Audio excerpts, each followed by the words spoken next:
Hello, what's happening, everybody? Hope you're having a beautiful and amazing Sunday. So very happy to be here for show number 2488 here on Twitch. We're playing FTL101 number 6 today, which is going to be the Stealth A. We're trying to get one win on each of the 28 base starting ships, and then we'll do a randomized choice from a 3-pick from there.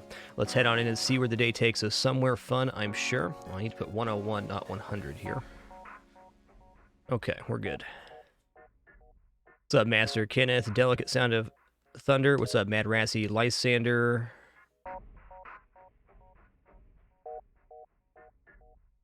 What's up, Twisted Kiwi? Kreia, Master Kenneth.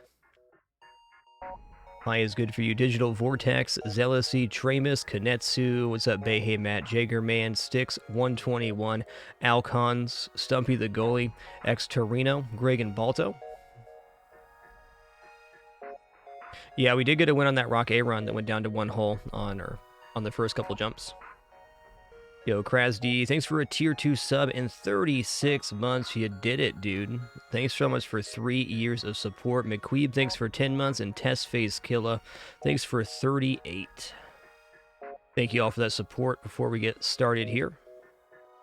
Hey, nice, Mr. Erda. Enjoy that kitty. Thank you for 79 months as well. Feel free to have some name suggestions for this fine vessel here. Going to grab some names for our crew off the Patreon list, and then we'll be on into this run. Stealth A has no shields to start, so it's in a very precarious position, but has a lot of good tools. All right, we're on Path 01 here.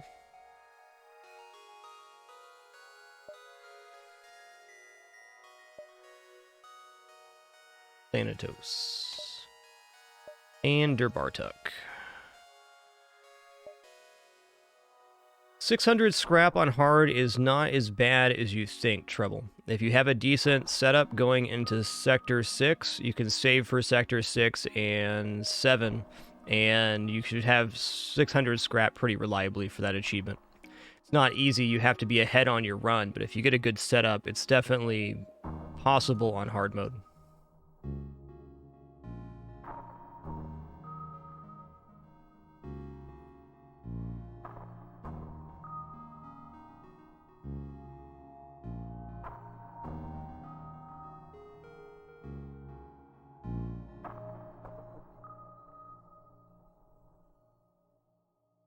I don't even think scrap recovery arms required to hold on to 600 scrap in most runs. If you're able to hold on to your scrap for 2 sectors, you're good. So basically you need hacking with lots of laser beams to disable weapons.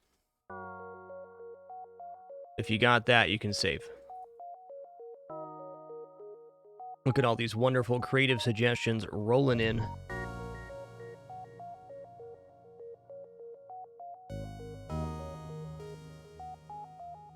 All right, we'll do Lawn Dart. What's happening?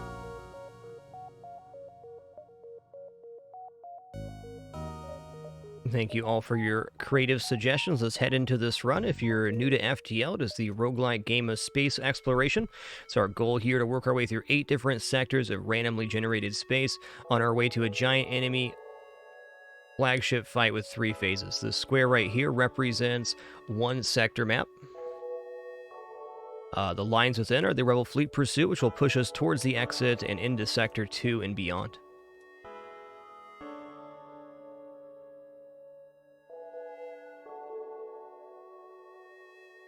While the stealth ship starts with no shields, it does have a very potent early game weapon system and dual laser mini beam. This is pretty slicey dicey for the first couple sectors, though getting shields is our main priority.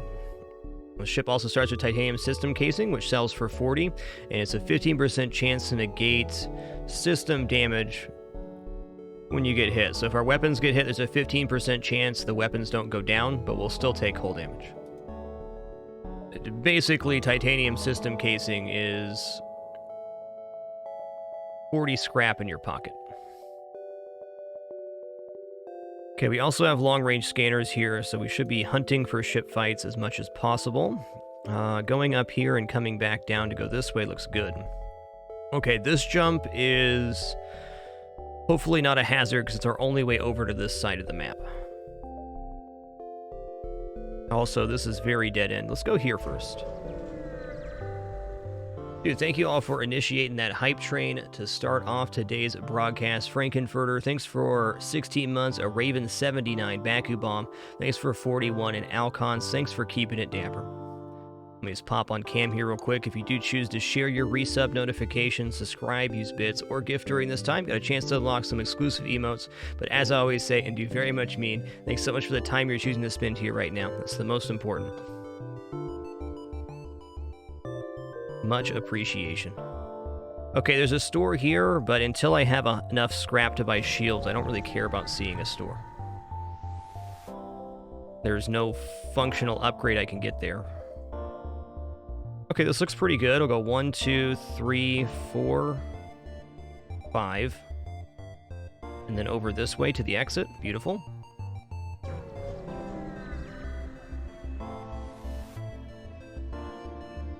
Okay, we're going to attack the scum here. Alright, hopefully these weapons fire about the same time. That'd be our hope. If this is a Lato missile, it will fire at exactly the same time. Okay, it's green right now, so now we can cloak. Gonna fire here. I'm gonna move the mini beam down. And I do need to hit weapons here. No question. Okay, good. They also took down the laser beam there, which is really helpful. We're also seeing that that was an Artemis missile for 2 damage. Why did that go down? Huh. You know what? I don't really care why. Okay, that's going to get hit. Let's go ahead and pop the shields here, too. Hitting the shields will make their repair happen different. Ooh, man. Now, fourth crew is pretty good here, but is it better than getting a high scrap reward right now? If X, then Y. Thanks for 75 months. KG the Jerk, thanks for those bits. Void Pixel, 21 months. And Mad God Rando, thanks for that 5 gift sub package, man.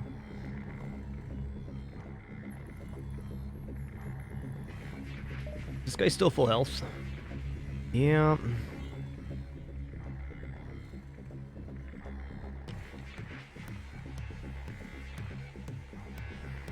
Getting a fourth crew really isn't bad. Just scrap is king in the early game.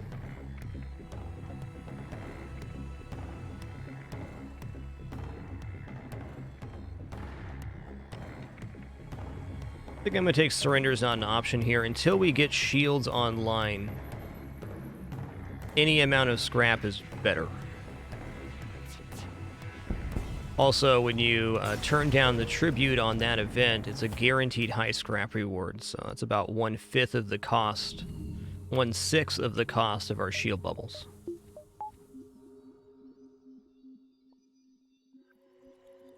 So Ikanishi, thanks for 60 months. Appreciate that 5 years, dude. Thank you.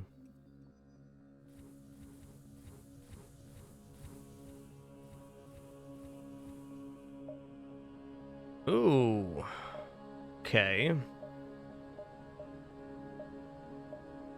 The same amount of fights no matter what I do here, so I'm going to go 1, 2, 3, 4, because I do not want to go into an asteroid field with no shields.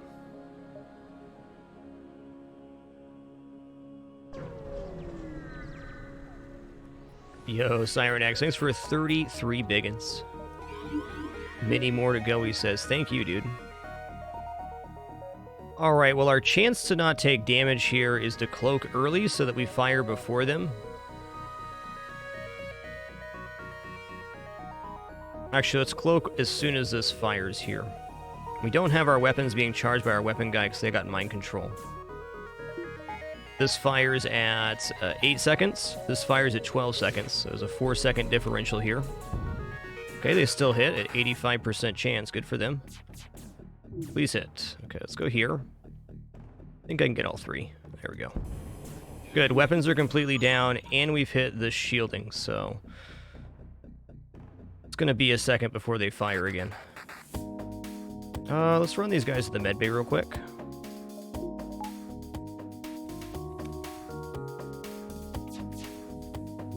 I'm going to go like this. No surrender. That's only 7 scraps, sir. Was indeed level 2 mind control. Bit spoopy. Get him out of here.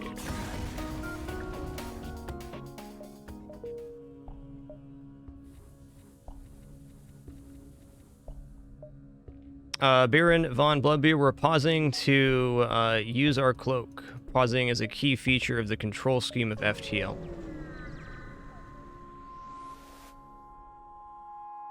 Demand a surrender of their goods. Enemy FTL charging. Okay, they're going to board here too. This is actually a pretty easy ship to disable, as long as our weapons don't get hit right away. I gotta wait to cloak here. I don't want to. Can I get away with this firing too? I can. Okay, weapons didn't get hit. That's very good. Okay, we're gonna go like this. Actually, we're just gonna go straight across here. I want to make sure we hit the shields. Beautiful.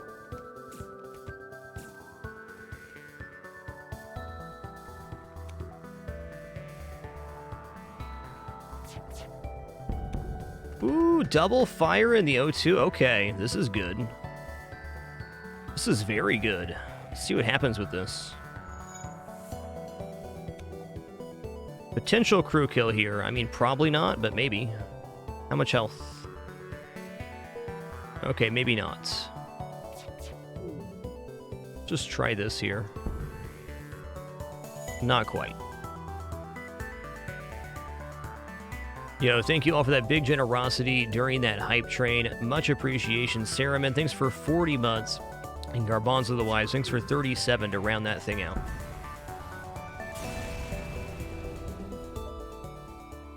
No pointer. Only ships that start with 4-person teleporter have that. So that's Manus B, Manus C, and Crystal B.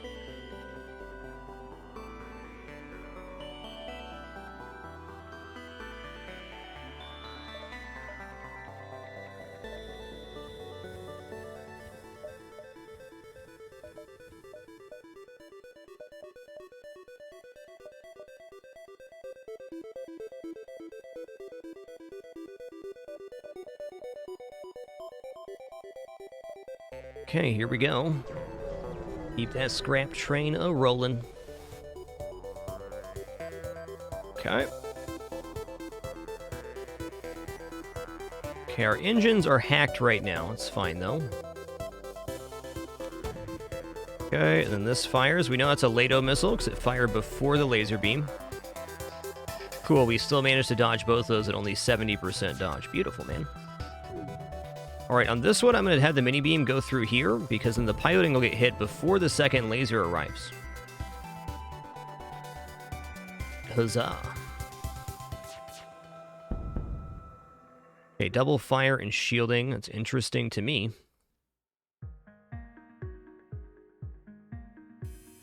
I'm going to hit this here and see what happens.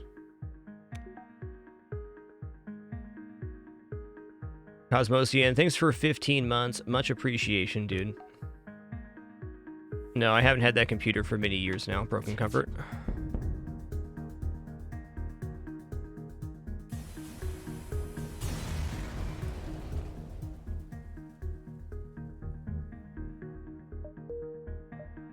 Okay, and we're over halfway to our second shield bubble.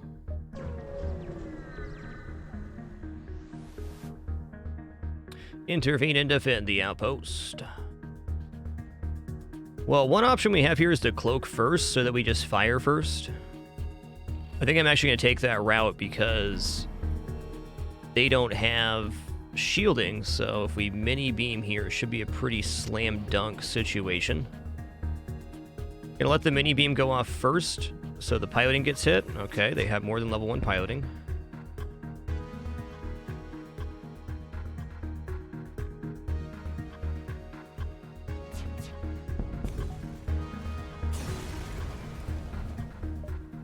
Hey, double reward, awesome. Okay, we're 3/4 of the way to our second shield bubble. We've only taken 2 hull damage so far. So on this ship and most ships where they have no shields, where it goes wrong for you is that Actually, I'm going to go here just in case there's a store. Where it goes wrong is you get like a multiple fire in your weapon, and then you can't recover in time. Though with this ship having cloaking and 4 engines, you can almost always choose to run away and still be okay.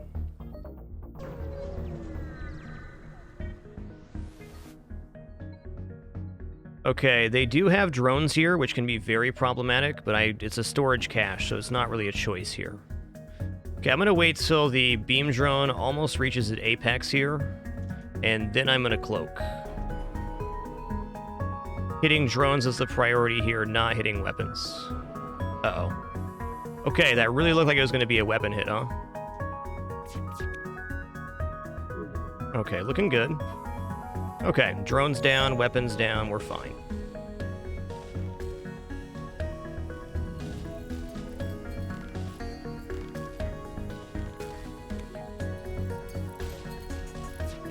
Get all caught up here after this fight. Okay, drones aren't coming back online. I feel better already.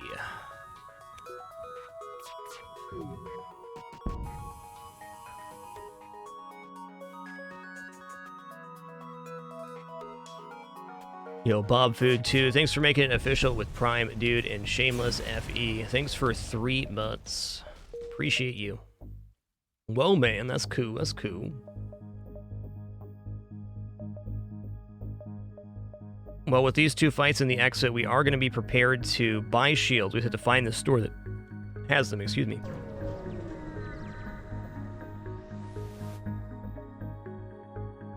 Ooh, okay, we'll never surrender here. This is a very nasty event, though. God, they just keep going and piloting, man.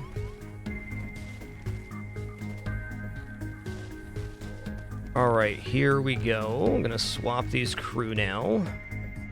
Gonna fire this out. I'm gonna move this, too. I'm really gonna hope both these hit.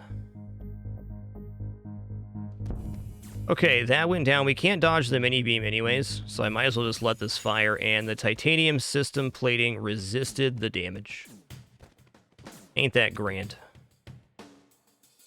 Okay, with nobody on piloting, I'm going to assume both these hit, and I'm going to hit shields instead. If this was an engineer or a rock, I might take it now, but no.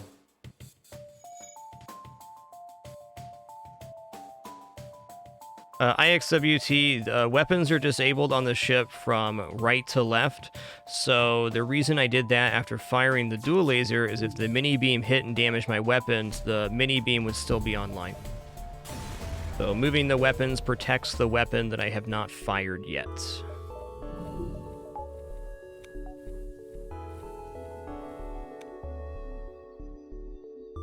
Hey, cheers to that, Bob. Thanks for being a part of the Shaolin community then and now.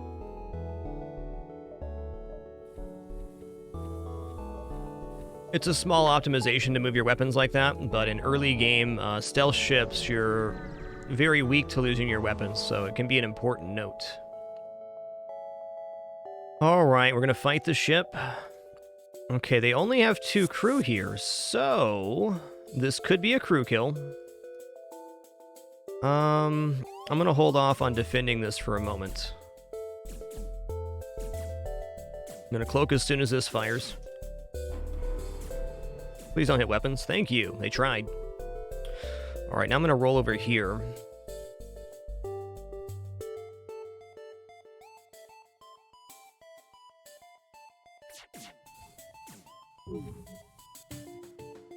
Actually, my goal to not hit the engineer.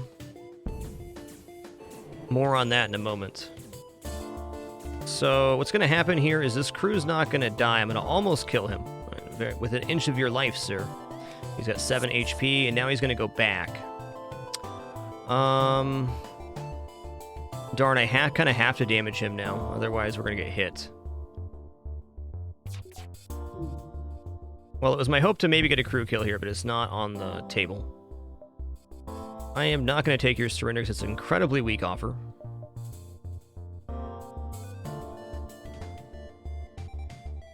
He'd have to finish his repair in order to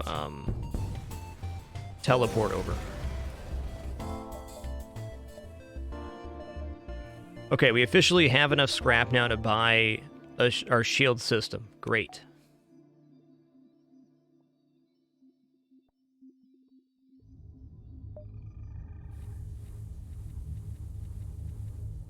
The swap crew in FTL, you select the crew, select the crew, pause the game, send them out of the room, then send them back into the room in the order you want them in.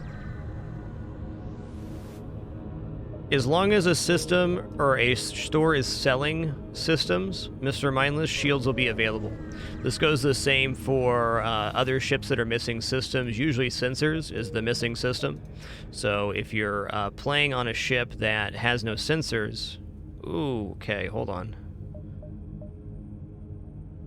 This is a very desirable sector, but our store may be obfuscated. So we need to go over here to check these first. So if your ship doesn't have sensors, every time a store shows up, the selling system, sensors will be available. Same goes for shields here. So a store does not have to have systems for sale. Hey, IXWT, thanks for 3 months. Appreciate that.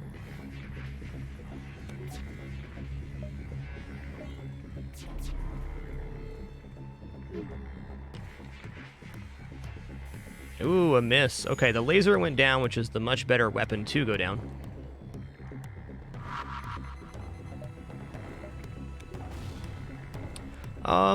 I would say that's more commonly a reason we buy backup battery, not sensors. I almost never buy sensors on ships that don't have it because it's just not necessary.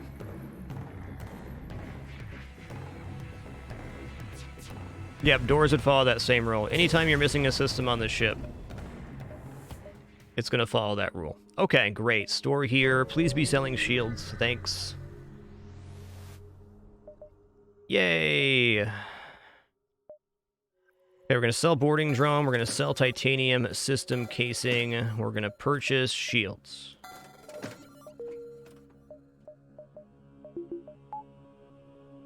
Okay.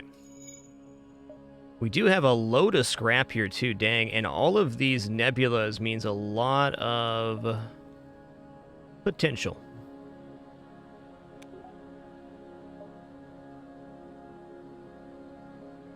Well, I'm not quite ready to buy anything yet. I could just purchase 2 shields right now. Would not be a bad choice.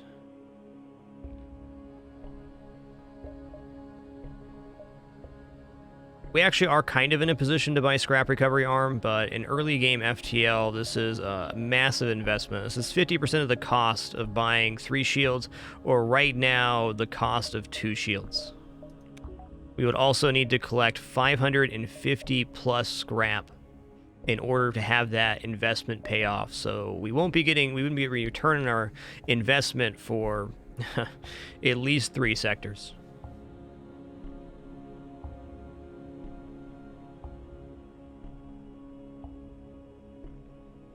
G11D, thanks for 30 months. Appreciate you.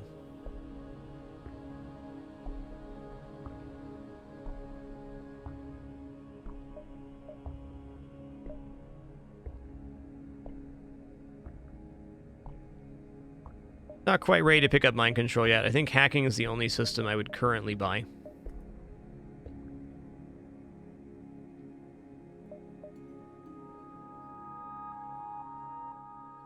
Another problem with picking up scrap recovery arm here is then we have 2 of our systems full. I don't know, it doesn't look bad. We are kind of likely to get another store up here too. You know, I think I'm just going to do this. We're good through this sector for weapons. Let's go ahead and buy scrap recovery arm. And I will also buy 2 shield bubbles. I will preface this by saying that purchasing scrap recovery arm in hard mode FTL is almost always the incorrect decision. But it has massive potential here. Now that is a bribe, my dude. You come across a pirate in hot pursuit of an unidentified ship. You quickly receive a transmission from the pirate. Stay out of this and we'll make it worth your while. That's a 40 scrap estimation. And honestly, breach missiles is a problem solver for this build. There's definitely some situations that'd be good. The downside is that we can get a double reward for this. This is as good as 2 high scrap rewards, so I will not turn that down. Okay. Now we're going to go back through here. Each of these nebula jumps, since this is not even a nebula designated sector, is going to be worth 2 or only half fleet pursuit. We're going to get a ton of extra jumps here. Okay, good time to have 2 shields.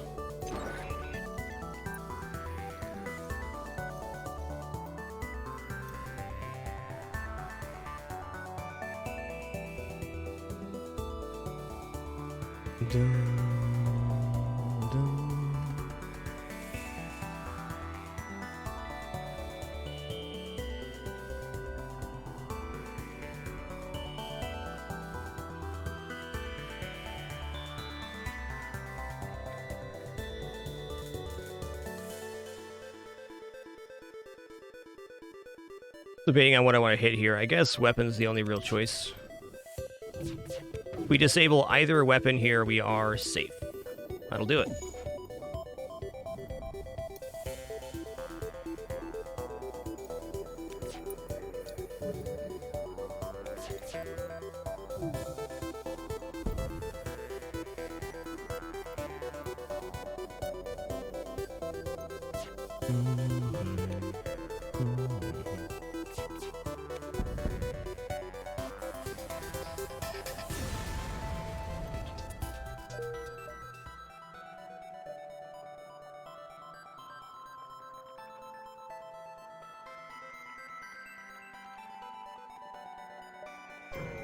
Second shield always pays off. Very true, Greg and Balto. Very true.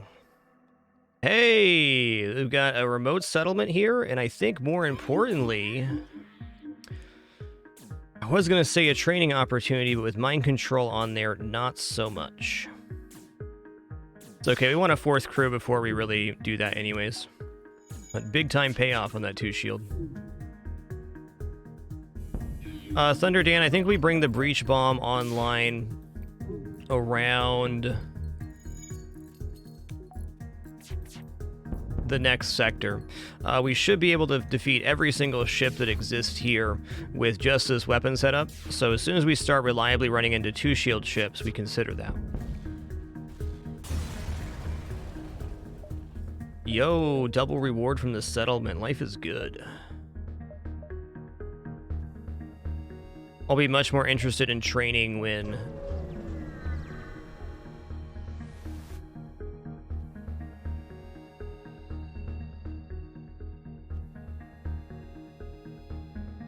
we have 4 crew. Attack the pirate. I'm not purchasing an unknown weapon, okay?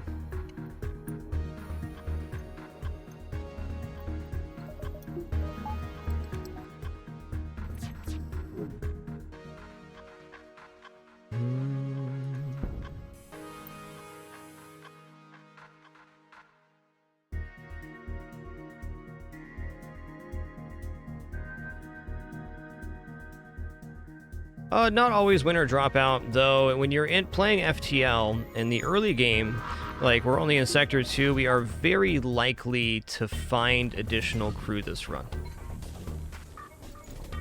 We're going to run into pirates or find a crew in a nebula or something like that, almost certainly by the end of the run. So that's why we don't buy crew early. Cloaking being down is a little bit problematic.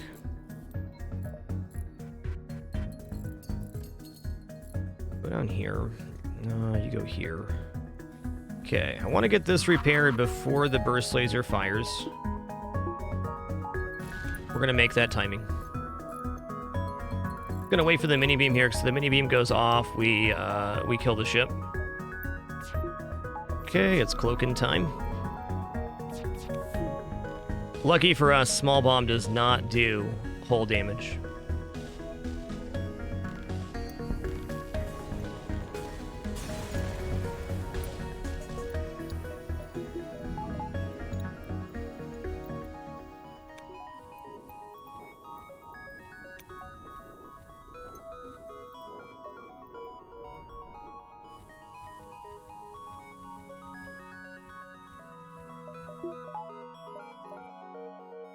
All right, we're going to do a bit of a weird play here, and that weird play is going to be buying level 2 piloting.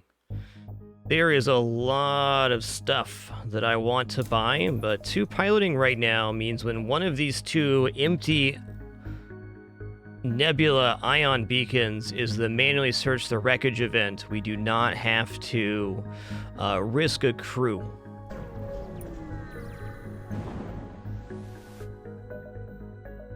Gonna prepare to fight.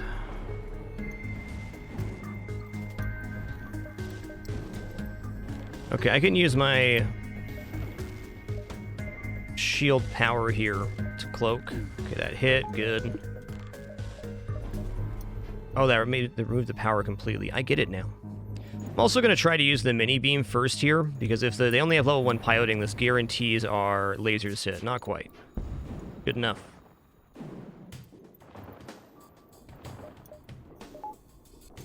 That's very rarely a consideration, Mythic Applesauce.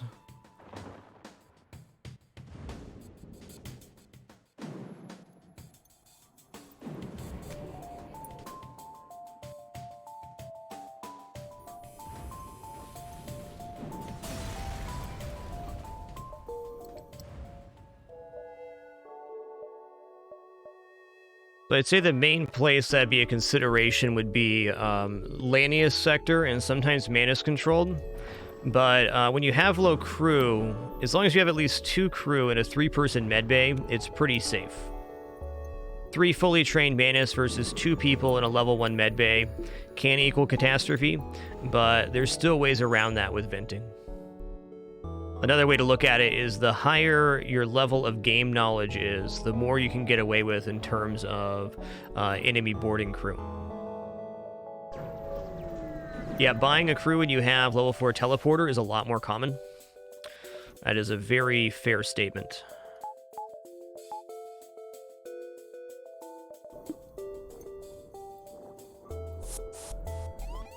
NGB does start with only 1 crew, but they also start with a anti-personnel drone. So that more than makes up for not having the crew.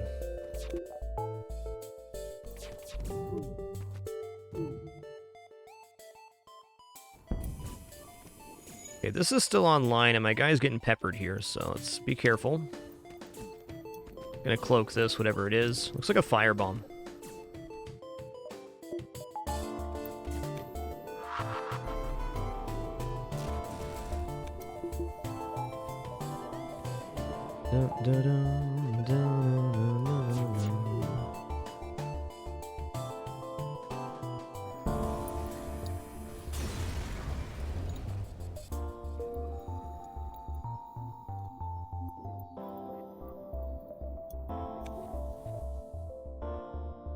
Okay. It's kind of tempting to go here now, but I don't know. I want to see that top shelf because the top shelf can have a store back here, and that store can be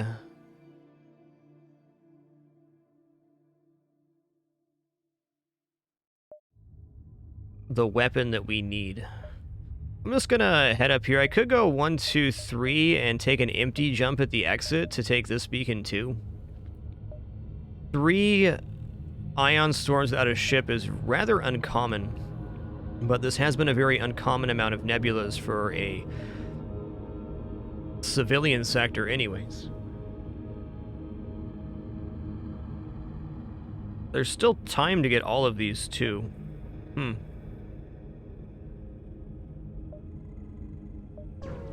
Definitely going this way. But I want to see both of those. Here we go. Here it is. The reason we got level 2 piloting. Okay, we didn't get anything. Could have been a weapon or a drone part or crew. But for losing the role, we also did not lose a crew. That's why we bought the level 2 piloting. Boom, long-range scanner. Bam, people luck. What's happening? People luck, the shield guy. Alright, People Luck needs a new name here. That's going to be MF Soap.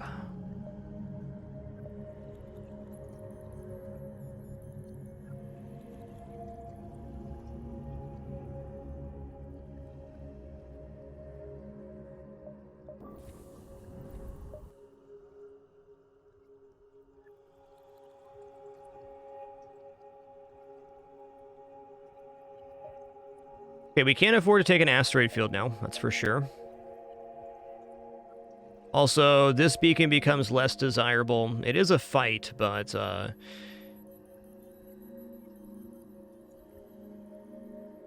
go. Okay, we're gonna go 1, 1.5, 2, 2.5, exit. There is a potential dive here, but it's not really good, and if we want to go this way, we still have time to do so if that's the store. We even have time to do all this, but certainly the asteroid field is the next place we're going.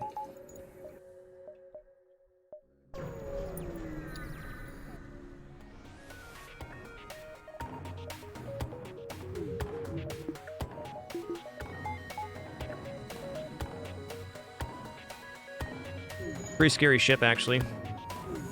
At least there's a Manus repairing. That's going to help out. I'm going to cloak first here. Still hit. Good for them.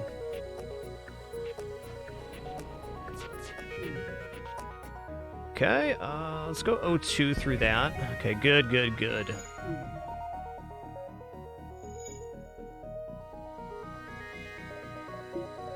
Feeling better already. It's been a pretty strong start, Baby Carrot. We still need to fix our weapon situation, but I can't really complain about the start of this run. Or I won't. It's been good.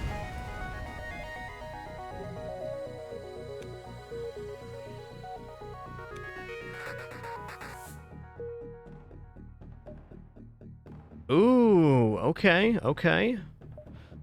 Looks like we are going to do a little dive here. That's fine.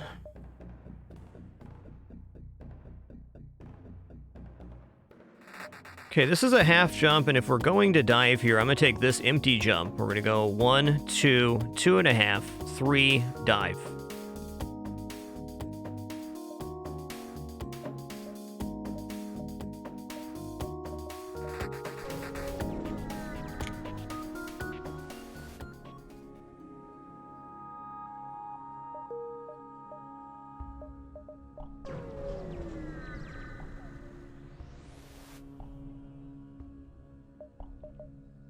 Okay, charge laser is not awesome, but it is good enough. And good enough is all I need right now.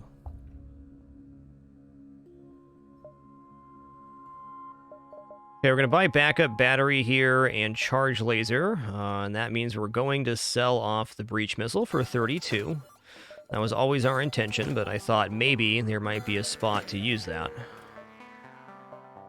And now weapons are 25 and 35, so we should be able to power the charge laser by the end of this sector.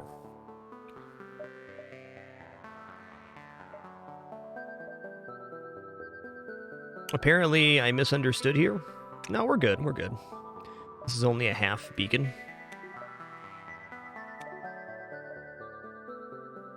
Okay, I'm actually just gonna buy this right now. No, not yet, not yet.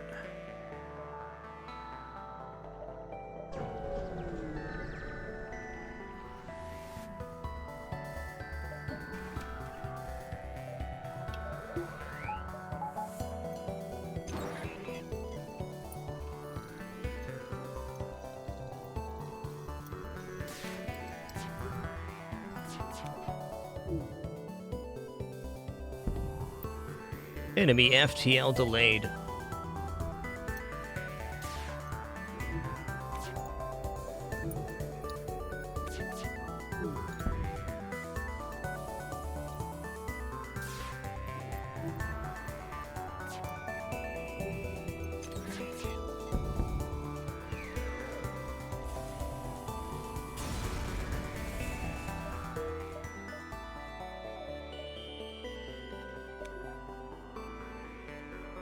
Okay, I'm gonna do it. Oh, I can't quite yet, okay. Almost then.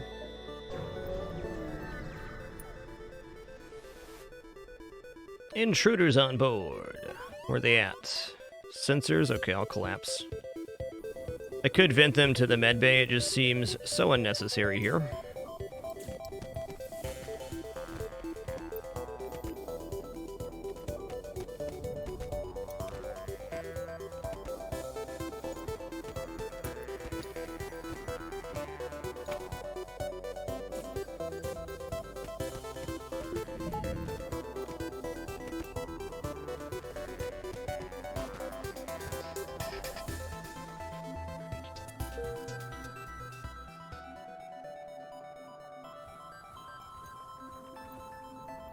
Dun-dun-dun-dun.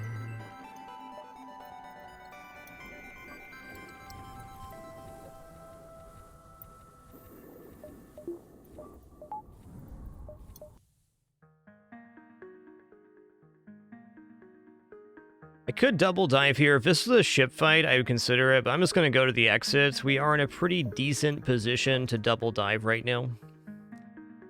Let's begin by buying a weapon and a power bar.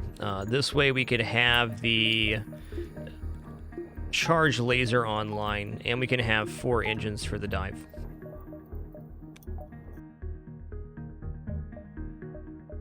Since this is a nebula, very luckily, there's not going to be an anti-ship battery at this beacon.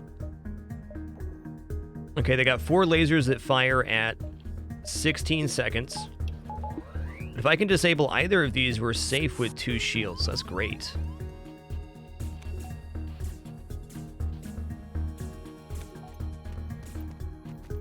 And with 4 lasers, we really should disable one.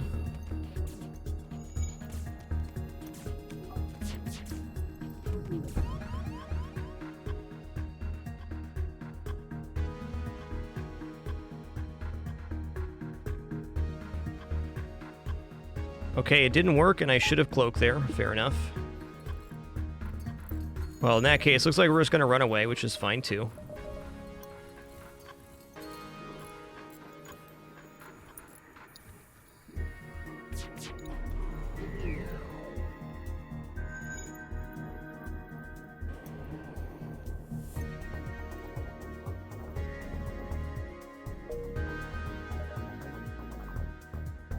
NG controlled or Zoltan homeworlds? That's a toughie. So Zoltan homeworlds is cool because we can possibly get the Zoltan homeworld quest, which is very strong. NG controlled, however, can have up to 3 stores. And I'll say NG controlled sectors are famous for having a large amount of stuff.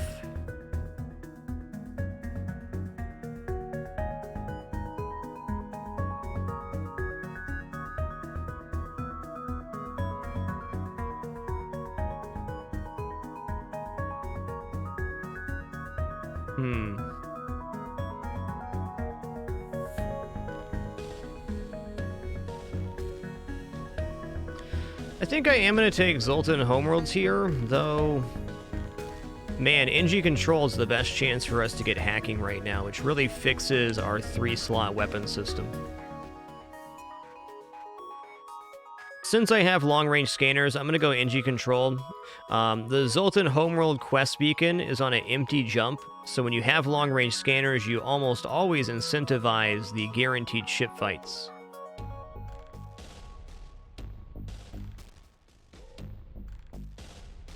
So our odds of seeing the Zoltan homeworld quest are even further diminished because it has to be on a specific non-fight beacon, and if we ever have a choice between a fight beacon and a non-fight beacon, we're going to choose the fight.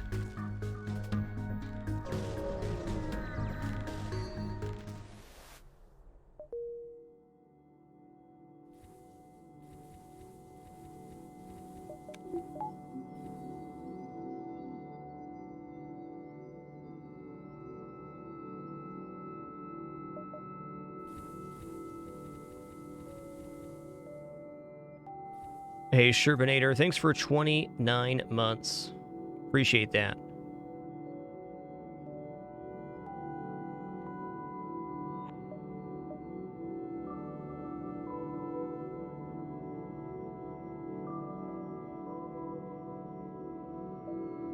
Dun, dun.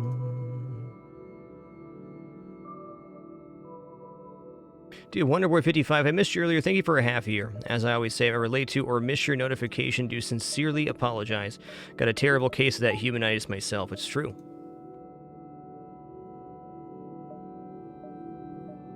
Well, our first goal here is to get enough scrap to buy something. So I think to that end, taking this jump is better. Because if I go here and there's a store on this beacon, what am I getting at the store? Nothing.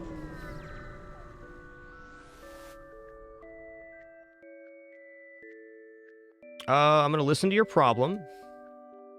Found malfunctioning Manus believes it is human will receive input from only human. I'm going to send the human crew there to communicate with the Manus. Seems scary. This Manus is grateful to see another human, quotations, and introduces himself as Robert Smith. He explains he's from a nearby human colony and would appreciate being returned there. Okay, the colony is a mining operation that specializes in FTL fuel. Robert's family, the head engineers, are excited to see him and are very grateful for his return. Apparently, he ran away to join the Federation like his older brother, but was never accepted on a ship. I think I'm going to go for the engine upgrade here. While Manus are very good at counterboarding, their other benefits are very low, and they're difficult when they get mind control. So getting a scrap upgrade here, I think, is better than getting a 5th crew in Sector 3. And that was a 40 scrap improvement to our engines, though we can't do it right now.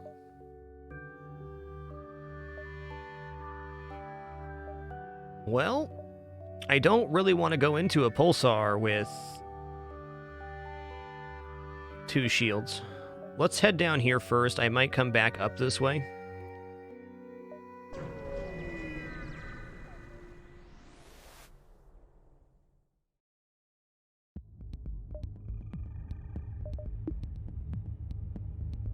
Yikes.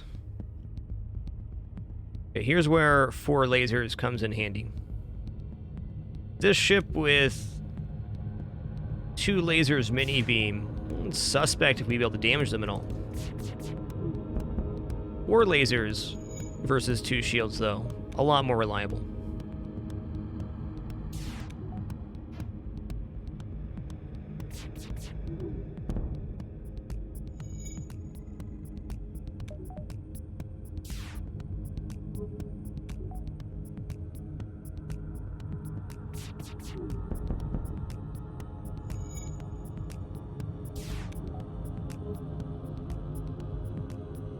Indeed, so Abdul Laser is one of the most efficient weapons in the entire game.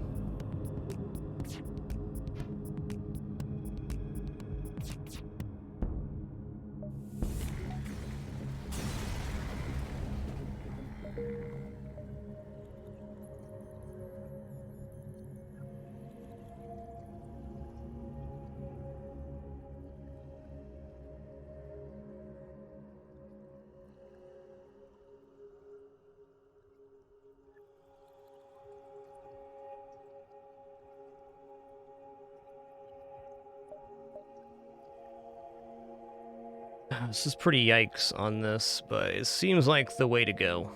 Let's go here and see what's on these beacons. Actually, hold on. How many jumps to here? 3? These don't connect to the exit, so this is the way to the exit. How many jumps do we have? 1, 2, 3, 4, 5, 6, 7, 8, 9. This is 10, 9, 8, 7, 6... 5, 4, 3, 2, 1. All right. Not going to quite work here. We can still go 1, like 2, 3, and make this jump. That's where we're going to go. We're going to go here now.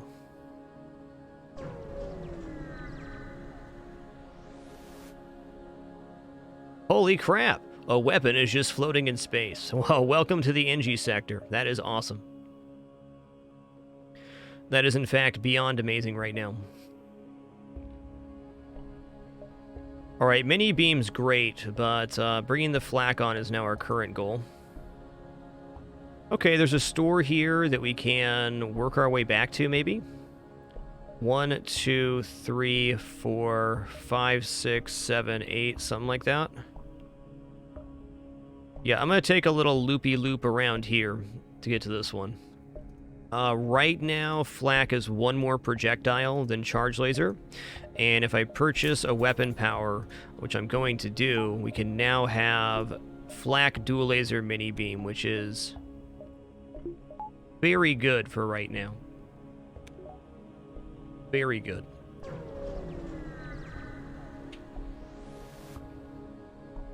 Secure the cache. Anti-personnel drone sells for 17. Cool. There's another store.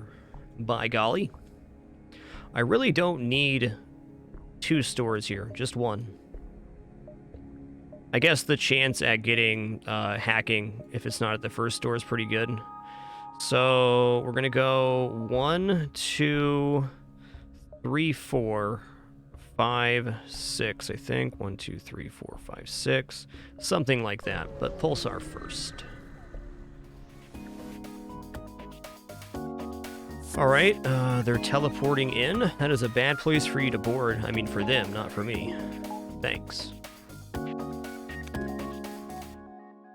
I'm gonna go flak, do a laser. I'm gonna mini beam over here so they prioritize the shield.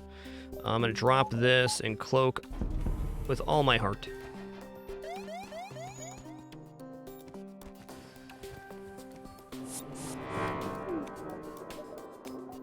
Do, do, do, do, do.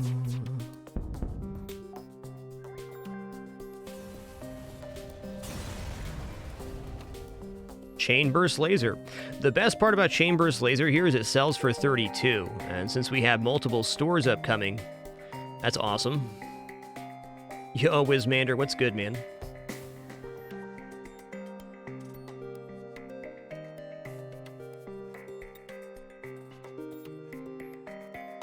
Alright, this is fine. We'll go nearby sun, asteroid field, so 1, 2, 3, 4, 5, either 6, 7, 8, or 6, 7, 8. Before we get out of this pulsar, though, it is very important that we're completely free of ion damage, which apparently we are right now. Cool.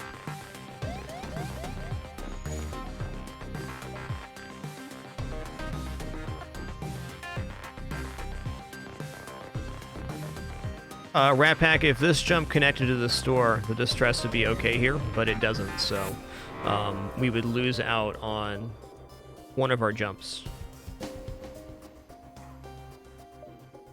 Scary shit, man. Glad we have a monster weapon system. Oh no, all good, Rat Pack. Definitely a good thought process there. Okay, that was not what I was expecting.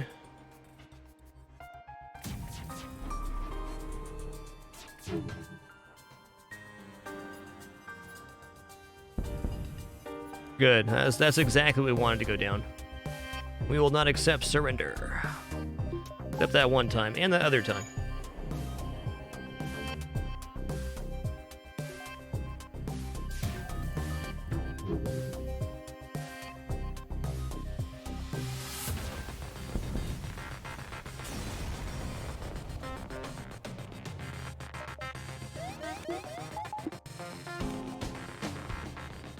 Okay, we got out before the solar flare. Beautiful.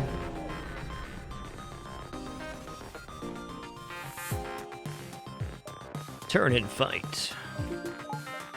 Gonna drop my engine for a minute. Be back to that in a second. This should be a very easy slam dunk on their weapon system.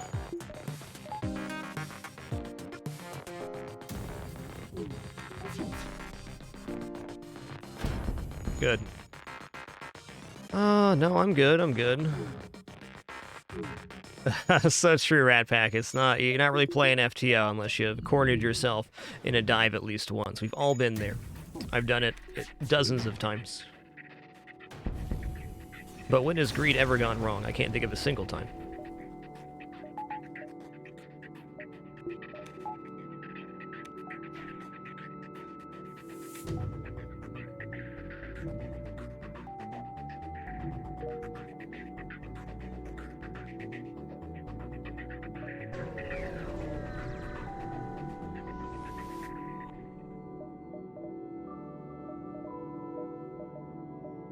Okay, we got loads of stuff to sell here. Let's go anti-personnel drones out. Chain laser is definitely a weak link here. I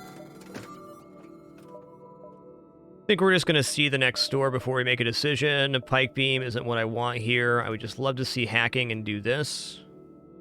I can also afford to do that right now, so let's just see the next store. Maybe buy 2 fuel here.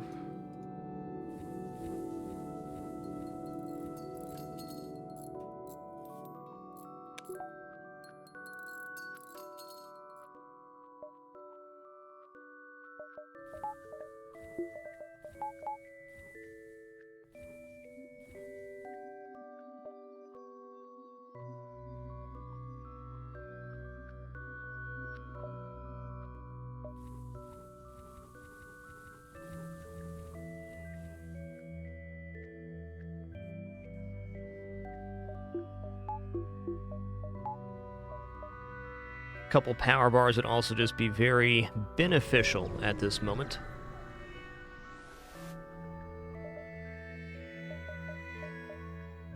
Alright, this is not hacking. We could pick up an early mind control here, which is almost as good.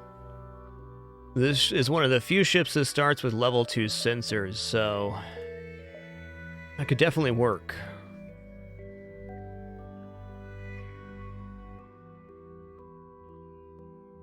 Yo, Coadley, thanks for 5 months. Sit back, relax, enjoy. Thank you.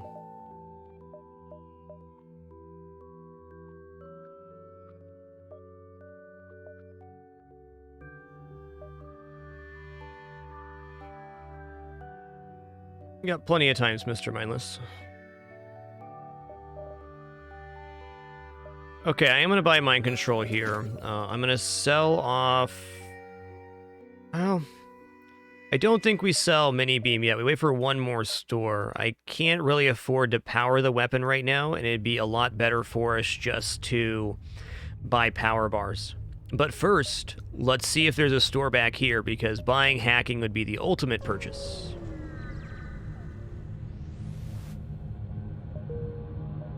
Okay, no third store. Fair enough. In that case, I'm going to go ahead and just buy some power. Let's buy 3 power bars. This way we can have our mini beam online, and we can go to 5 engines with cloaking. Great.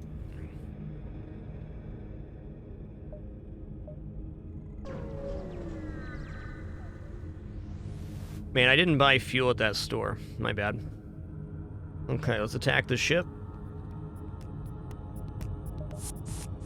Maybe for the best, since we were able to buy 3 power bars, but 7 feels lower than I'd like to be.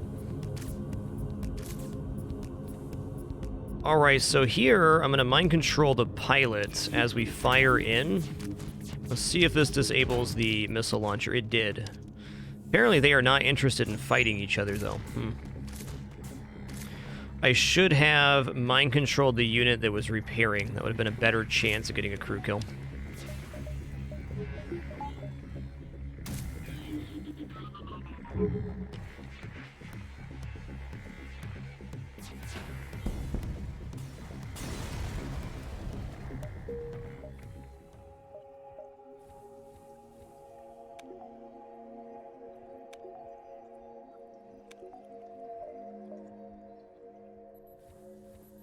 Okay.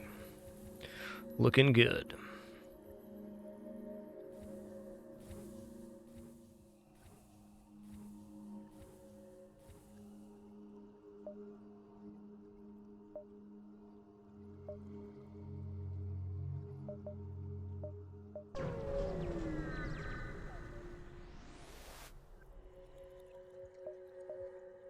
Attack the scum. Alright, this fight we can probably get a crew kill on. I'm going to begin by mind controlling the pilot, and I'm actually going to fire my entire volley into piloting. We can cloak the first iteration of this weapon, and we're going to be able to fire ours twice in that time. So...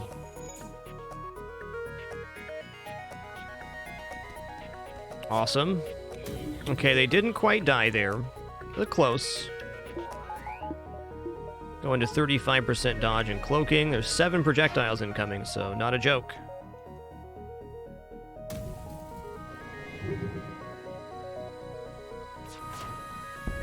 Yeah. Alright, we got the crew kill.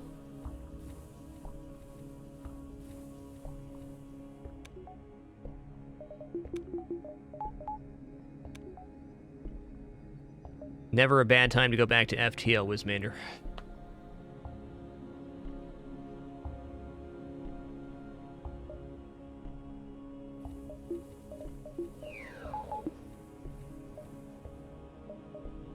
Mantis controlled. Mantis controlled's not bad. Mantis control has a good potential for crew kills here.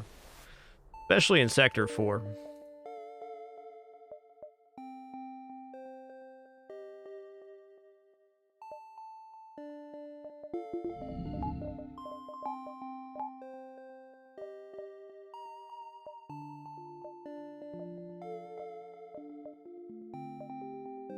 Okay, 5 lasers mini beam, probably still better than buying the charge laser out right now. Let's go ahead and wait for one more store before we try to improve our weapon system. I guess basically how I'm seeing it right now is that purchasing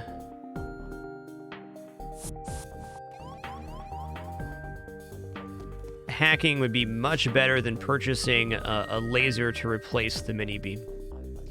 Now, when we get towards 3 shield ships in the next sector, that's going to be a little bit different. But right now, it's not. Okay, this weapon went down and there's double fire. Okay, that's interesting. Do this. Yeah, they got level 202 as well. It's pretty burly.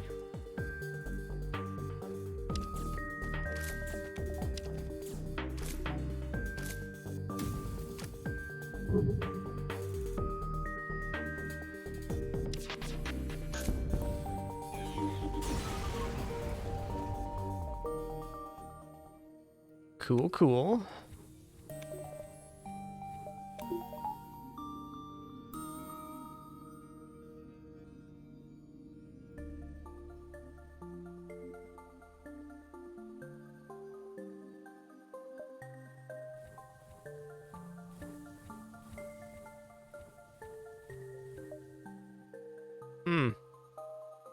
I'm gonna go back here even though no ship fight is showing. I'd like to take this one, but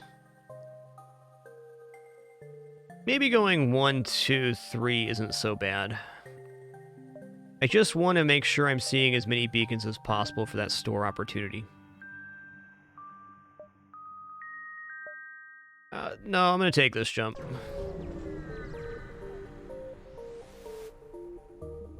Demand a surrender of their goods. Enemy FTL charging, and they have a defense throw? What the heck is this ship? Wow. Okay, I'm gonna go into 5 engines here. Okay, that's fine. This mind control is not gonna last long enough for the shields to actually go down. Not even close. Okay, they have only 3 crew, so if I'm able to hit with the mini beam, it's gonna be okay. Okay, my mind control's down, though. Okay, here we go. So since we damaged more than 3 systems here, the pilot is pulled off, and we're in the clear. Now, I didn't hit weapons there. We didn't really have that option. Okay, cloaking's down now. It's fine. Good.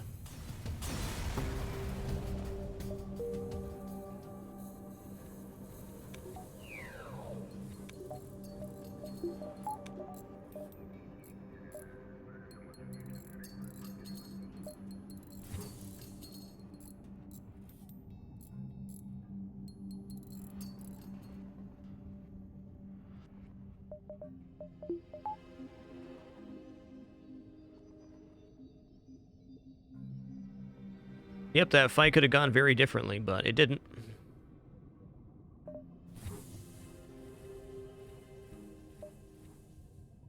Okay. I'm just going to take the fights that are showing here. 6 feels a little concerning, but with long-range scanners, it's less so. Just don't let me forget to buy fuel at the next store, huh?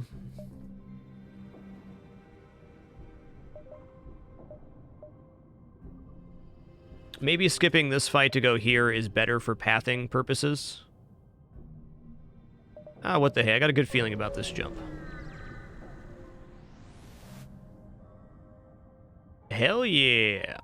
A Manus vessel flashes past your view screen, weapons and engines at full. A tiny blip on the sensor readout marks its quarry. Aid those civvies. Scary loadout here. Dude, why do you keep boarding my piloting? My pilot's a nice guy. Don't hit him.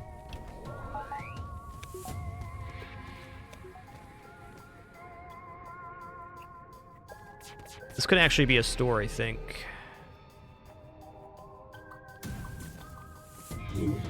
Yes, greed allows you to get ahead on runs. No doubt. Okay, double fire and weapons is excellent.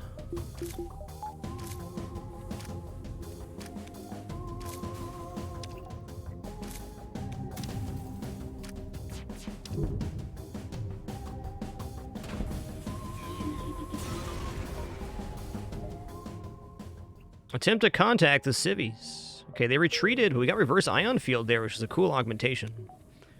Since it fills our third augmentation slot, almost certainly I will be selling that, but there's a 50% chance for ion damage to be completely negated.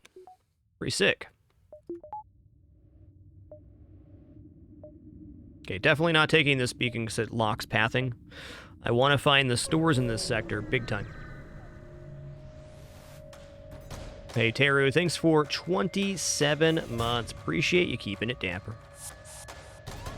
Okay, well, bad news here is that they have double burst laser 2. The good news is that they have 2 Manus on board, so they're going to suck at repairing.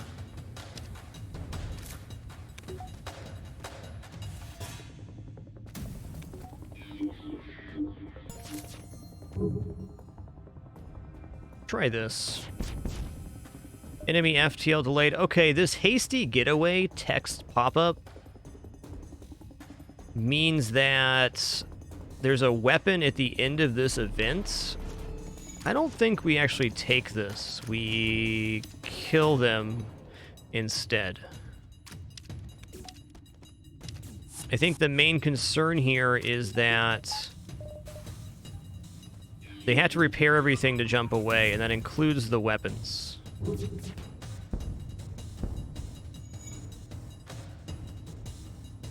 little bit of a missed volley there, oh well.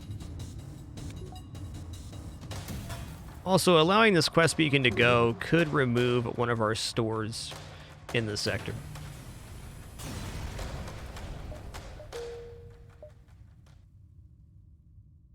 Okay. This looks clean. I'm also to the point where I should very much consider changing weapons here. I have more than enough to buy hacking, so saving up even more doesn't really make sense.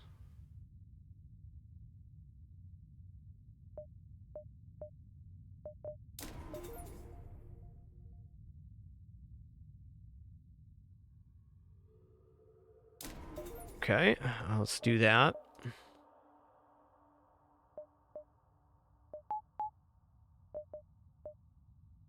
Great, now we have 6 projectiles and a very reliable timer. Mini beam will still be better for some situations, but I like the consistency in projectiles. We run into a 3-shield ship, much less of an issue now. Attack the ship, dude.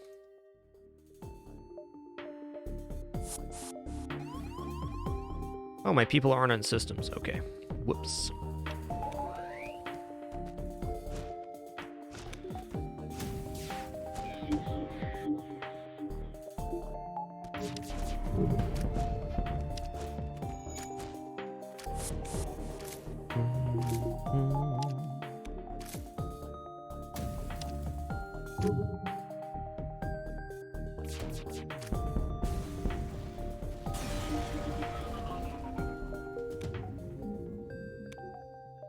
Yes, they can indeed, Celery Stalker, jump away very quickly. That's fair. Dude, down to 4 fuel here? It's a little terrifying. Don't ask me for fuel, Distress Beacon. Thanks. We're not gonna do giant alien spiders today. Thanks a lot.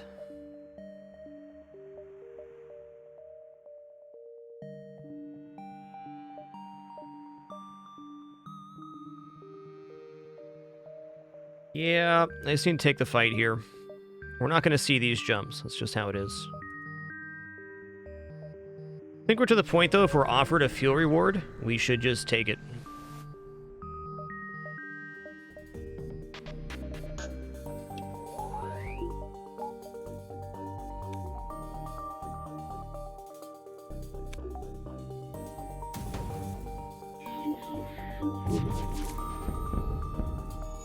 Nice. Yo, Admiral Johnson, thanks for those fuel vibes, man. Appreciate that. 70 months.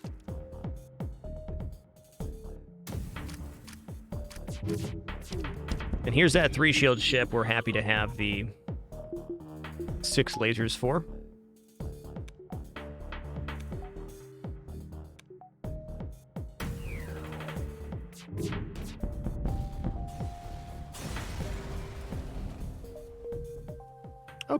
Okay, they gave us our fuel back and repaired our hull a bit. That's cool. That was nice of them.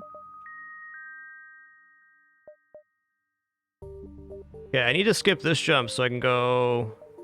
Actually, skip this jump. I'm going to go here to reveal these beacons. Make sure we're seeing a potential store if it's there.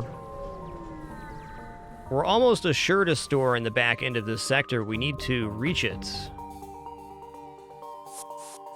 Also, would it be that hard just to give me a couple fuel game?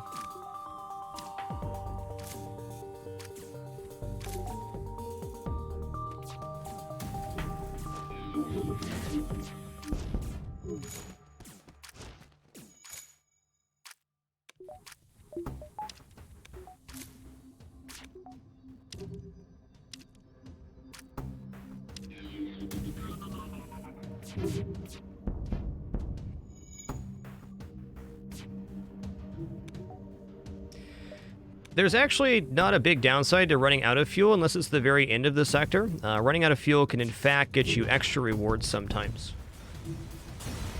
It's just that where we're at in the sector right now is pretty scary for our current fuel count.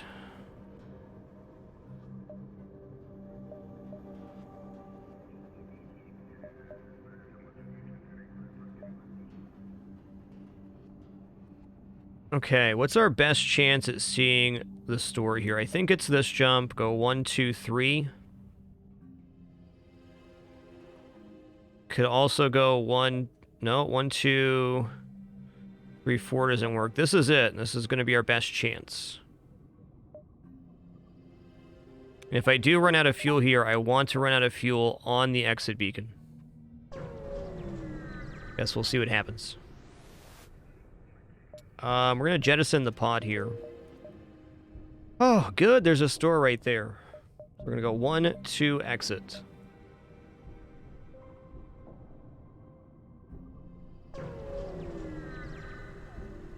Still not going to be a lot of fuel at that store, but it's going to be enough for us to exit the sector, which is the only important thing here. Maybe potential for a crew kill here. Let's find out. So our goal would be to almost kill this crew, but not fully. Also need to take this missile launcher down, so it's a little tough.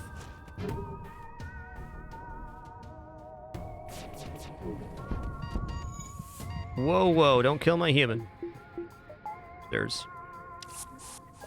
Alright, so now the Mantis comes back, but he has very little health.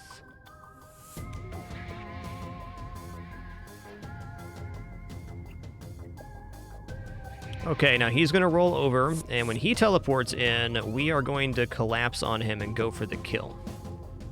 So, let's mind control the Mantis now to the most reliable volley. We're going to go 1, 2, 3, and I'm going to hit here as well. Okay, they have level 2 clone bay, so we need to go back in there. Or at least level 2 clone bay.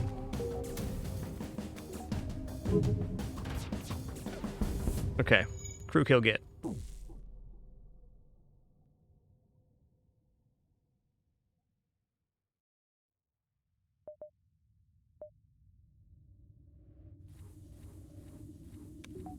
Ticketmoose, there's no rules against backseat gaming or spoiling here in the chat. You're more than welcome to make suggestions or talk about any game mechanics freely. I only ask that you communicate respectfully and don't order me to do stuff. That's it.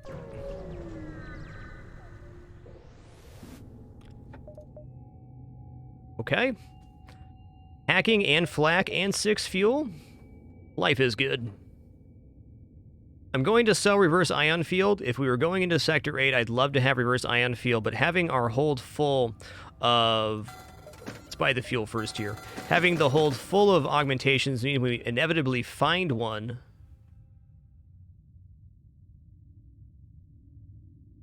It would be wasted. I don't want that. Is flak even worth buying right now? That's a good question. It's only one more projectile for 65 more scrap.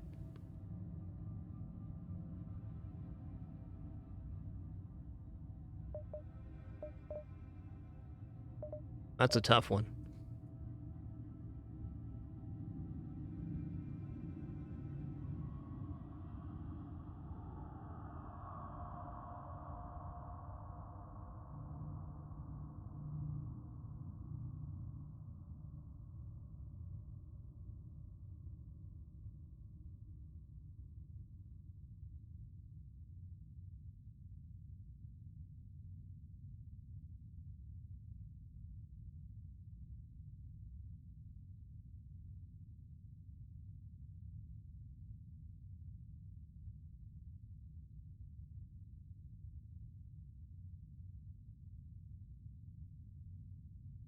One moment.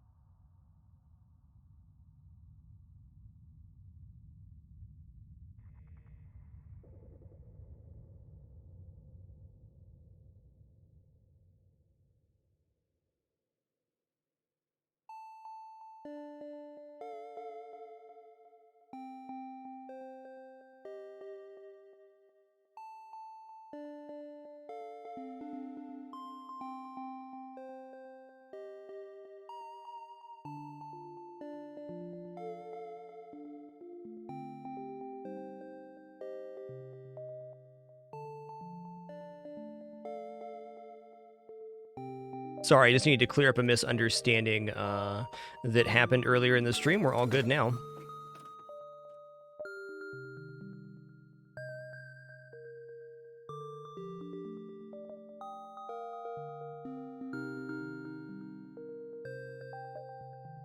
I would love to buy Firebeam in this situation. The problem with Firebeam is it does not work versus automated vessels, and it doesn't really fit into a 3-slot system. Though going flak, Firebeam could work, or even flak dual laser Firebeam could work with hacking. I think it makes us just too weak versus automated ships, though. I think we want flak dual laser right now, with possibly replacing the dual laser later. That's 8 projectiles, though. Okay, we're buying hacking 100%.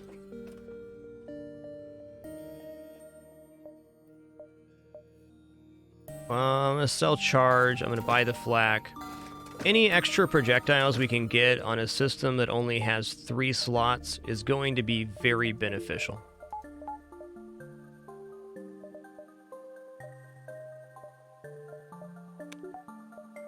Very good.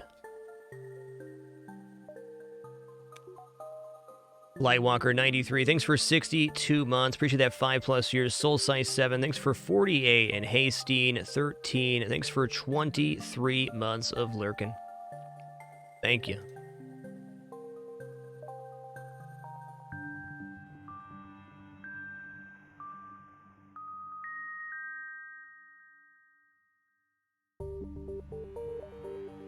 Let's get to the next sector to see if there's a store right away, but it looks like we're going to buy 3 shields and power right away, entering Sector 5. Wow. Okay, I'm going to take this, even though it brings us down to 5 fuel. I'm in. Getting a scrap value resource for not spending scrap sounds pretty good. Okay, I'm also going to go into Uncharted Nebula here, which is suspect with only 4 fuel, but with long-range scanners and the ability to wait for fuel at some point in this sector, it seems okay. Okay, I'm going to take this jump first because if we're going to have 2 stores in this sector, one of them will almost assuredly be on a non-nebula beacon, so there's only 3 of those. Let's make sure we see this one.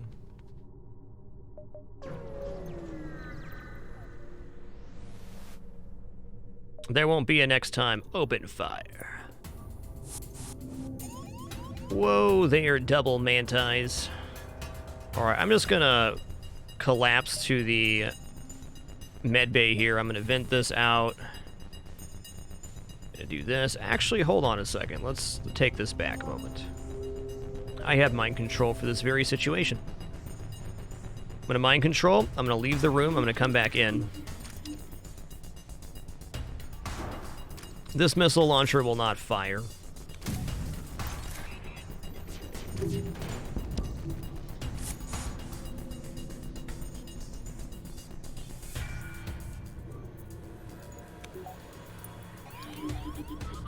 Fight, fight, fight.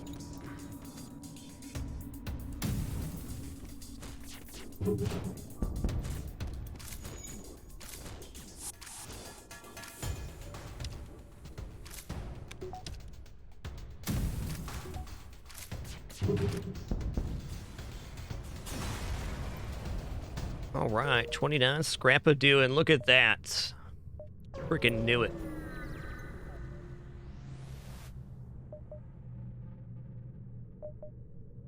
Automated reloader is pretty dope, but not right now. I'm gonna buy the 5 fuel here. I just don't want to fill up that final slot. I'm gonna buy 3 shields and a power bar right now, and that's gonna be where we're at. Cool.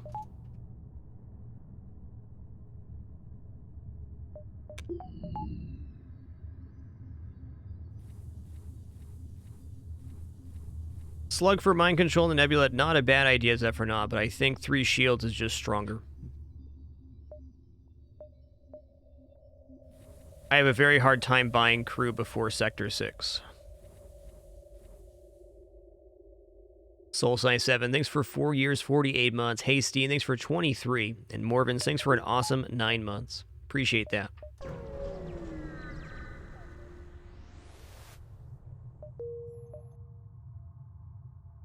Okay, this store is not going to be visited.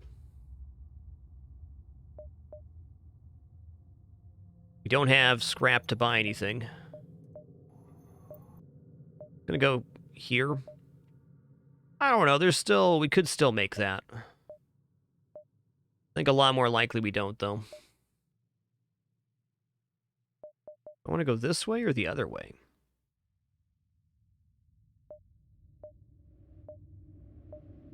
I think down here and then back up makes a lot more sense. Hey, I can just lead you out of the nebula instead of you calling me repugnant and then me blowing you up. High scrap reward for free get. The only downside there, and it's very minor, is that we do not get score for the ship fight for doing that. That's a free high scrap reward. Track them. Boom. Alright, before we head into this fight and beyond, it's going to take that same break we take around the same time every single stream. Just going to stand up, stretch my legs real quick, use the restroom, grab a very quick snack, my breakfast, in fact. We'll be back in just about 5 minutes here. As a reminder, no ads during any break during the show. Just do that one set at the very end. Thanks for your patience during this very brief intermission. We'll return momentarily to continue this stealth A run in Sector 5. This one's looking pretty good, but we're not quite out of the woods yet. Got to make it all the way to the end. I'll be very happy to have any of the stealth ships one shot on this FTL101 challenge. Be right back.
All right, we have returned. Thank you so much for your patience during that brief intermission. During the break, Supa Cali, thanks for 3 awesome months. Appreciate that a lot. Let's head back into our run here.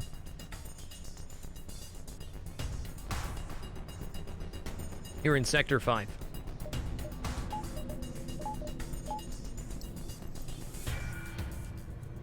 This ship is honestly not too scary.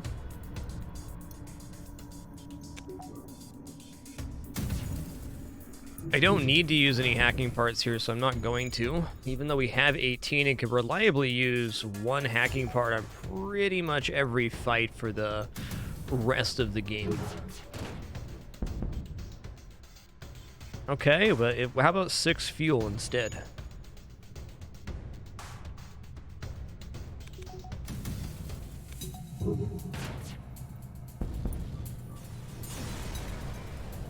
Yeah, Penny does not like it when people are near the stairs. Not even a little bit. Very particular kitty.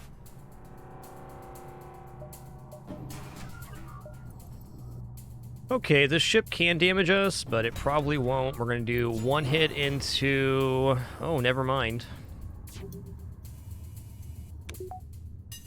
Let's do this real quick. Let's start a hack here. I need the piloting to go down. We can use our cloak on their first volley, and then we'll hit weapons.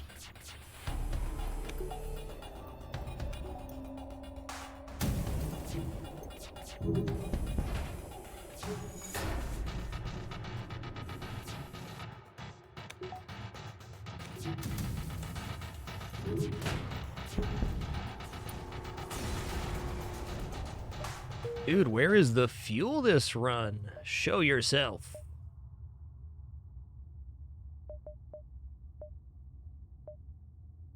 I'm gonna keep taking the scrap that's offered.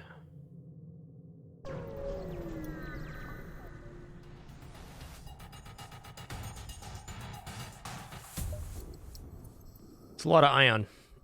I'm gonna use a part here to make sure this doesn't hit us.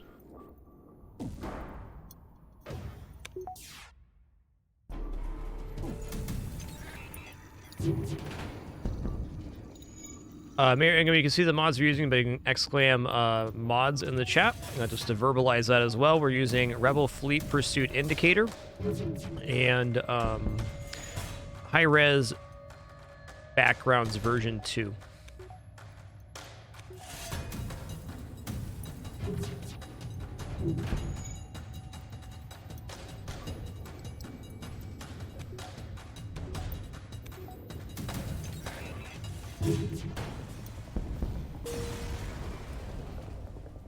$42 scrap. Okay, there's 3 fuel. About time, man. Okay, now I'm a little bit concerned I'm not leaving myself enough room in this sector. I'm gonna get 1, 2, 3, 4, 5, 6 jumps before the exit. Okay, Ion Storm, Ion. So if I do 5 ions, I can get 7 jumps here. 1, 2, 3, 4, 5. Okay, let's try it. 1, 2, 3, 4, 5, 6, 7. Okay, we're good. We're good.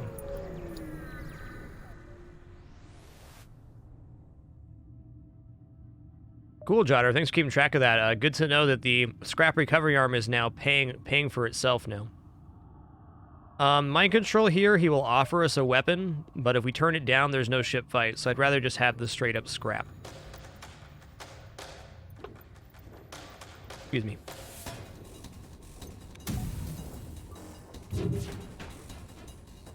Thanks for your diligence. I'm gonna try 1 more hit here without using hacking, because we can't cloak this volley. Okay, we're good. Well... I'm gonna hack piloting now, and then mind control the person in the piloting room. There we go.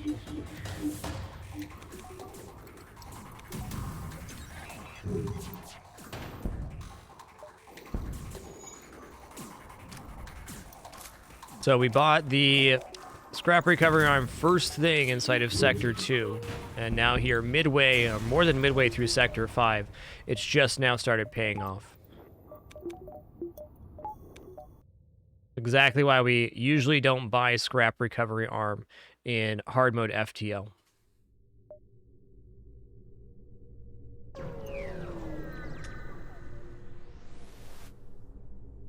Attack the pirate. Okay. Pretty chill ship, actually.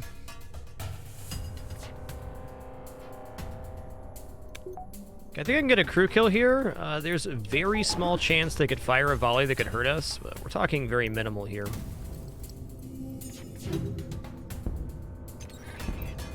Okay, so I started my hack before the system went down.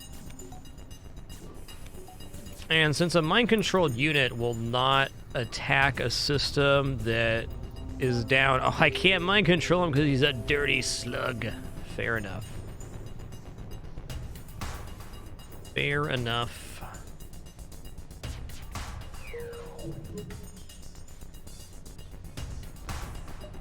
Still think we're okay here.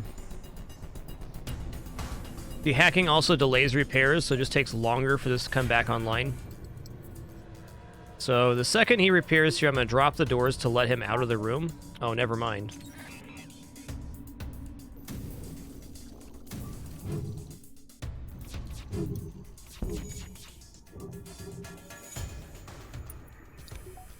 We got the black after the scrap recovery arm. So yes, that would certainly influence the decision, sure. Okay, then we hack. You're done. Awesome. Little ion charger in the hold there. That was just a very weak offensive ship, so there was no downside. Dude, we're at 240 scrap right now. I suppose I'm going to hang out and see if there's a store over here, too. Yo, Joey Sawas, congratulations on your first normal mode FTL victory. Big accomplishment, my man. Glad you were able to share that here. Right on.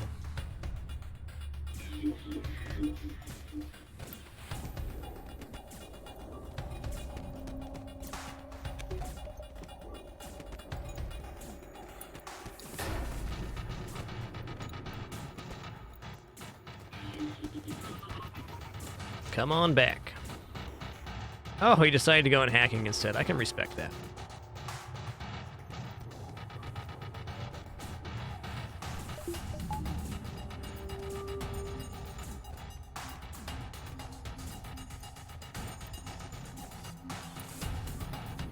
So just to clarify, the scrap recovery arm thing, it was still the wrong choice to buy scrap recovery arm. If our goal was purely to win, scrap recovery arm is nearly always the wrong choice in FTL.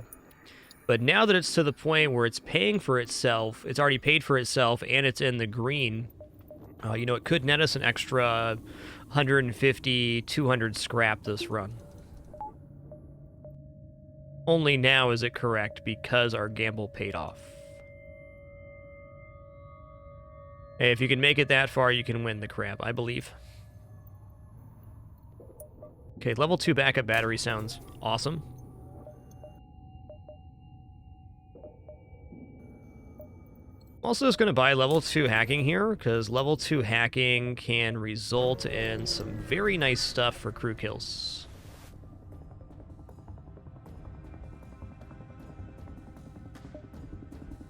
These are sacred Urknog clan hunting grounds. Okay, whatever about that.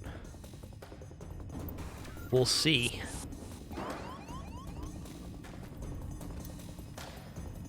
It's gonna slam jam the weapons here, easy.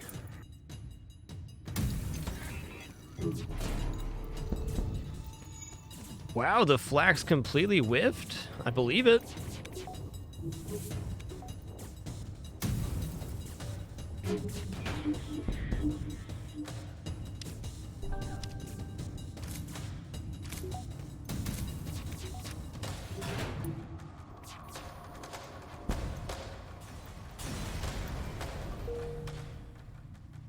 Scrap recovery arm does not actually affect score at all. The extra scrap you gain from having scrap recovery arm is not counted in the scrap collected statistic.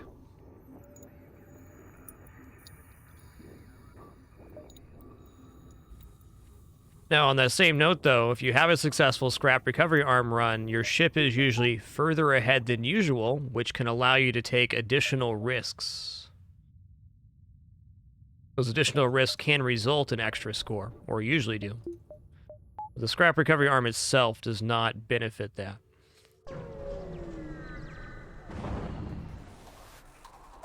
Okay, well, here we are. We are certainly going to go into a hack here to start. Yes. Weapons are the big one here.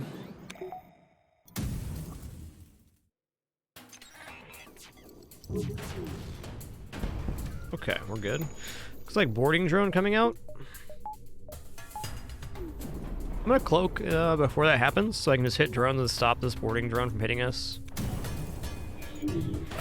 Stop it from damaging us. Hell yeah! 5 fuel, 8 missiles, 22 scrap. 5 fuel sounds excellent.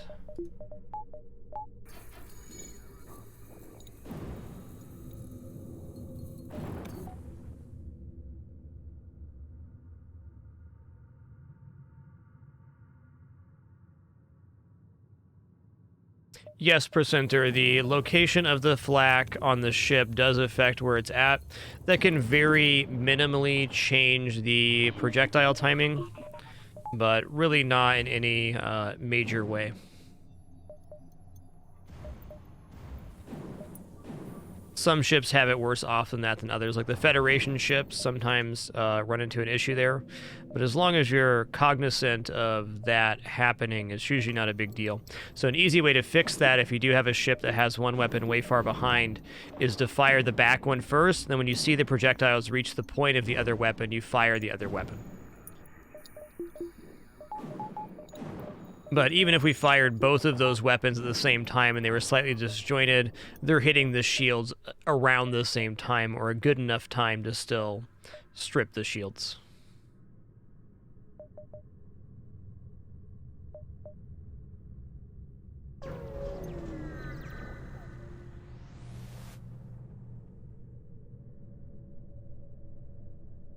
I am not giving up 4 fuel, sir. Hacking weapons is very dependent on what the weapon system is.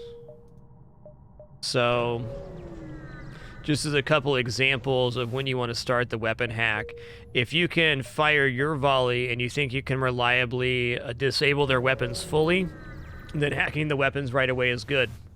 But if you have 2 shields and they have burst laser 1, burst laser 2, the correct time to start the hack is right after the burst laser 1 fires, before the burst laser 2 fires, to disjoint their weapons.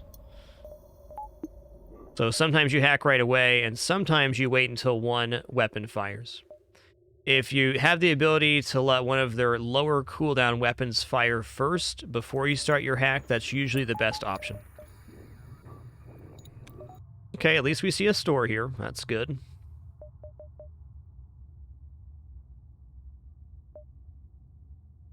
I guess we can take the store now and come back this way. There's nothing we can't buy here.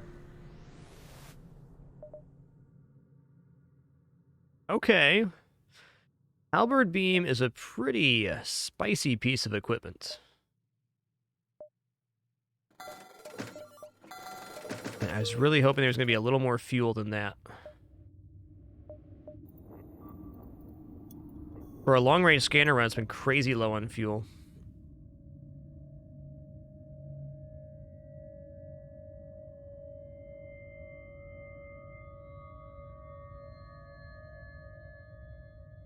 If I don't buy the halberd beam, what am I going to spend my scrap on right now? Could just buy 4 shields, more engines and stuff.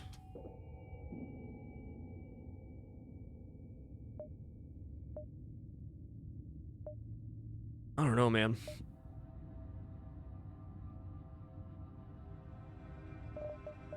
How much to bring that online right now? 165 plus power.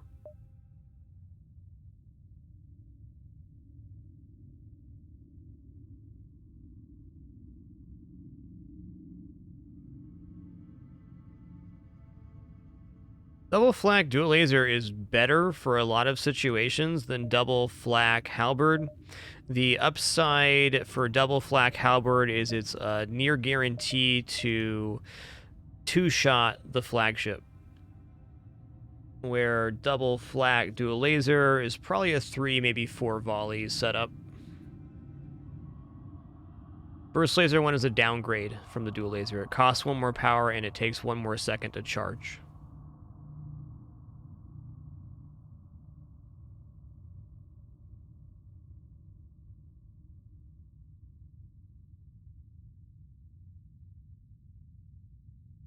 Yeah, okay, I'll buy this. I guess I can consider dropping a flak here to do flak dual laser halberd. That is slightly cheaper, and since we're using hacking on most fights, it's still good.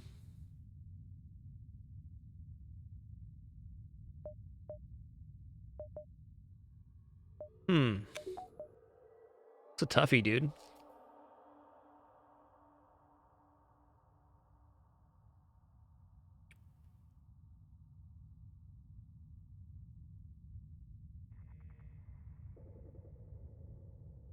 Like, just going 4 shields and a bunch of engines is perfectly fine here, too.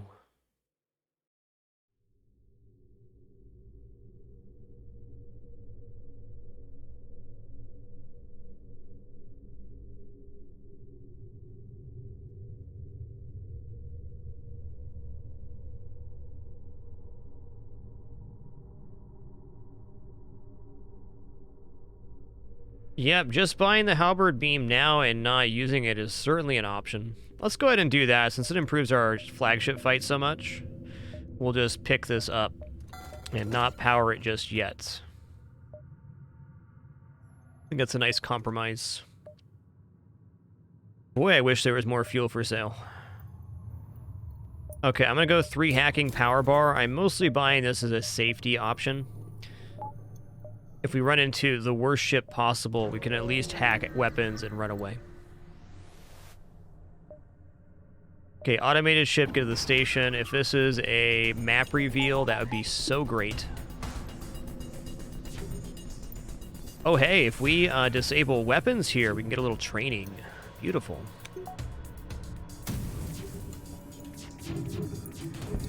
Good.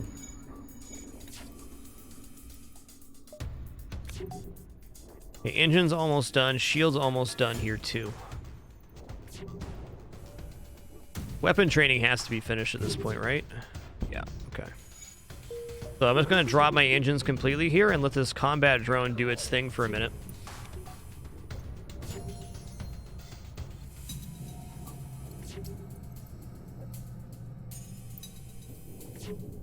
Hey, Bale Barn, thanks for 54 months. Thank you.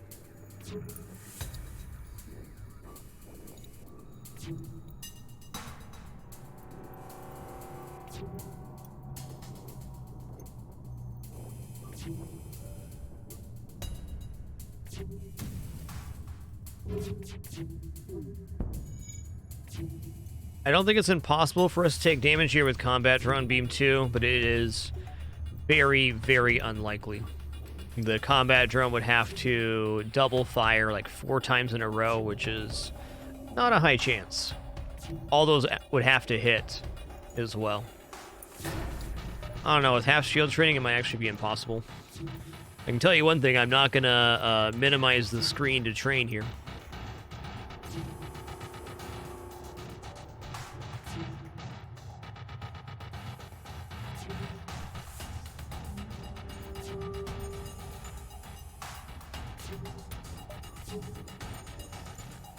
So the shield training brings this bar's recharge from 20% faster to 30% faster.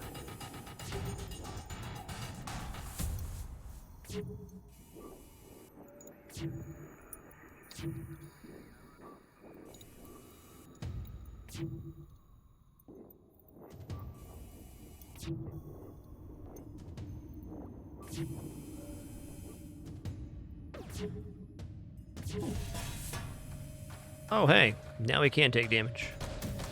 I missed that.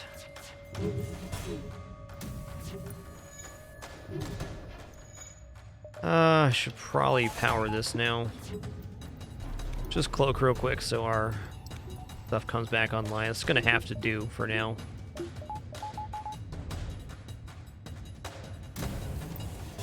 I think the flak ate up the projectile there. That was cool. Yo, Crumb Shot, thanks for 11 months. One more for that year.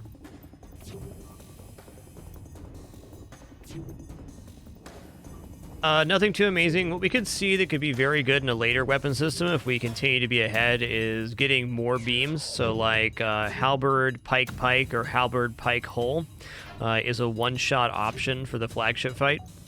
But really, out of upgrades that we can get right now, there's not much left. And really, those upgrades that we can get would almost certainly be better spent on just getting 4 shields and engines.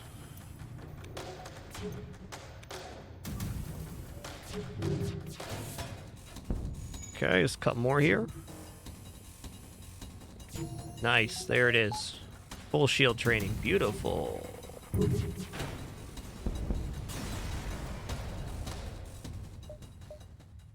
Hole Smasher laser. Well, that's a cell. Alright, I'm going to avoid this ion store. I'm just going to take this one here. Why are we so low on fuel still?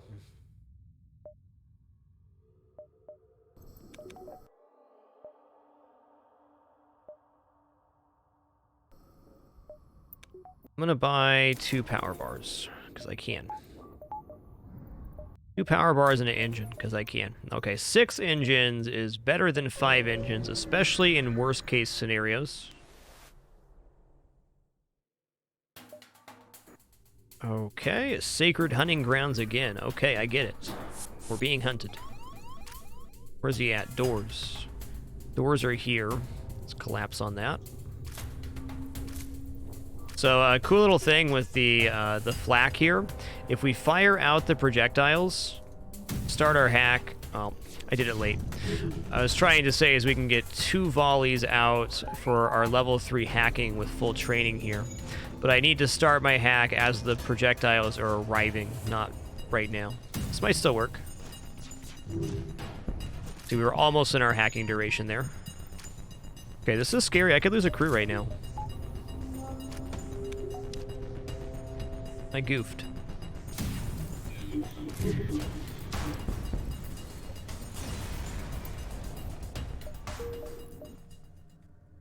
Okay, this is not a store. If there's going to be a second store here, it's going to be one of these white beacons, so way more likely over there.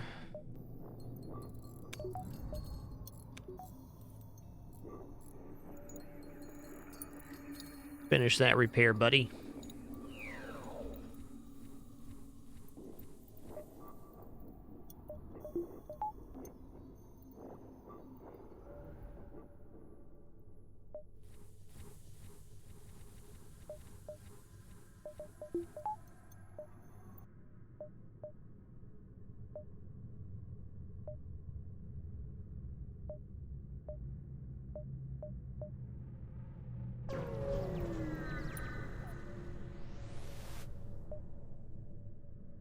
Okay, let's attack the ship. Gonna do a pilot hack here, slam the weapons, should be good. Alright, gonna mind control the human, gonna send him out of the room and back in. Beautiful. Okay, let's try to get this technique working this time. So we're gonna fire here, and then fire out, and then start our hack. And the flak should be back online in time now. Should. Yeah, these are going to land before the hack is done. Twofer.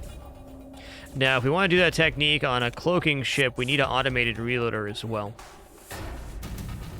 But for any non-cloaking ship, we can get 2 full volleys off. Yes, I will take 4 fuel and 26 scrap. Thank you.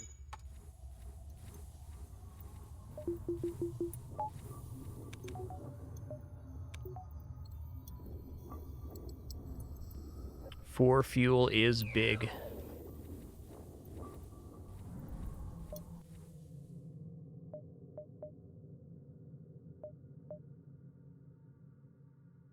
right. 1, 2, 3, 4, 5, 6, 7, 8. Almost 9 jumps. So it's really more like 10 if we get 5 nebulas, which we will. Okay, 1, 2, 3, 4, 5, 6. Let's go 7, 8. Good enough. Let's take this first. Yo, what's up, rebels? Okay, they're cloaking and they're trying to get away. Do not appreciate.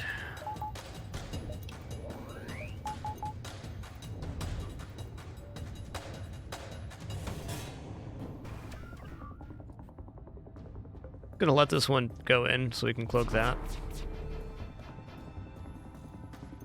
Okay, so on this ship, I'm gonna fire both flaks here. I'm gonna hack, and then I'm gonna hit the piloting with the dual laser, because they only have level 2. Just going to need to accept that taking some damage might be part of our existence on this jump.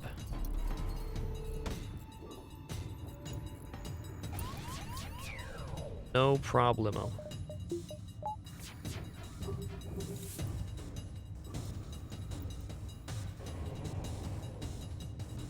Okay.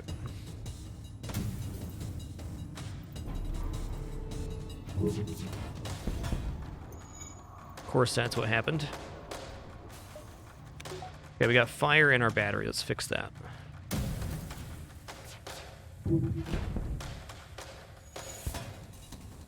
Okay, now they cloak again. And you can see since we have piloting hacked, that this repair is happening too slow. We good, we good. Hey, Zephyronaut, thank you so much for that gift.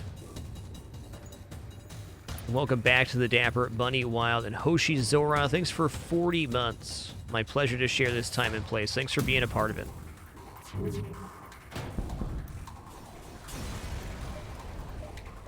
19 scrap-a-doo.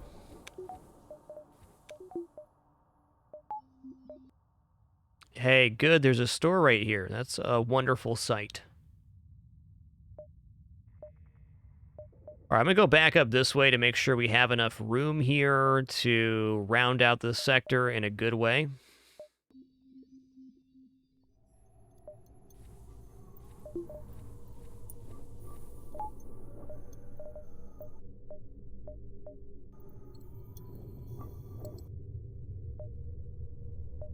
Gonna make an upgrade decision at that store.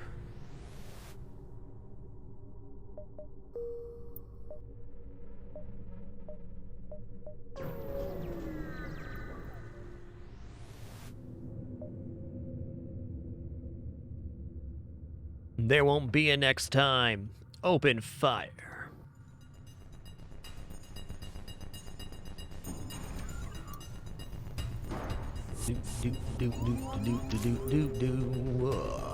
Alright, that sounds like double Manus to me. Is it? Begin the mind controlling.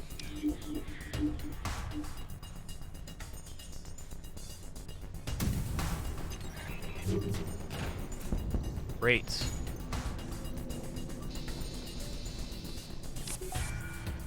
Oh man, they just left their homie hanging there.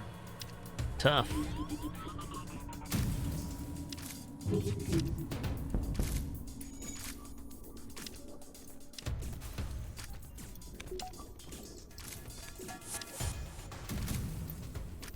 Yo, Trash Dabs, thanks for 66 months, man. Appreciate that.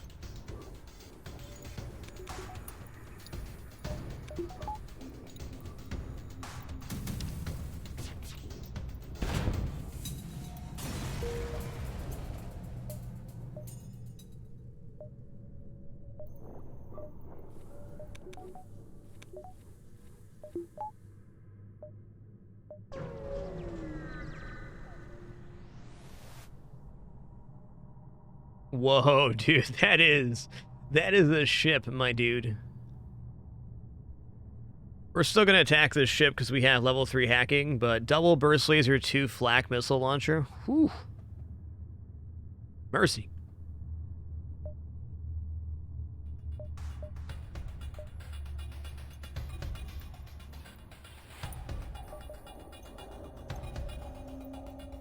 This ship without cloaking, you may just consider passing on.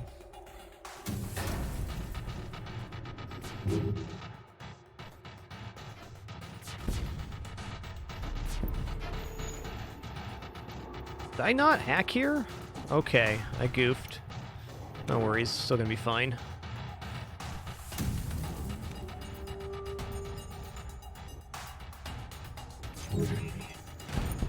That is very true, Wonko. If they're that high on weapons, they're definitely short on something else. Probably engines.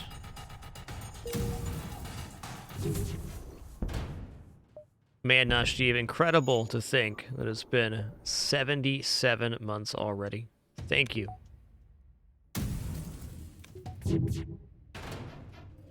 Ooh, swing and a miss here. Jump imminence. Don't you dare. They're daring. Gonna happen. Okay, since the ship is jumping away from us, before the text bubble pops up telling us there's a double fleet pursuit, which is definitely a possibility, I'm gonna jump away from this beacon. No problem.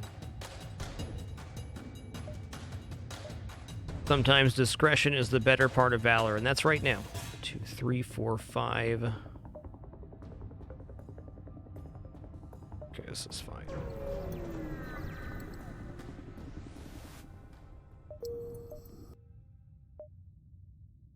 Would have preferred to win the fight there, but you know what? They earned that runaway. They can have it. Rum's bad. Thanks for 17, and Blaine for Maine. Thanks for 21. Thank you. Okay, weapon pre-igniter is fine here.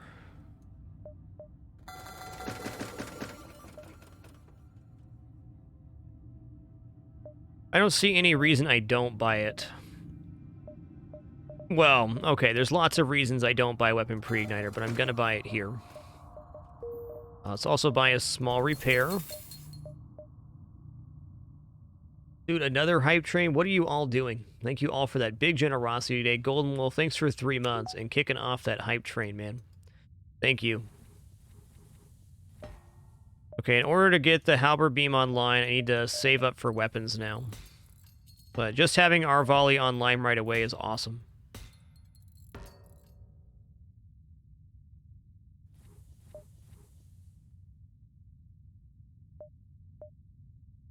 We're going to go 1, 2, 3, 4 exits.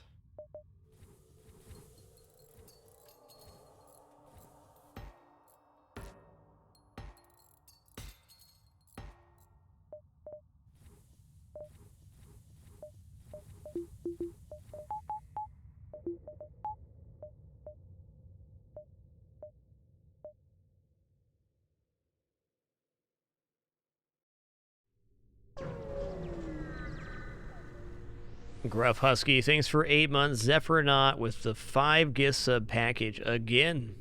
Upper Mill Will, thanks for 100 bits. Trenton, 27 months. And Gromkey, thanks for 500 bits. Too damn kind.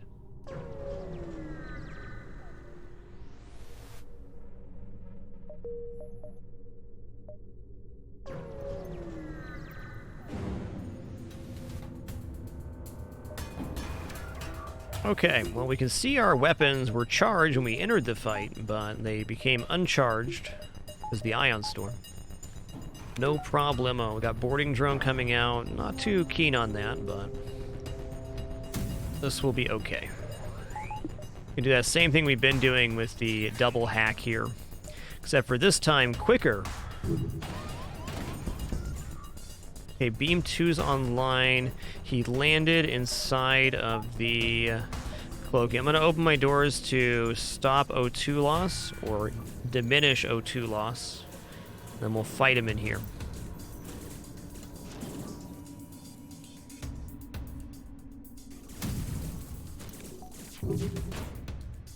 Five fuel, 8 missiles, 20 scrap. I mean, I'm going to take the 5 fuel.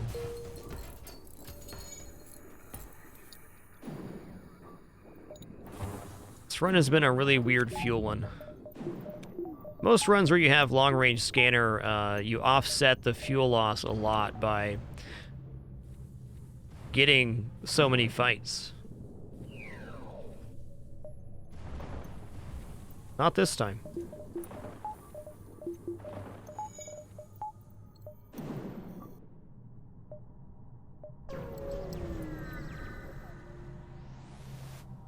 Yo, Joey Salads, thanks for 500 bits as well. You guys are crushing it right now.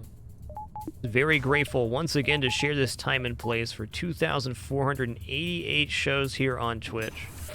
Fully entrenched in our 10th year full time here on the site. Literally couldn't do it without you. Just grateful for every day, every moment we're able to do this. No place I'd rather be, nothing I'd rather be doing.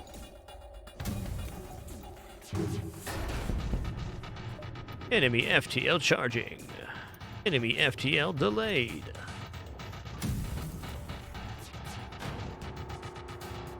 Not this time. I don't need 65 missiles, man. I don't. I don't.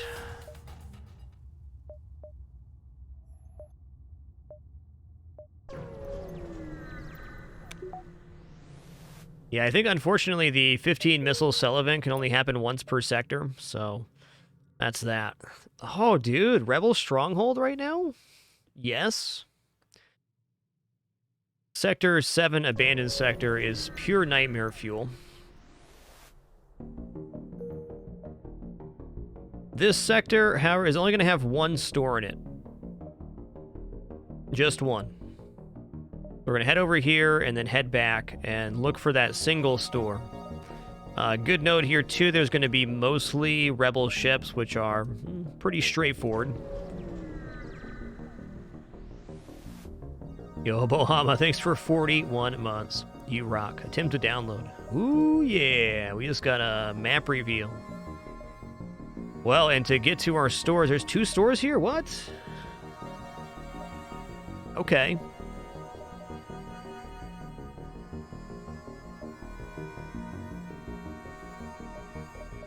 I guess we're taking 3 fights and then going to the store.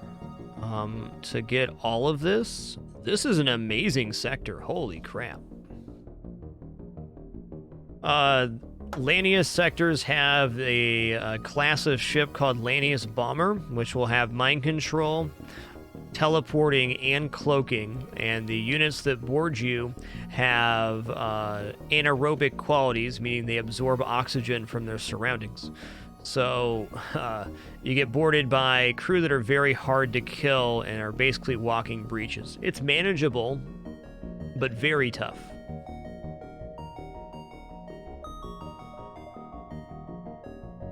How many jumps total here? I'm just going to count it now. 1, 2, 3, 4, 5, 6, 7, 8, 9, 10 jumps before the exit. 1, 2, 3, 4, 5, 6, 7, 8, 9, 10. Okay, maybe I dive here or skip one of these jumps. Probably skip the asteroid field. So in Sector 7, those Lanius bomber ships are at their highest power level. It's just a scary place. I do think that this particular ship could do just fine inside the Lanius Sector 7.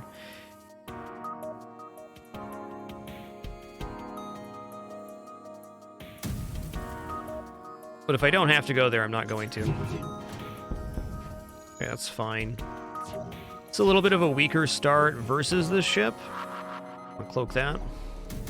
Since they have 4 shields, but we can get their weapons mostly down. Gonna be fine.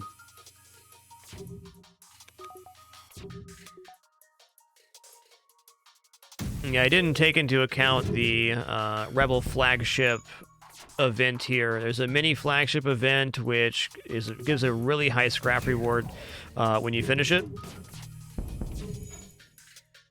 It's only going to be on empty jumps. Just like the Zoltan Homeworld sector, when we're looking at pathing through the map when we have vision, we're not going to be purposely taking empty jumps just for a chance at a quest. We'd rather take just fights.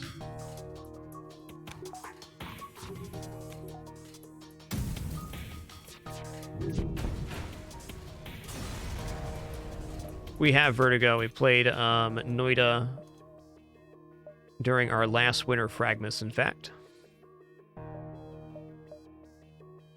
Got 1 win. I do plan on going back to the game, but I don't know when.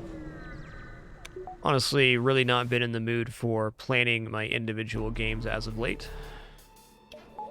Just going with the flow.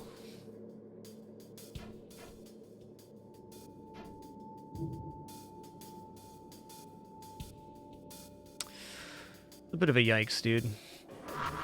Let's cloak that. Oh, that's still gonna fire at us. Okay, here we go.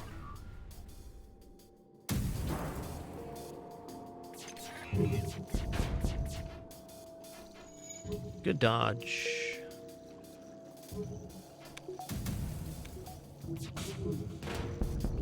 Great.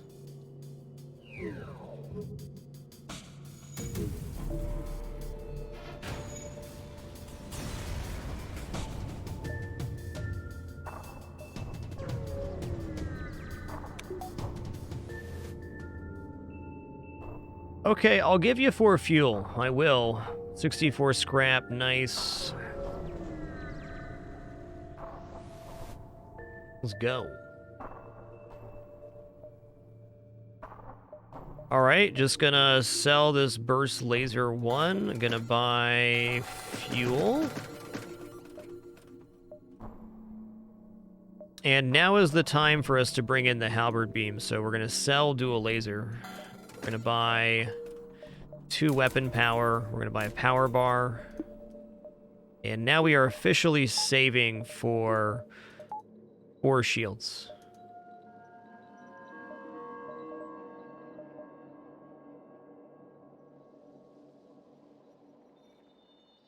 Yo, Vertigo 1, thanks for that Prime sub, dude. Appreciate that. Thank you all for that generosity during that hype train. Truly monumental.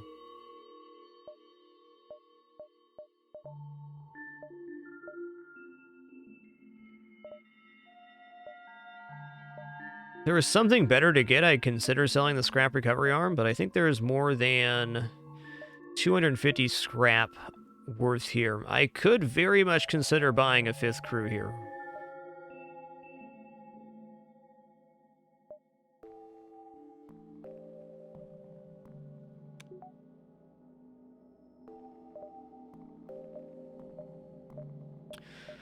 Don't think 5th crew's bad. Probably buy the NG instead of the Zoltan. Zoltan does add power, though. How much power is left in the reactor to get? 5 shields. Doesn't feel like we're gonna need more power. Zoltans really aren't good for anti-boarding, and they're not great at repairs either.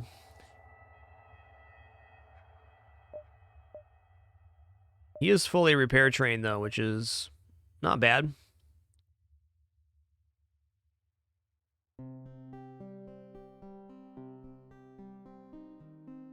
Alright, I'll buy the Zoltan here. If he wasn't full repair training, I'd buy the NG. Get Mr. Booga a new name. It's Con Insanity. How fitting.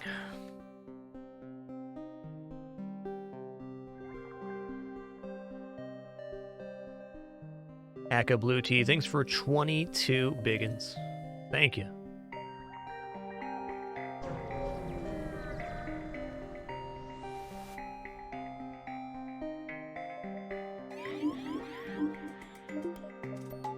Okay, counter mind controls out.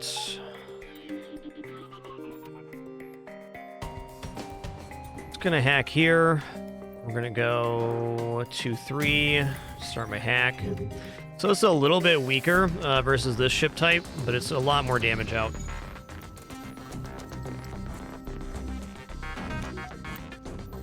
Gonna wait for the halberd to be back online to guarantee the kill.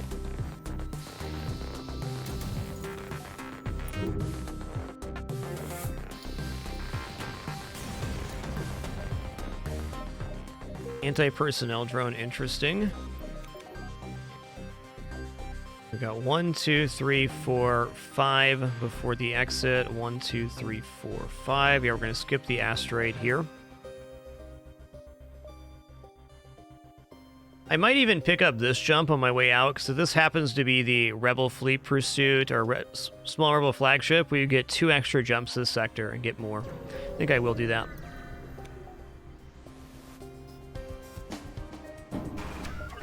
That is our second anti-personnel drone at this run. Okay, we're going to hack engines here, hopefully. Alright, the anti-combat drone just fired, so we're going to depower here. Good. Go here. We're hacking. Gonna get an absolute slam jam right here. That will stop them from running away.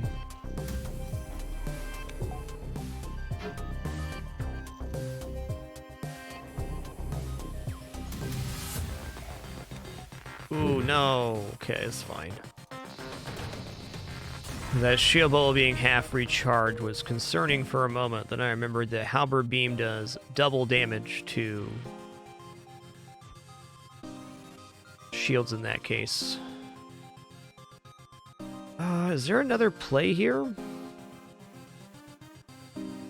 Okay, I'm gonna go 1, 2, 3, 4, I think, because I think one of these jumps is gonna be the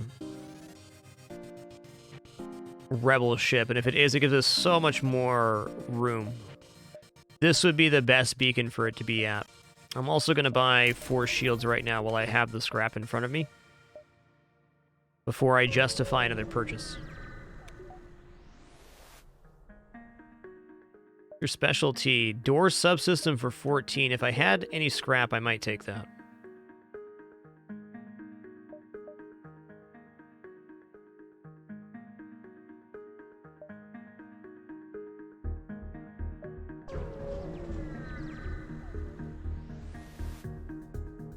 Okay. Enemy FTL charging.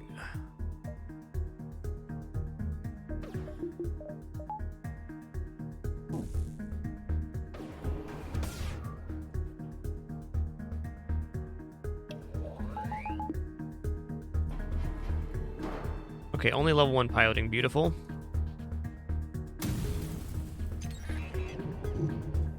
Just gonna go through here. This takes down piloting. Honestly, going through this way might have been better, because now we gotta wait for another set of missiles.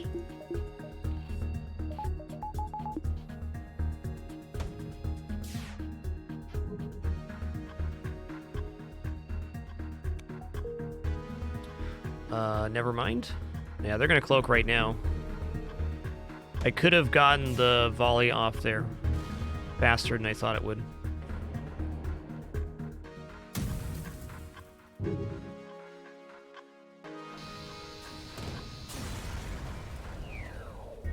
Okay, cool. All right, now this jump, and if it is the Rebel flagship, we should be able to get an extra jump out of it. Or... actually, I want to take this one first and then go here. Because if the delay happens on this beacon, I still think we get to this one. Either way, it's fine. Let's science this out. Yo, Pretentious Nub, thanks for 2 months. Appreciate you keeping it dapper. Thanks for being a part of the channel and community for so long. Reject your offer, dude.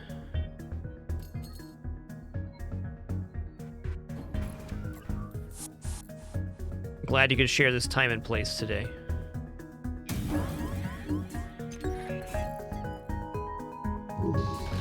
Good, good. Why are you guys in sensors right now?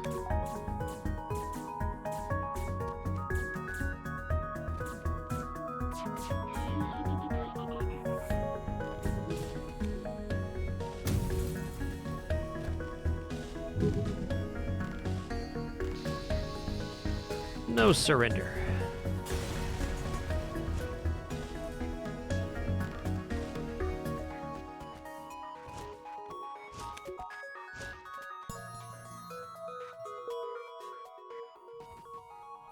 Enemy ships do not have augmentations, though you are correct in your assessment, Sap, that they sometimes are very inconsistent about what weapons they fire and what they don't. In my experience, it has more to do with the weapon type than it does the composition. So Ion 2 often fires, or they sometimes wait to fire Ion 1, and any charge style weapon gets a bit bungled by enemy cloaking. It is the ship type that determines the augmentation, that's correct. So slug ships have slug repair gel.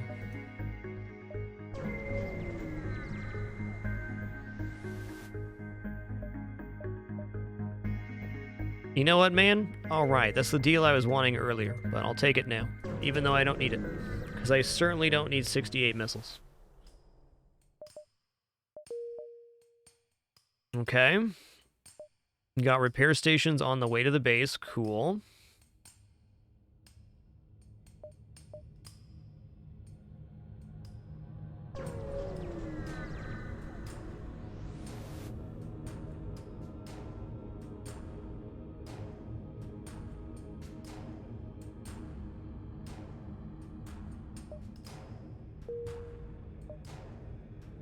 Yikes.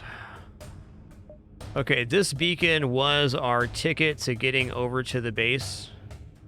So we're going into an anti-ship battery here. This is fine. I'm going to buy an engine and a power bar, and then our remaining scrap's going to go to value points.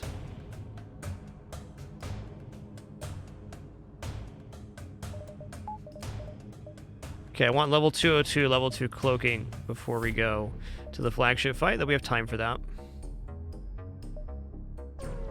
Well, this is an anti-ship battery dive. Since we have level 3 hacking and 7 engines, this is okay.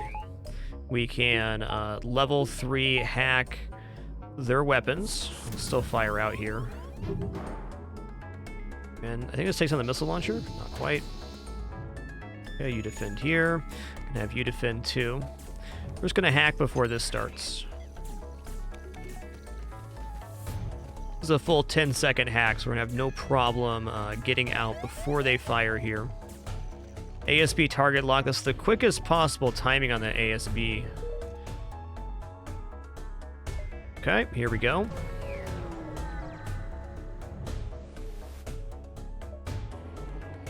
What? What? Okay, I'm going to run from this ship, too. I wanted to get that scrap for the value points here, but fact of the matter is they have triple missile launcher. All right, man.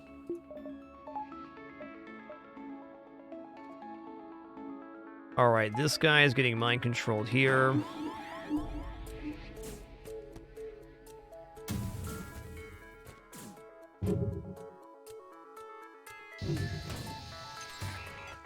That is a big problem for me.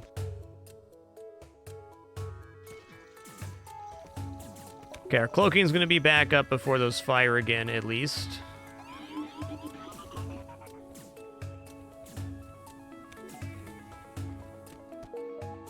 Later, Tater.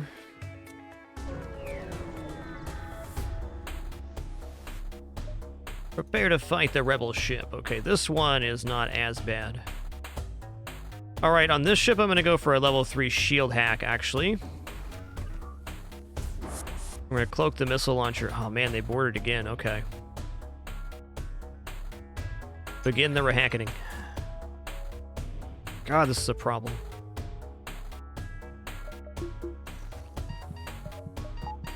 He's almost dead. Let's mind control this guy. There we go.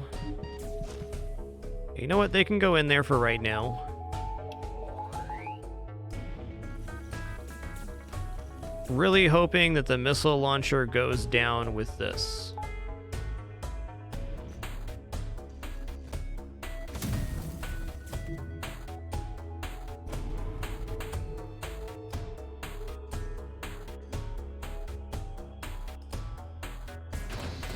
Okay, missile launcher's down. Beautiful. It's everything we ever wanted. What?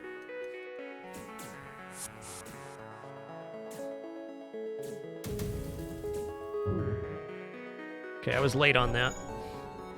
Or early, rather. Whew. Yo, double reward from the survivors, and there's a store right before the base. Life is good.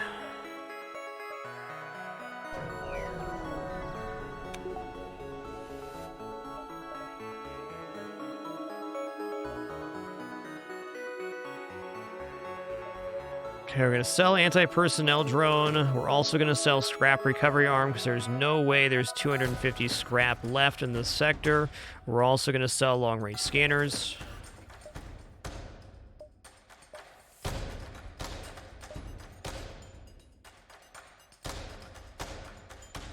Yep, there's hull beam. So between halberd and hull beam, we can do 16 damage on a pass. I still think double flak's better here for now.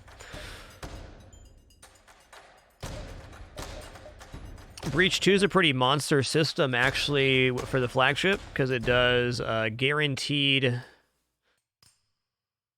3 system damage plus a breach.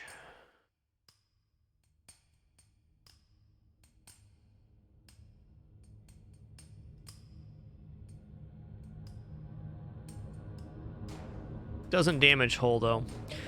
Very hard to fit into this system.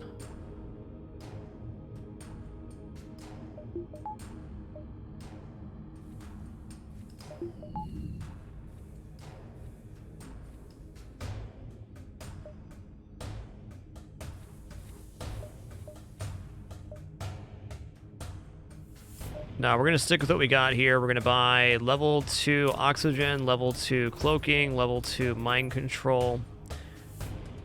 And you know what? I'm going to buy a level 2 door here, I think.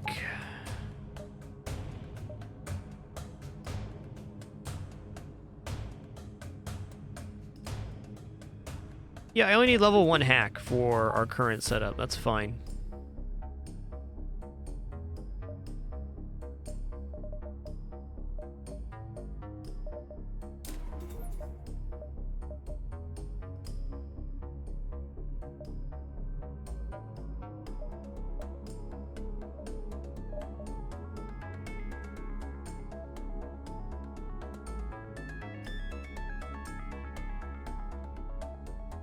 Okay. And we're off. We're fighting the flagship. Let's go.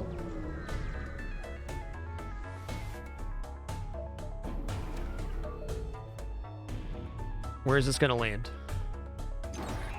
All right, their hacking landing on our hacking is pretty acceptable.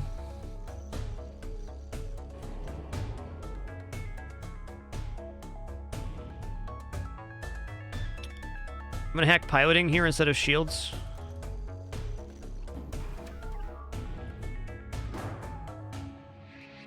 Okay, let's do that. Hack begins. So that's going to do 2 damage to shields. Let's make it 4 damage to shields by doing this right here. Actually, let's do this right here and delay the... Oh, I was a little early on that. It's okay. Cloak.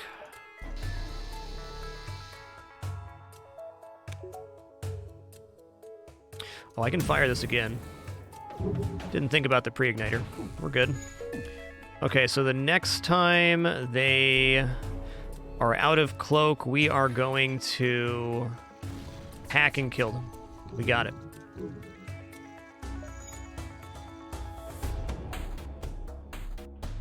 Gotta be able to re-hack here. It's fine. Okay, weapons didn't get hit. Nice. I just realized right now we didn't buy a value weapon. I just did that to myself. Piloting hack was better. Yeah, that's how much hull they have left. They're done. Goodbye.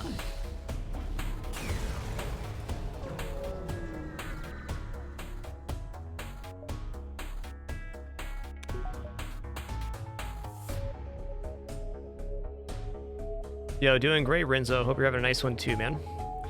Thanks for tuning in.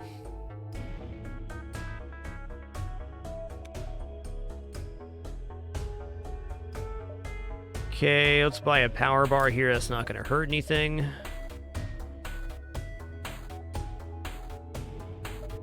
I think I will go for a shield hack on the next one.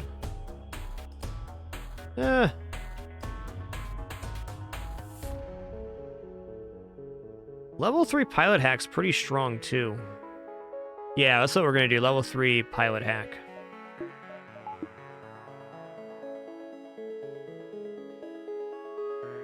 We're going to wait at the base for the flagship. This is one of the cardinal rules of FTL, is you wait for the flagship phase 2 at the base. This way it gives you a reset point on phase 3 when everything goes terribly wrong. Things are so much more likely to go wrong on phase 3 than they are phase 2. Value weapon refers to a point we put into weapons to offset taking 1 damage and losing 1. Okay, we fire out. Start our hack. It's not where I want him to land. Let's go level 202, and then we're going to defend here. Okay, here we go. Cool, cool. I'm going to go ahead and mind control the person repairing shields.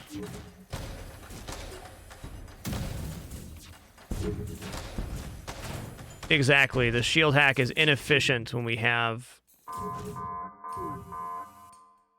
Whoa.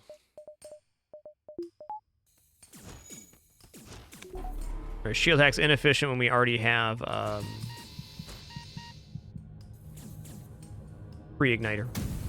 The time it takes for the shields to be hacked down is not worth it when we can fire right away.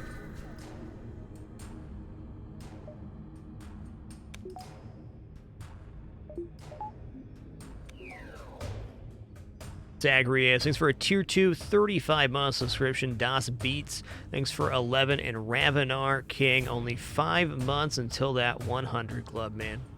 Thanks for being an awesome part of the channel and community for so long, Ravenar. Appreciate you.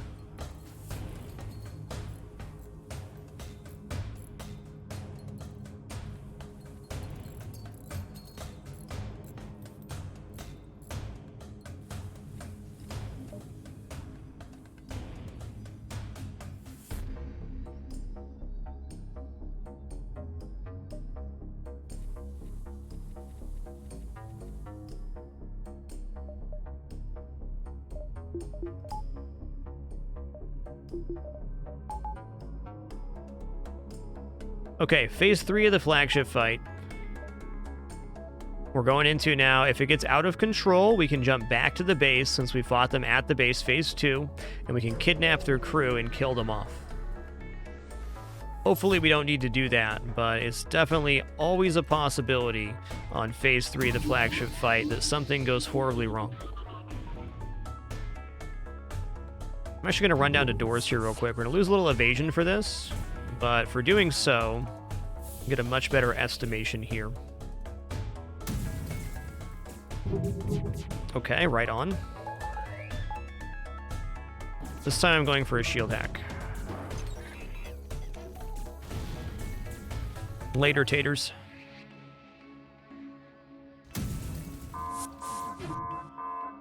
Alright, I'm going to do this here. And I'm going to cloak now.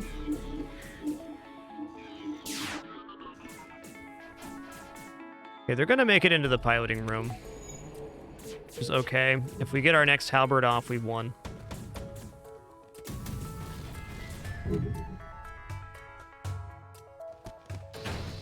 Got him.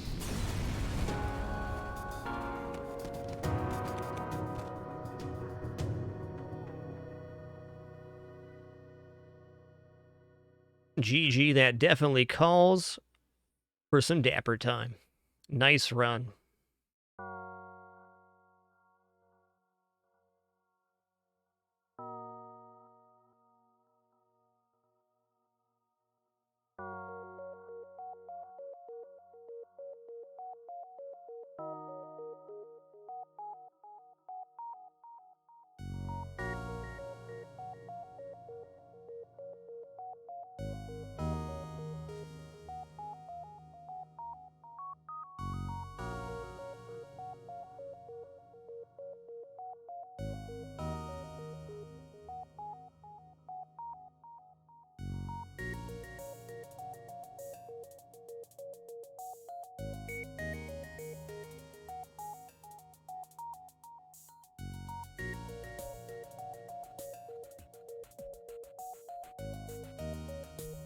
GG, that was a fun one.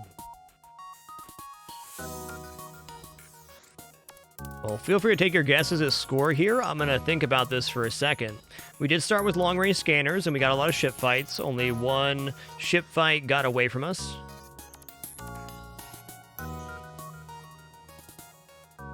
We did get a lot of free stuff to sell. We got 2 anti-personnel drones, hull laser 1, we got a free flak. We got, no drones. We didn't get it other than anti-personnel. I think this is a 6150 run. That's my official guess. Since we bought scrap recovery arm, and that does not count towards the scrap collected, it's going to feel higher than it was. Didn't have 8 engines, did not have 8 weapons either. Okay, 6100 is my new guess.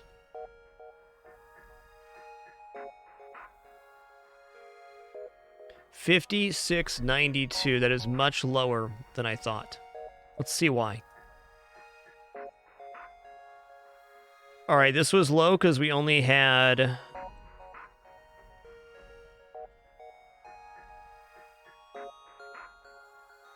52 fights. I thought this was going to be closer to 58. Well, alas, a victory is a victory.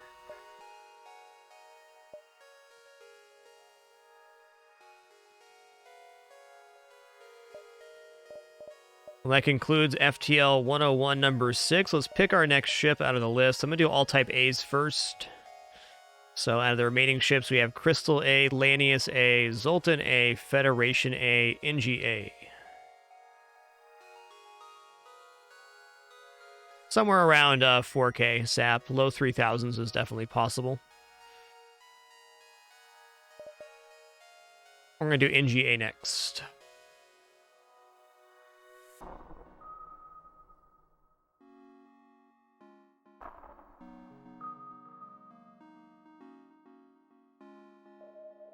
So NGA will be number 7 whenever that does end up happening. I don't know when.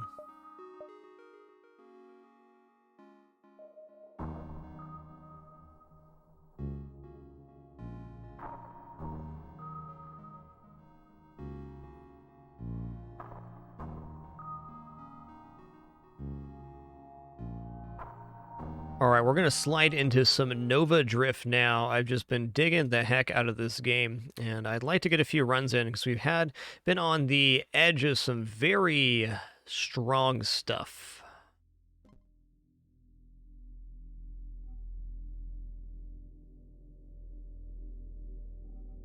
Let me swap the title here real quick.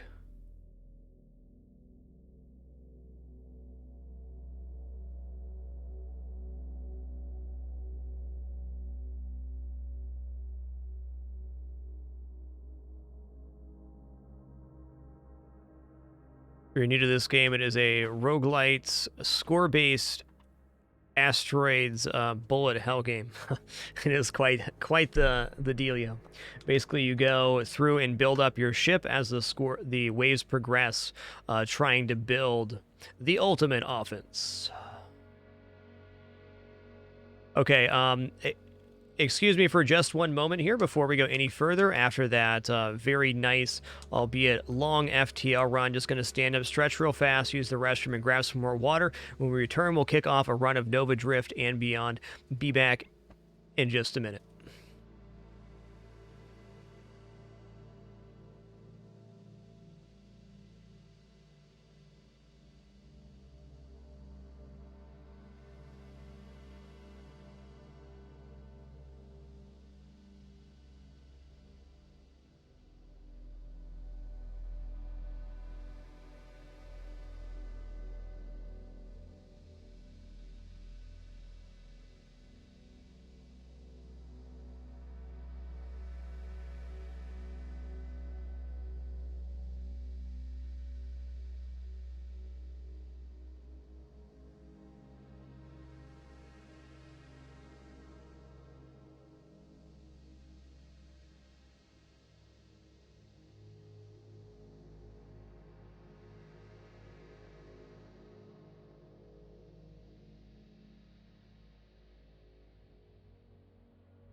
Alrighty, we have returned. Thanks for your patience during that brief intermission.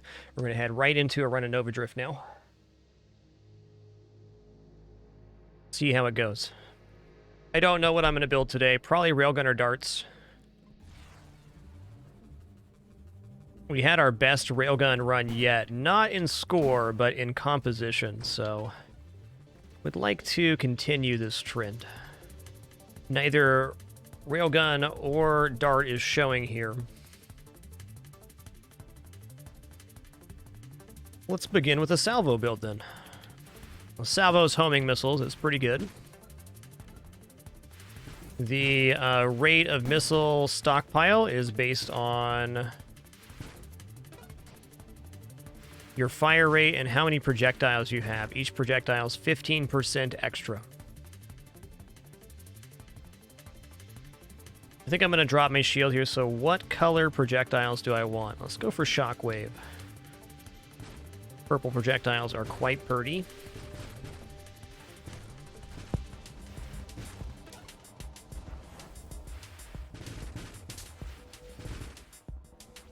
Probably be going for a lot of standard fare here. You know, weapon upgrades. Maybe we'll end up going barrage on this build. We'll see. We'll see. Okay, now we pick a ship type.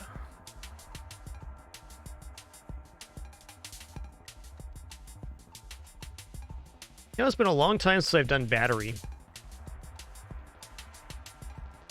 Courser is also pretty awesome for missiles. Let's go Courser here. Okay, so now we have 4 projectiles. This really amps up the missile amount, but as you can see, we fire out the side. So we're actually a little bit weakened right now until we get to something that allows us to wrap the screen with our projectiles, which is going to be Warp Strike. Oh, I lost track of my ship there, reading chat. That'll happen.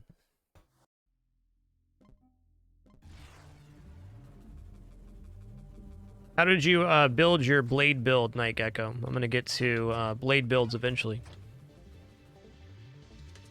Okay, here's Dart. Darth Funk Ninja, thanks for 18 months once again. And Gray Silver, thanks for those 50 bits. Appreciate your generosity. Thank you all for all the ways you choose to support this content. Literally couldn't do it without you.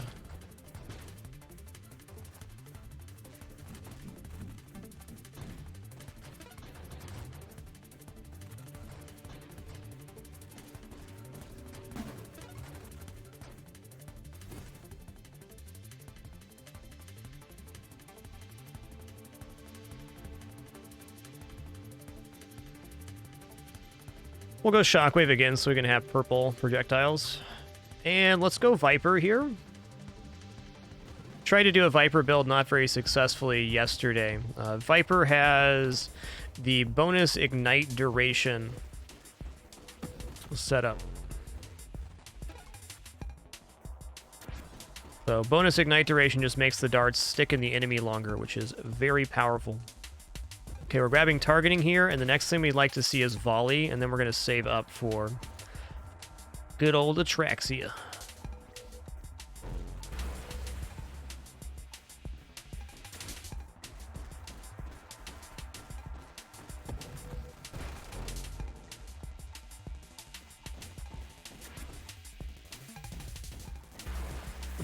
Get him. Okay. Not a level yet. Hey, cool. Volley showed up. So with just volley and homing shot, that is all the offense we need through the first boss at wave 40. So this gives us a little bit of room to save up for that super mod.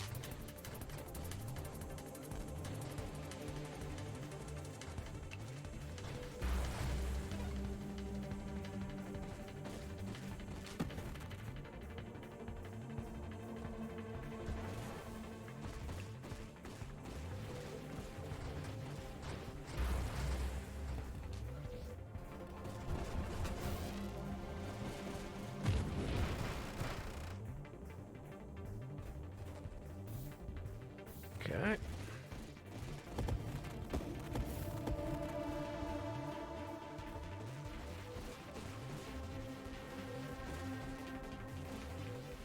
Actually, a pretty nasty early wave. Holy guacamole. This guy could get me bad.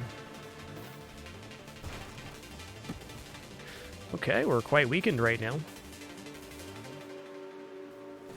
This is a pretty tough wave. Instead of spending one of our rerolls here to look for Atraxia, we're going to instead get to 5 so we can take one and hopefully it's there. Oh, man.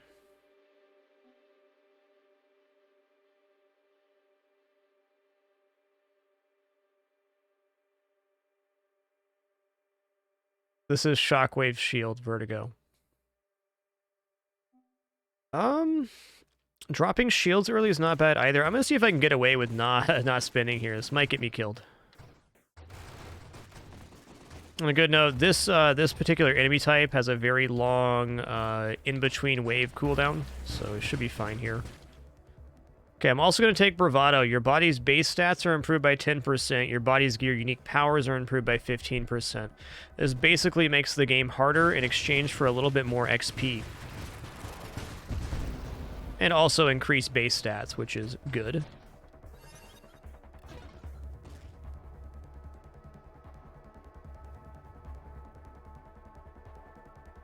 I'm going to grab adaptive armor here. Man, where is this mod?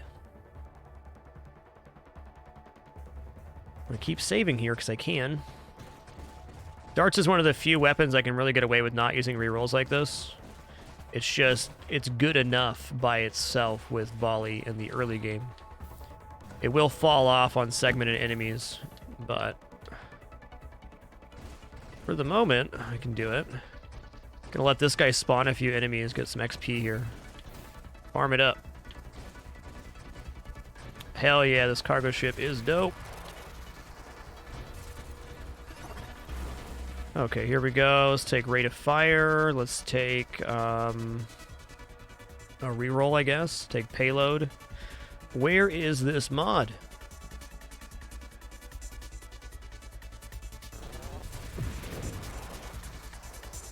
I got you, Night Gecko. Still a very good build, dude. I was just curious on the blades because I haven't used those too much myself, so thanks for sharing.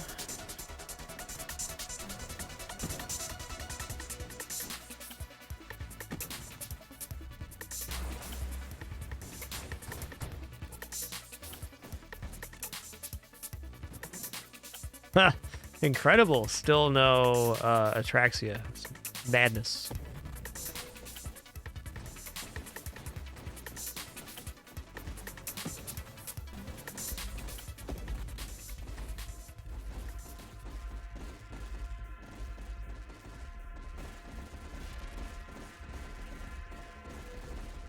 Interesting, I was still able to bump him with the caustic payload there.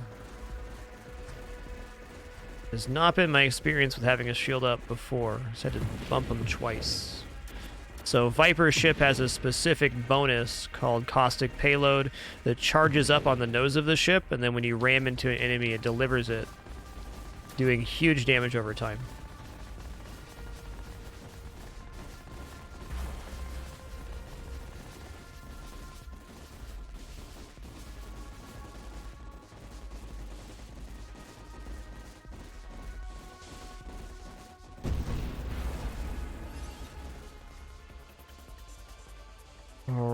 Let's take Candescence here. Unreal. It has not showed up yet. I don't get it.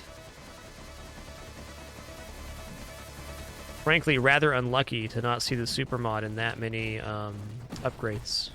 We're now at the point where not having these extra 4 or 5 upgrades could start backfiring on us, though. We're going to hold out hope here. We do have payload volley.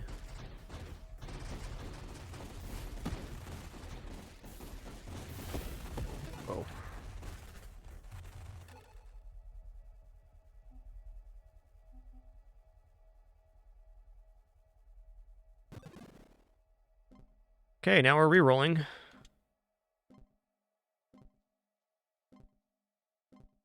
There it is. That was so unlucky. All good, though, because the quality of the things we've received so far has been pretty excellent.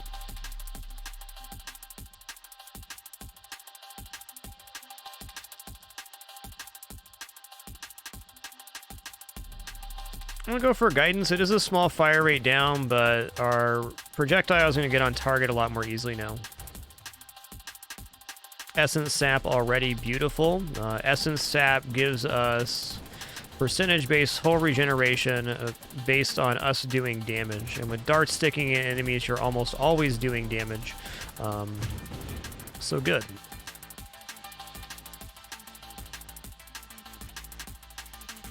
Let's go maximum hull here.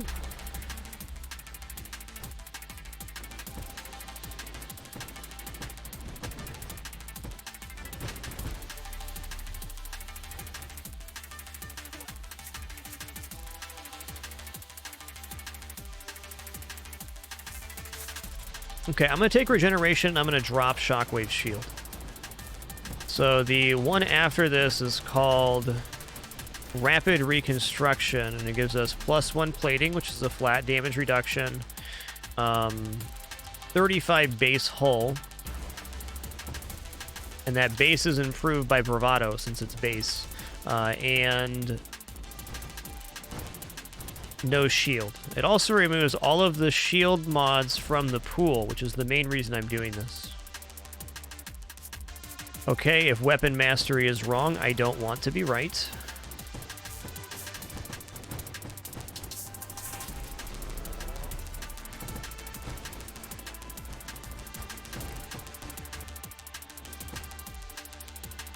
Dane Lidra, thanks for 73 bigots. What a legendary show of support. Thank you for 6+ years.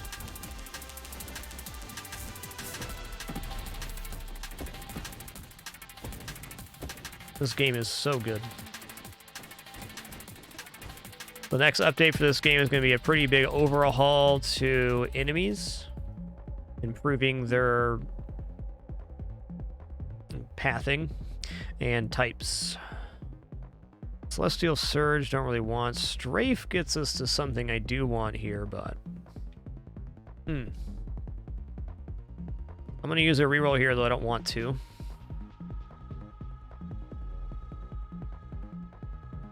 Okay, Adrenal Module is fine. It increases our damage based on how much health we're missing.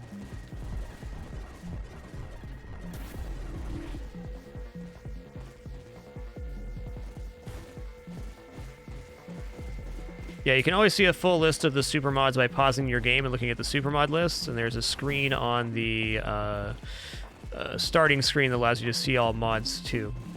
But any of the black outlined rainbow mods have prerequisites of other mods or other conditions before they appear. Most supermods have a condition of 2 other mods being taken, and Ataraxia, or Atraxia as I call it, has the condition of having 4 upgrades unspent. Yes, Duragon, there's 9 different ship types and 9 different weapon types. Your first 3 upgrades are, you pick your weapon, your shield, and your ship type. I'm going to take 1 Slipstream here. It's just 7% global damage, and I don't mind having a little bit of minus friction. It makes us more floaty, and in this game, a good way to dodge is to be floaty.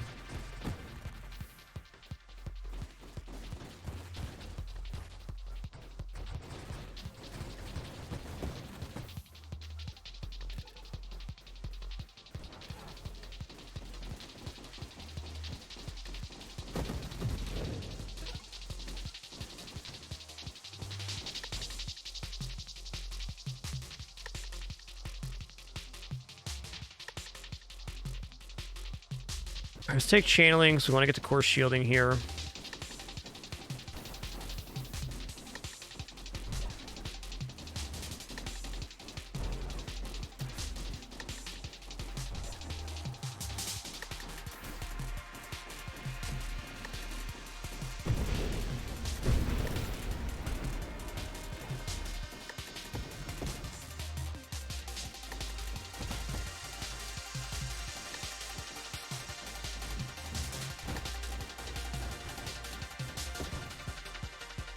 Okay, purification is plus ignite duration 2.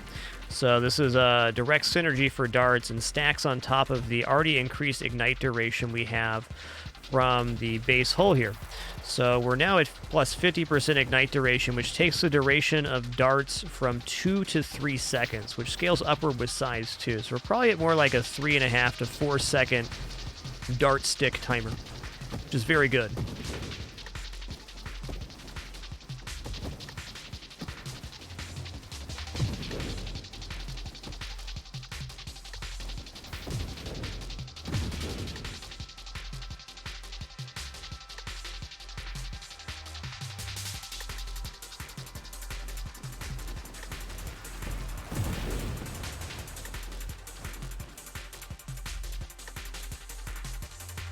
Barrage is looking not unlikely now. Maybe I stick on 3 projectiles and take firing array. I don't know. I'm just going to save this point.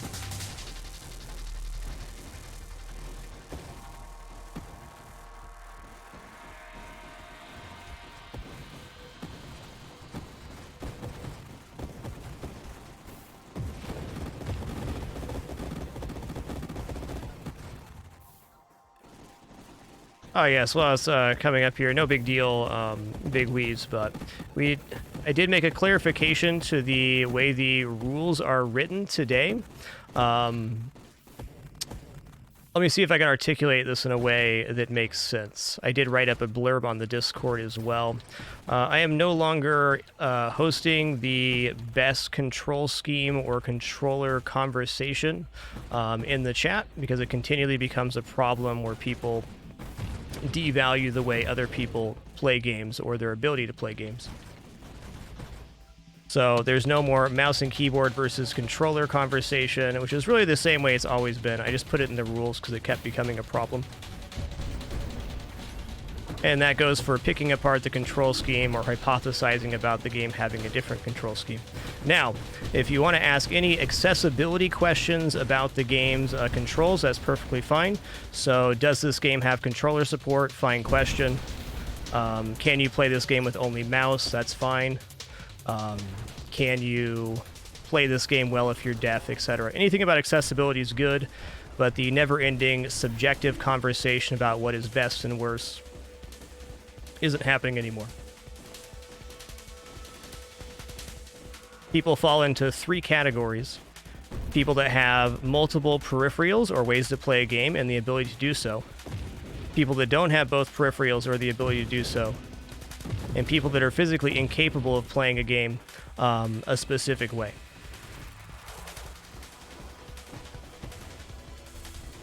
So for most people, the conversation of what is, quote, best or worst way to play a game is just really unenjoyable. And frankly, it's like beating a dead horse at this point.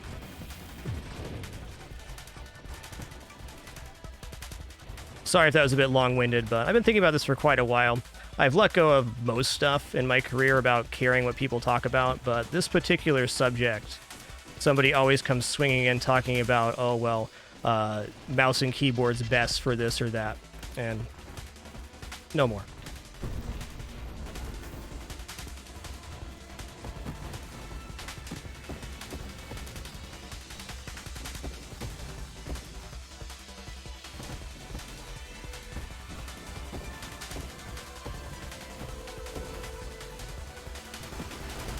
Yep, PC versus console, all that's in the exact same thing for the rules, which is the way it's always been. I just rewrote them to hopefully clarify that a little bit better for people.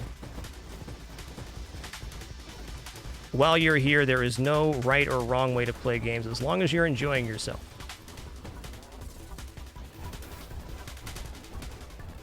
Oh yeah, good point there, Zealousy. Asking about if people change their keybinds at all. That is a perfectly fine question, because that falls under the accessibility category.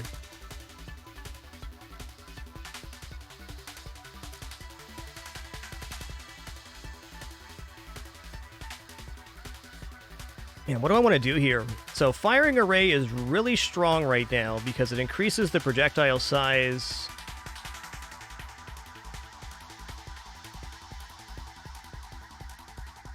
by 30%, which increases the burn damage.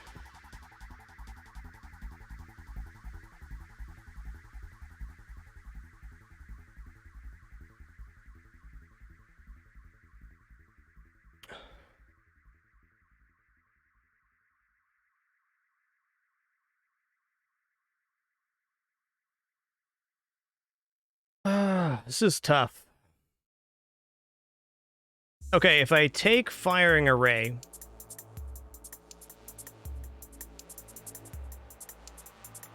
I can't take barrage. Also, if I get more projectiles or only one more projectile, this falls off.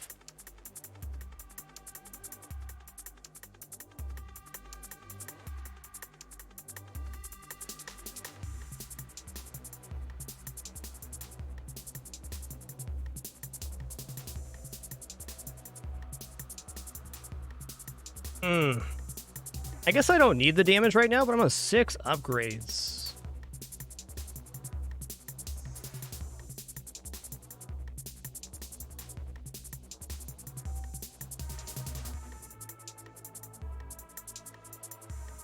Six upgrades is too much.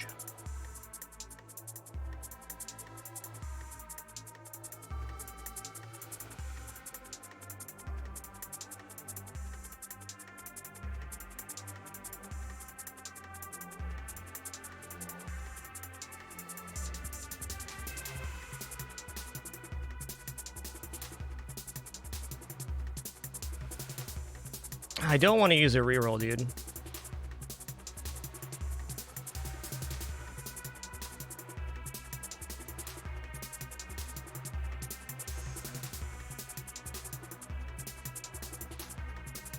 Okay, I'm going to take firing array here, and that's going to super increase our middle projectile, and then if we get any projectiles, I want 2 more.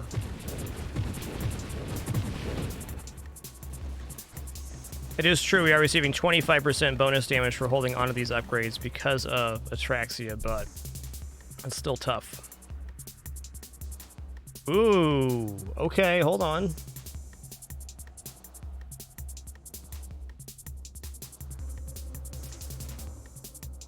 Swapping to Courser right now doesn't seem bad.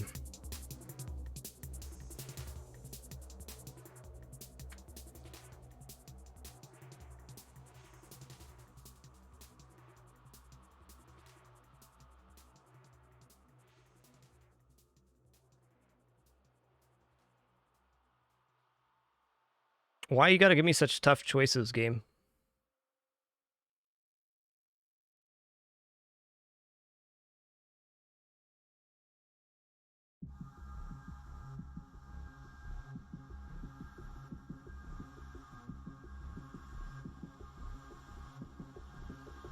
Okay, I'm gonna take Juggernaut here. It does make us a bit of a biggie boy, but health is nice. Absorption is very nice for our shieldless build too. Okay, Charge Shot with maybe Burst Fire could be a win condition here.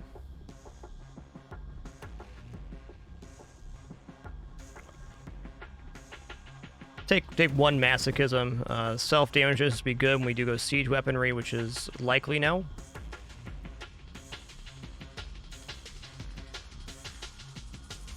Okay, I'm not going Barrage, so I'm not going to go Burst Fire. I'm going to take 1 double tap right now, just 1. Gives us 2 iterations of our weapon, but does not slow our weapon firing down so much that it's a problem. Okay, now I'm going to take Siege Weaponry. We have not Core Shielding, but some decent damage reduction from Force Armor, also from Masochism and a few other things. The next mod I want to get for self-damage reduction is Core Shielding.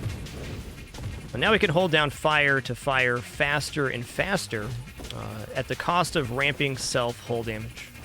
Since we also have hull regeneration via damage, this works out pretty good. I can't hold down the button forever, but I can force a very fast-firing volley, at least temporarily.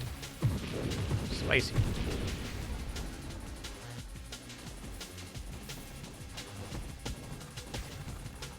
Also, that improved thruster is looking pretty good right now.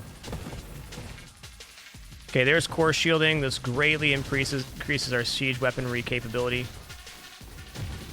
25% damage distance. Probably gets us another 5 or 6 volleys off before we have to let go of the button.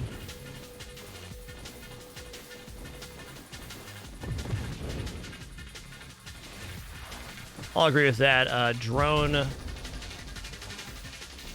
upgrades, usually a good one-off. Look at the size of that projectile, though. Okay, so I'm just going to stand in here for a minute. Looking at my health bar specifically, don't want to lose too much. Wow. Okay, that damage is much better than I thought it was.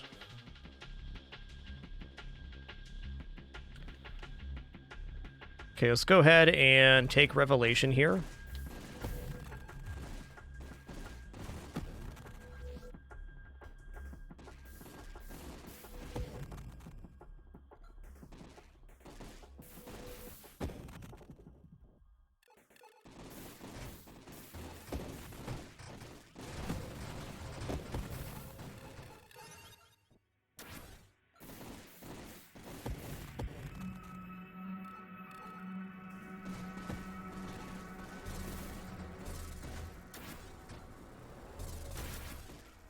Ooh, hold on.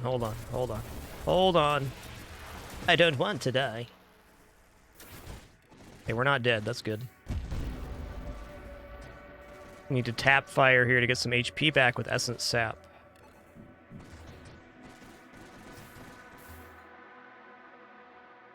Feeling our weakness on this build right now. Only 2 construct limit. I'm just going to take the 5% flat weapon damage. The other effect of Blitz is pretty much nullified on darts, but pretty good. Since we have such big darts, not all enemy types can take a dart and have it stick in them, which means Essence Sap doesn't go off. So that last couple waves there, that's tough, not having the regeneration.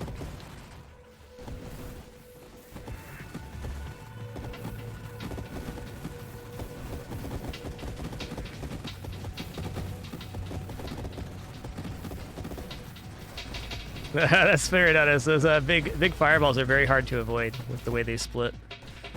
They do a lot of damage too, you're right. Tough projectile.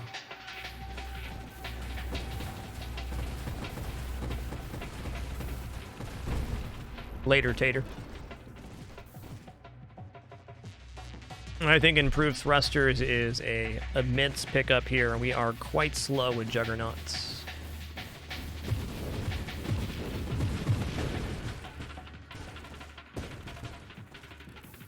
The exclamation point that appears, DOSGeek, is the warning. That always appears with meteors. Always appears on the edge of the screen as well.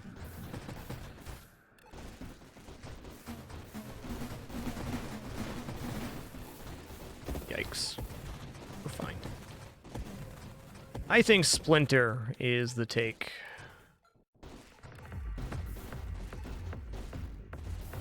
They can definitely be easy to miss the indicator when the screen is hectic. I get bonked by those all the time. Okay, I'm using a reroll here. Okay, let's take Splinter. I just said it sounded good. This is 15% fire rate down, but now enemies that have darts that stuck in them when they die shoot out secondary darts. This is bad for our single target, but extremely good for wave clear.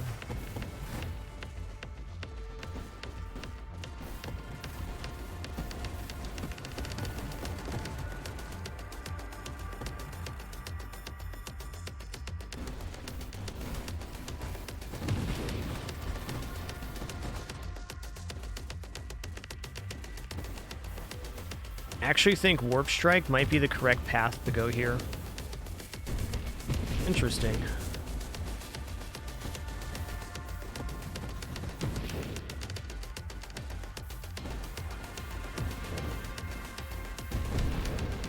Big bada boom.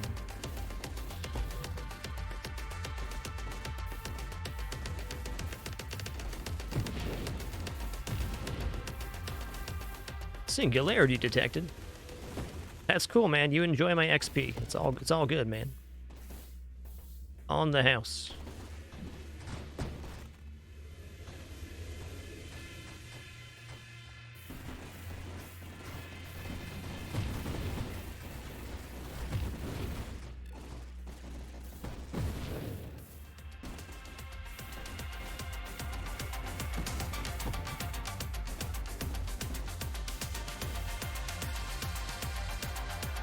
Okay. Solar Heart is a possibility. I don't think the damage needs that much help, though. Let's just roll here. Another Slipstream's an interesting idea. Okay, let's take Deadly Wake, Blink after that, and maybe working towards Warp Strike. I usually don't go for Warp Strike and Splinter, but if there's a time to do that, I think it's on a Darts build.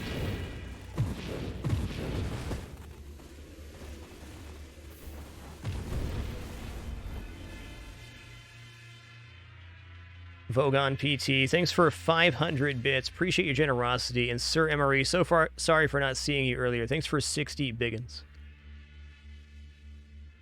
1.7 mil is still our best score, Zos Prime. Oh no. Oh no, I'm bumping into him too. Good try, Viper. Good try. Well, what we saw working good there was big darts with siege weaponry without a lot of burst. This is a rather recent discovery for me. I had been stacking more double taps and burst fire lately. Let's do this again. Oh, that was Thermal Lance.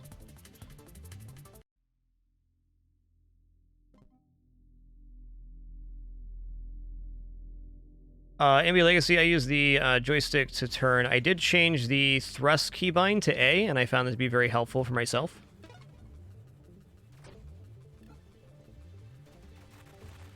Can all be rebound to anything you want, though. The base setting on the Game & Controller has thrust on the left trigger, and I found it unwieldy for my hand to turn and thrust at the same time. I could do it just fine. It just over time you start doing that for 4 or 5 hours. It was a little uncomfortable. I think that's probably more to do with my being used to playing a lot of platforming games where I always have my thumb resting on A and X. Okay, we're going to go amp this time around, and I'm not going to drop the shield. We're going to go extra spicy. Amp adds bonus damage if the shield is up, and bonus thrust. Also increases that further for each enemy inside the radius of the shield. Yeah, for sure, Zos Prime, if you want to drop that in the Discord, I'd be happy to look at the build. I do think shield-only builds have been my most successful runs, and probably my most confident build to get to 2 mil eventually. I've just been having too much fun trying stuff out. Darn fun, always getting in the way of progress, huh? Alright, we're gonna go Courser this time. This ship fires out of the sides of the ship.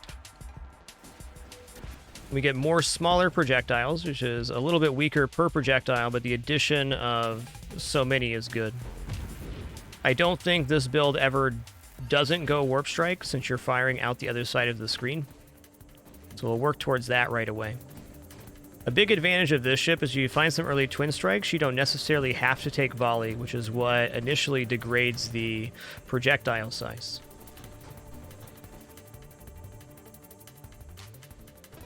Okay, before I do anything, I'm going to save up upgrades. This ship with the extra projectiles definitely can get away without upgrading the way Viper did.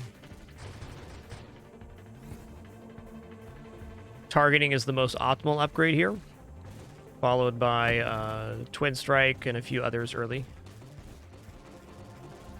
That's true, simply ironic. When you get to a point where you can take Hidden Power, the run's usually pretty awesome.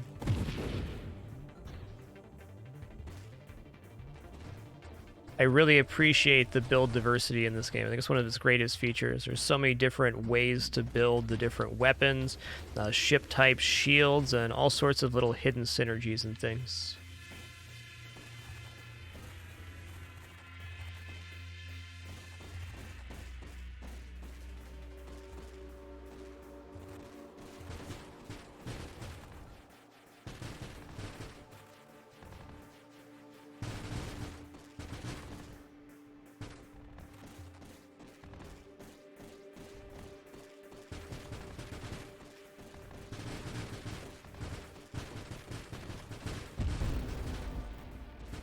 Exactly, Lux. What about 3 Twin Strikes? Tell me more about that. Cool, it showed up right away this time. Thank you, dude. Ooh, revelation. Speaking of triple Twin Strike, we might be in the business. Take Candescence here. Can take Deadly Wake. Gonna take, ooh, hold on.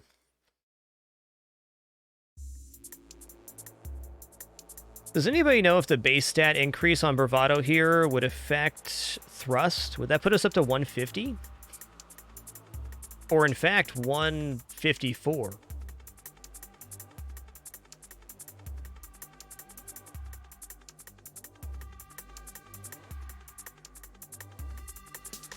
Yo, Cycle Hall, thanks for 7 months. Appreciate that.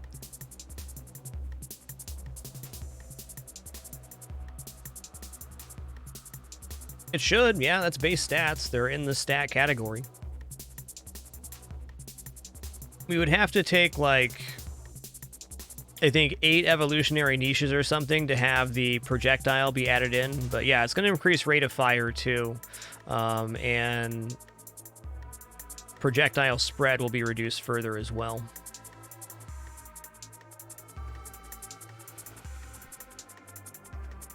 Okay, we're going to take Bravado here. Really should consider an actual offensive take next. Now that all enemies are elites. There we go, that's good.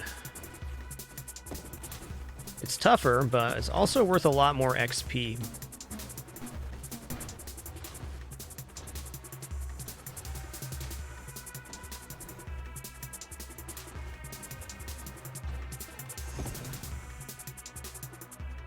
Okay, blink. That's not offense, but it is, it's something.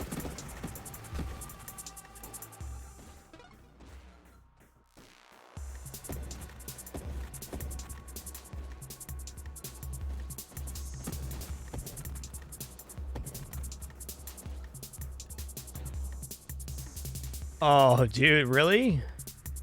Really? Triple twin strike? For me? We just gained 3 projectiles.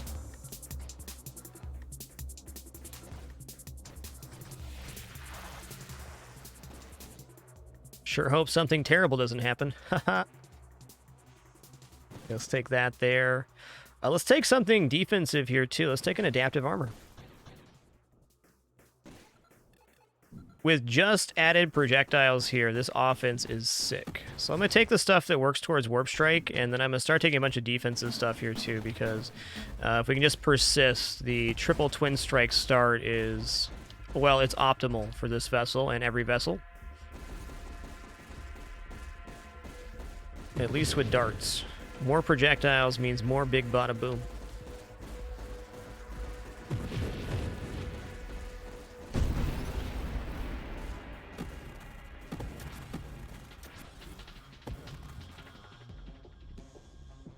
Alright, let's go ahead and take hull strength here. And magnitude's good.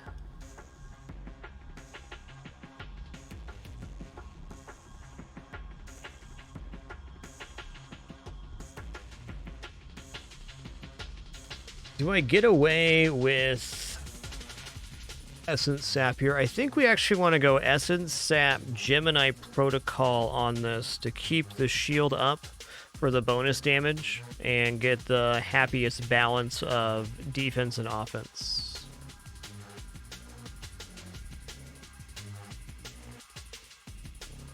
Marluxier, the Revelation triple taking wild mod only affects wild mods that have the recursive tag. So since Bravado is only taken one time only, it is not tripled.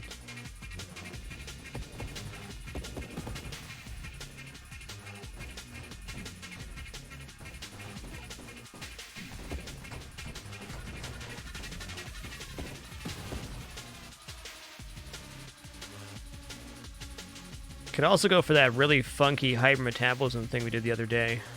Choices. Okay, well, magnitude's not going to be wrong. We just get snipe warp strikes in the pool, and once this build has warp strike, it's interesting.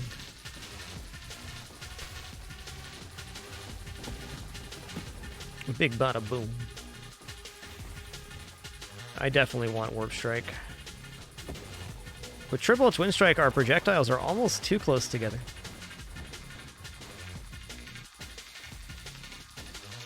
Okay, there's snipe. Beautiful. Warp strike is in the pool. I repeat. Warp strike is in the pool. It really is, though. So even before the bravado, 140 base thrust is amazing. Absorption, some of the best defense in the game. Go for it.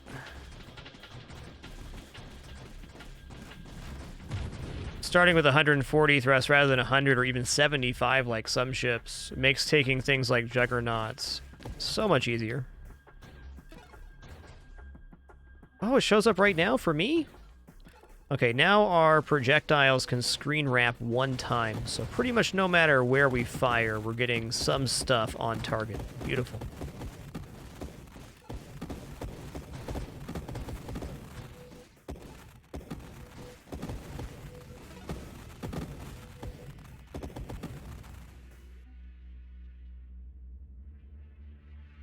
Okay, I'm going to take Splinter too. Our fire rate is much slower than I would like, but our projectiles are awesome right now. And we haven't even got into the fire rate pool yet.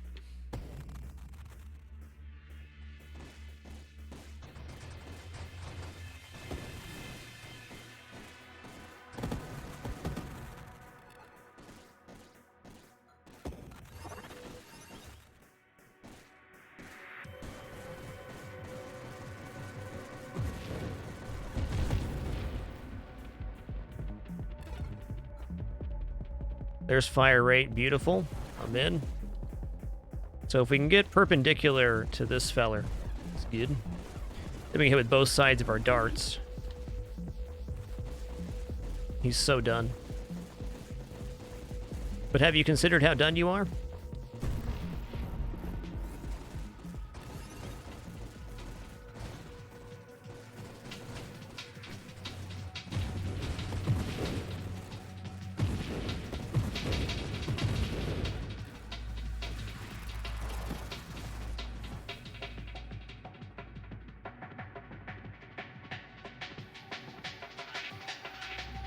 Again, one double tap, pretty decent. I'm going to take one double tap here. What's nice about double tap, even though we fire a little slower, is when if we turn while we fire, we get a much better coverage area on the screen. There's also a huge increase to our single target damage because we're firing with a very small delay, twice the amount of projectiles. Probably like a 1.4 upgrade to damage, if I had to guess. Just did. Wow. I can't banish out force armor here. 10% hull damage resistance is 10% more hull.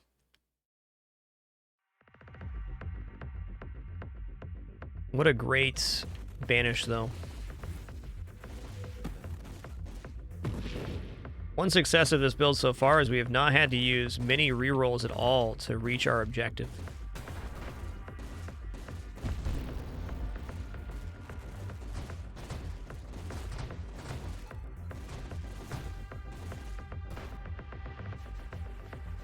Okay, a little quick there, a little quick there. Wouldn't actually mind a speed down right now.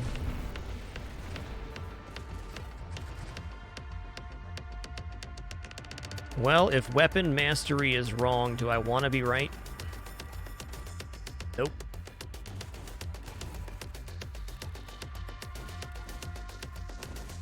I want to read the mods on weapon mastery real quick. Improve weapon damage, projectile velocity, projectile size, projectile spread, blast radius, and rate of fire. Cool.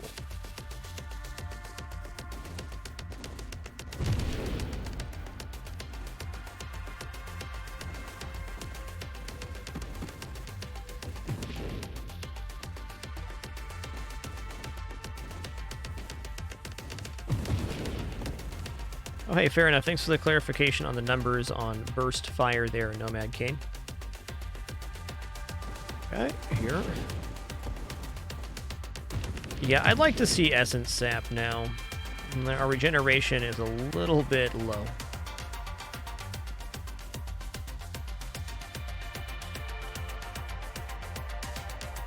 Why am I trying to talk myself into dropping shields right now?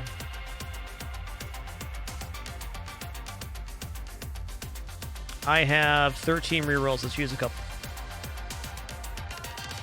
Payload is big money damage.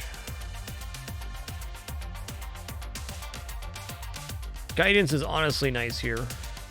The extra targeting is very good. This build could be in the position to take convergence.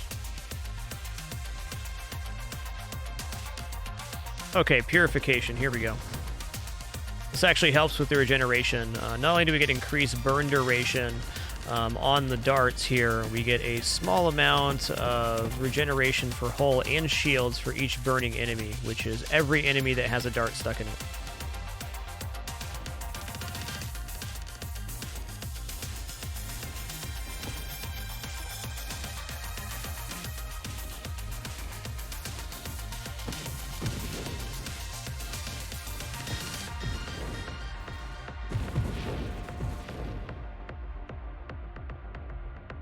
Still have volley to take. Could go like volley and convergence and go for a super small dart spam. I think 20% shield cooldown sounds good here. I'm not dropping my shields. We decided that the last couple upgrades. I'm rolling. Okay, core shielding is definitely good enough here.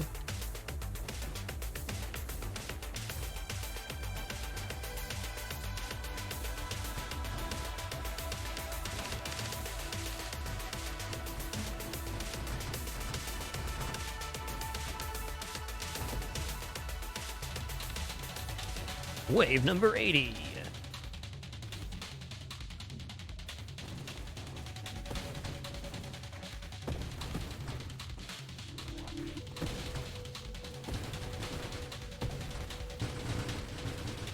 Uh-oh.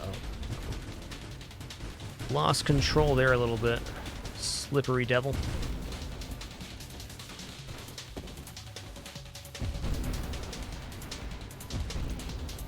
This guy's done.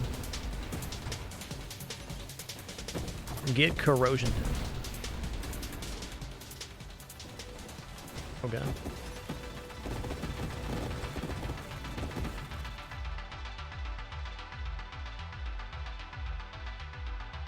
You know what? One galvanic outburst, not going to be bad here. It's extra shield power, which is damage in a way, and gives us shield damage resistance and return damage when our shield takes damage, which that's going to happen.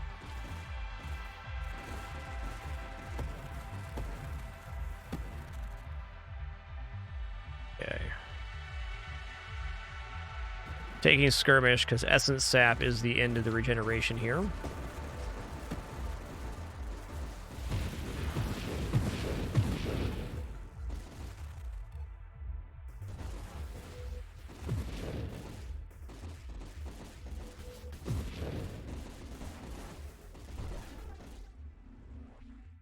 Okay, Warpath for an up to 30% faster weapon fire rate and thrust. The thrust is actually kind of tough to deal with, but still worth it for the fire rate, I'm sure. We zipping and a zooming.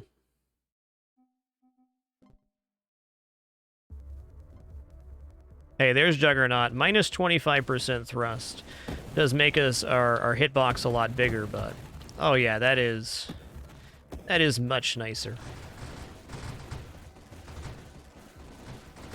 I'd even consider a Grandeur now.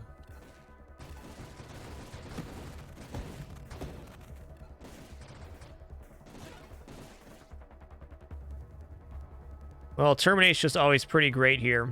Targets that less than or equal to 12% of their maximum hull are destroyed by weapon hits. Might as well be enemies have 12% less health. Yes, homing is very good here.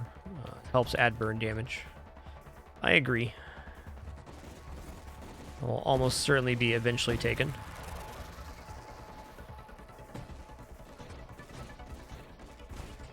Yeah, your bullets are always going to be rather quick as a result of taking the Warp Strike route, because both Velocity and Snipe have a plus 20% velocity modifier.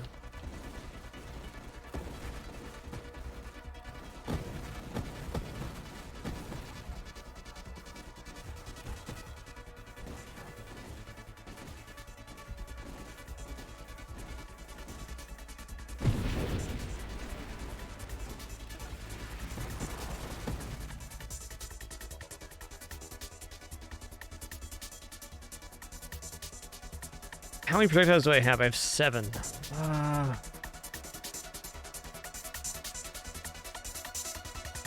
I kind of don't want to take the Twin Strike because taking Firing Array at 7 projectiles would make the center of each projectile... Oh, is that right? No, I do want that. Life's hard.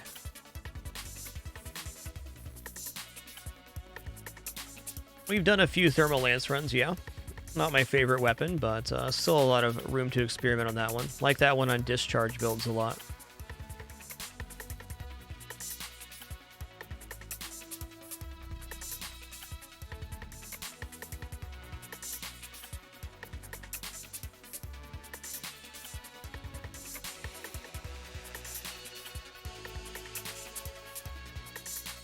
Well, if it's wrong, I don't know.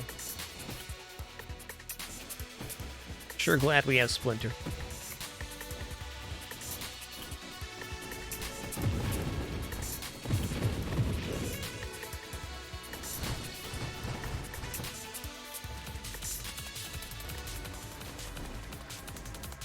Yes, line up evenly so I can hit you with both sides of my weaponry.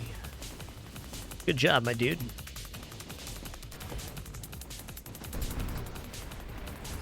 That was nice.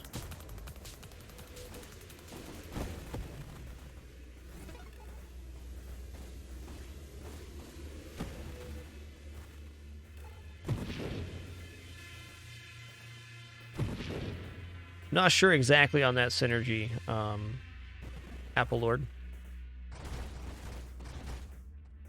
Now we got these little feller ones too. It's actually going to help our wave clear a lot, just having those 2, well, 4 little homing bullets go out.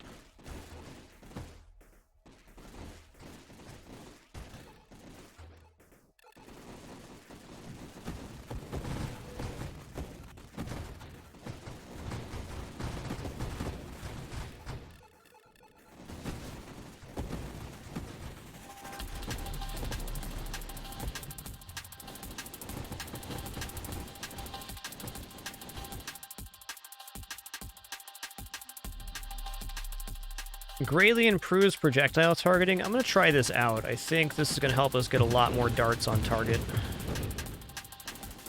Also slows them down just a little bit. Oh yeah, that was a good pickup.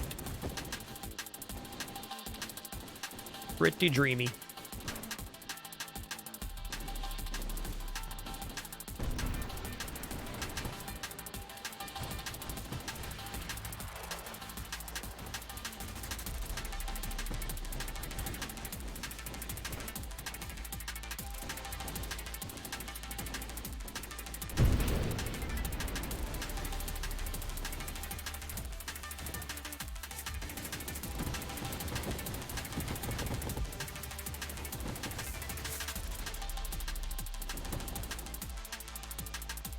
Okay, Essence Sap, we found it. This build does not have payload?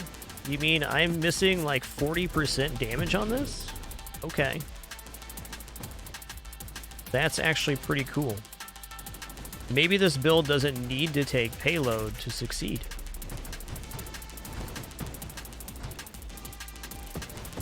That would keep our fire rate at a pretty decent rate. Yep, siege weaponry looking very good right now. If we take siege weaponry and calibrate, we can also get saturation fire, which would be single target insanity.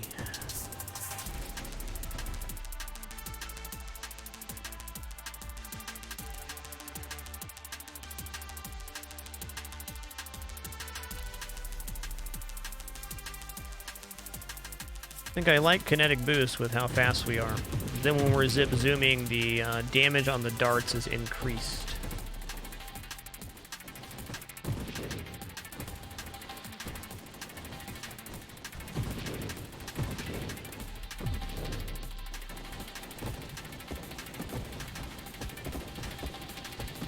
This is a very good way to be clearing that way. That's a good sign. Or if my build lives past wave 200, that we're going to have a decent enough clearability.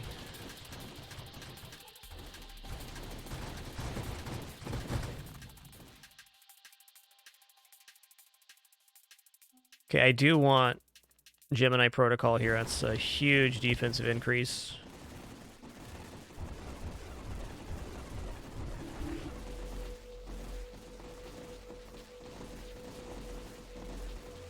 Get dead.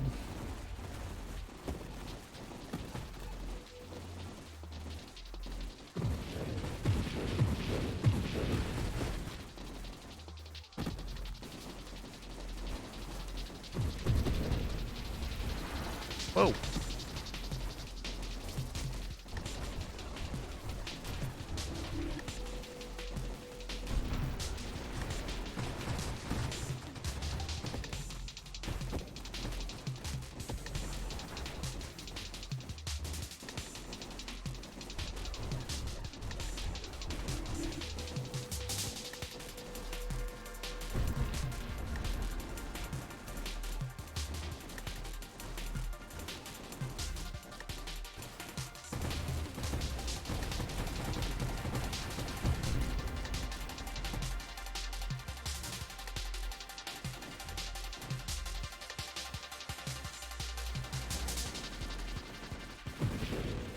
Yikes, get away from those reflective shields, dude. Could also not be screen wrapping like that with Warp Strike, but here we are doing it.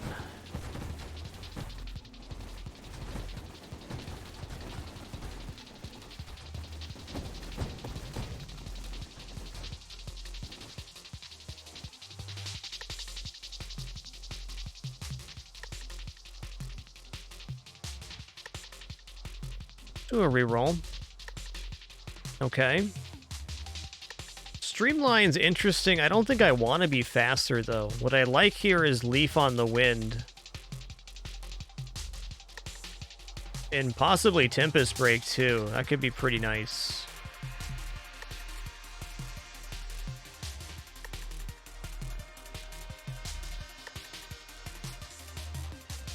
I'm going to take Streamline.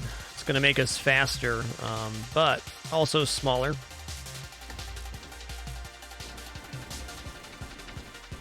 True that it is less hull too. I'm less worried about that with Gemini Protocol online.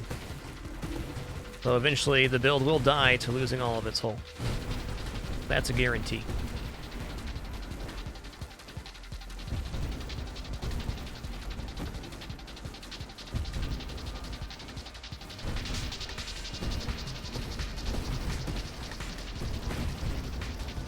Phoenix, for the case of darts, weapon damage is dart damage, which then becomes burn damage. So weapon damage is always relevant in darts.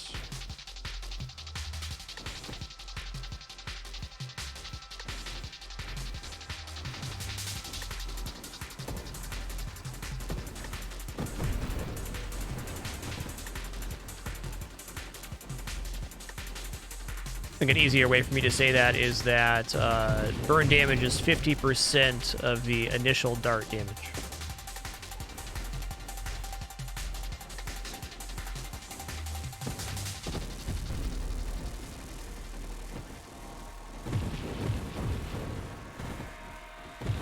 Oh, it's a sweet dodge, Mr. Courser. Can't even take credit for that one. Just happened.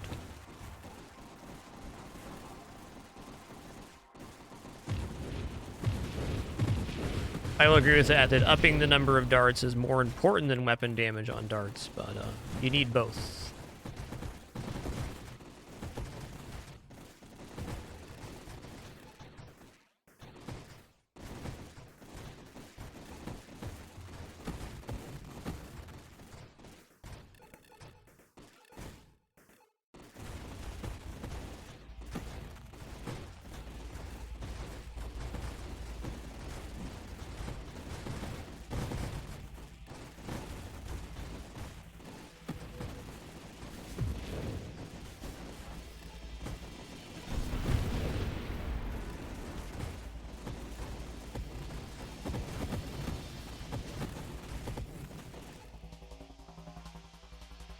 Leaf on the Wind sounds pretty amazing. Not only is it minus 10% size, but it is global damage for not taking damage. At least gives bonus damage at all times we're not taking damage. It's like a full, I think, 50 seconds or 60 seconds to get up to the 50%. That could happen on the boss wave. We could have gone 30 seconds or something without taking damage. Unlikely.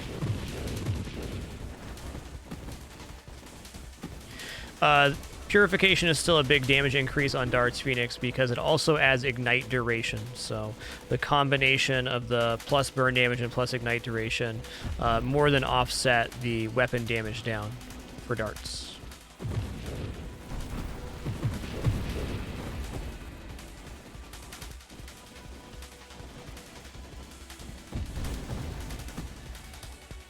The weapon damage down from purification really hurts on like split shot or often railgun for the because it takes off a flat 30% and you're hitting with less, more powerful projectiles.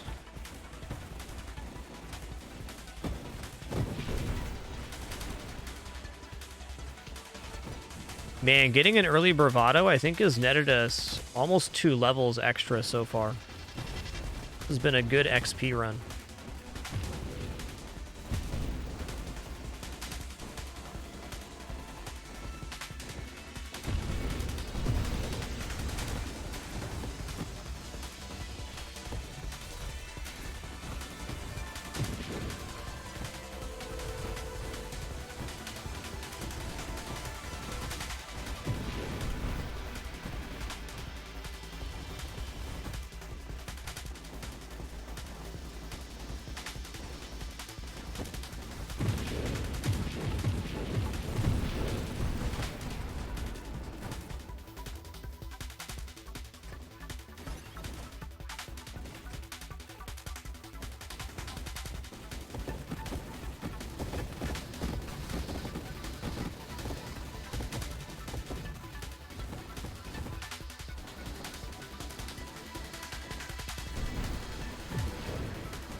Losing all of our rerolls here is kind of bad, but there's a lot of stuff in the wild mod pool I'd really want. What else am I looking for right now that'd be so good?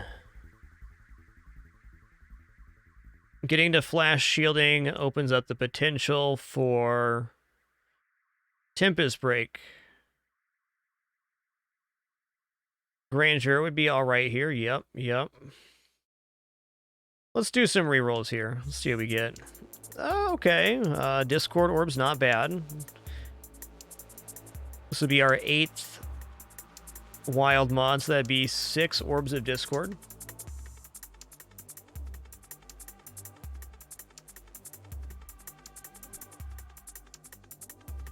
Alright, we're just going to take payload. Plus 30% weapon damage and projectile size is good. We will have a little bit less wave clear, but bigger darts means more splinters. I don't think there's going to be a better single take before wave 200 than payload.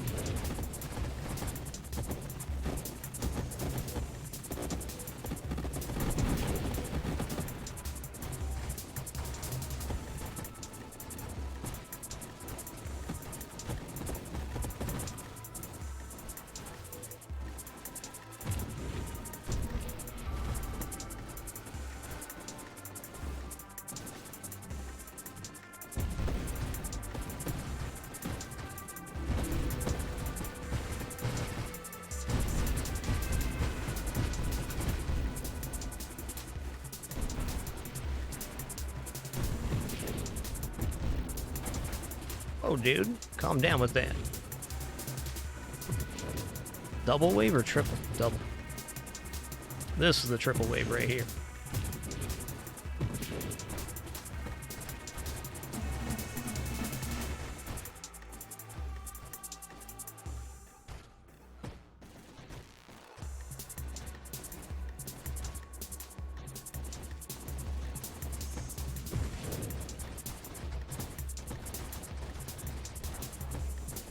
So zippy right now.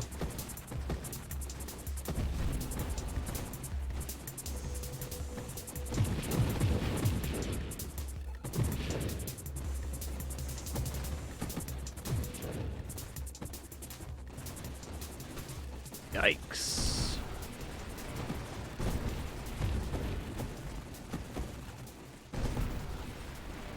Looks like we're gonna get one more level before the Wave 200 set of bosses.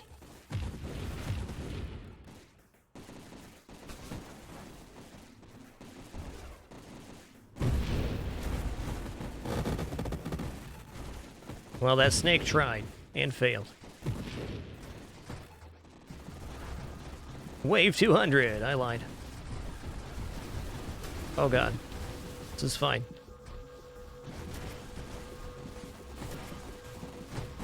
It's fine. This is fine.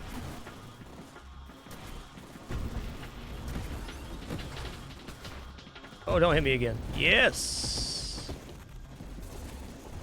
We did good there. I really just focused on dodging. I wasn't worried about damage, because I knew the damage was there with the warp strike somewhere. We in.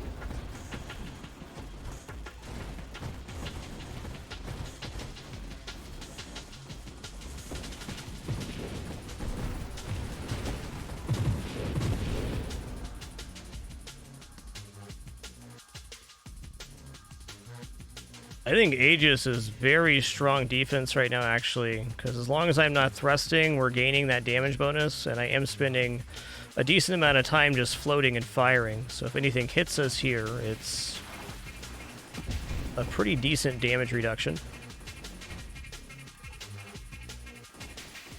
And I think very clearly our problem is not currently doing damage.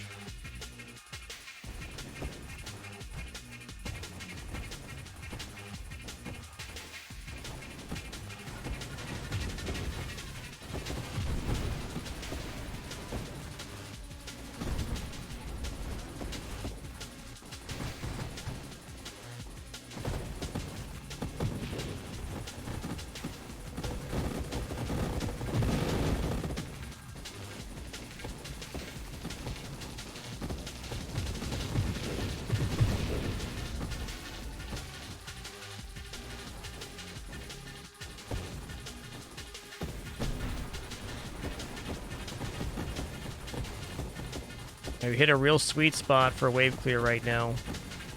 The right fire rate.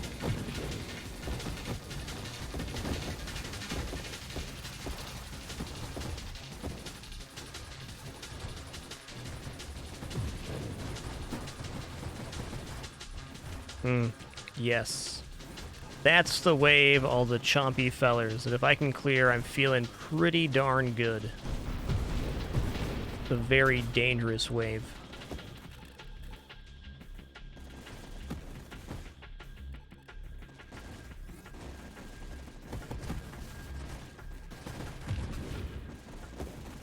This wave's dangerous too. Whoa! I'll be over here. Yikes. Just a little pepper, okay? That's a bit much.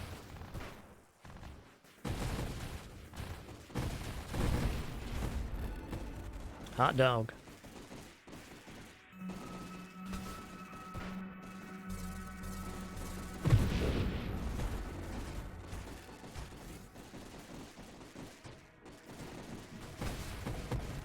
Cheesy rice, man. Here's the thing, partner. I'm just a little fella.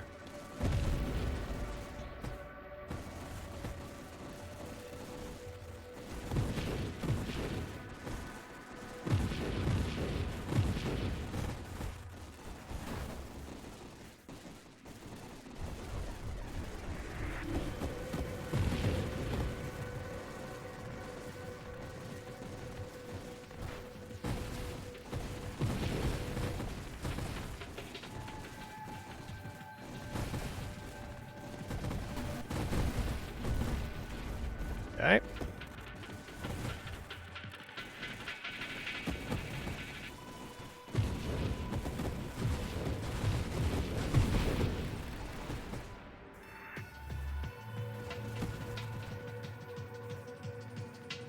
Tough waves mixed in there. Hot dog. Fine.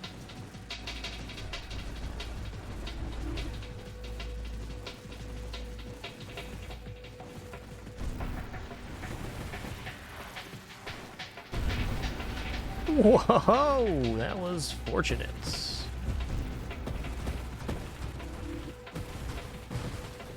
Okay, I'm going to wait till I have a safe point to level up here. Okay, this looks pretty good. Your shield breaks while it protects you. Trigger emergency systems. That sounds awesome. Our shield goes down way before the hull, and that gives us a temporary invulnerability.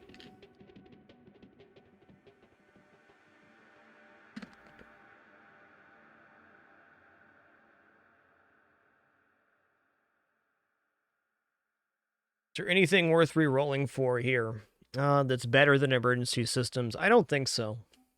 I think as a one-off defensive boon, that's excellent.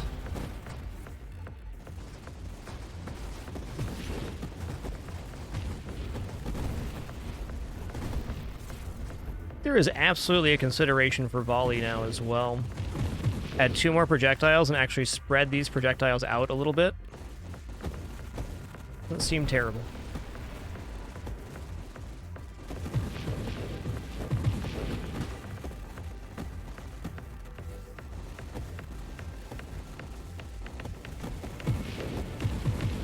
Okay. Got bumped weird there. We're fine.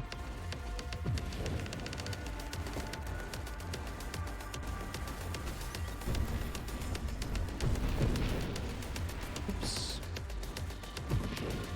Big bada boom. Ooh, we got the snakes out.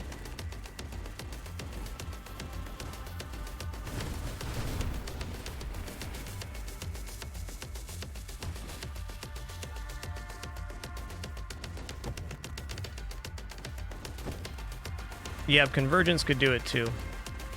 They're both good suggestions.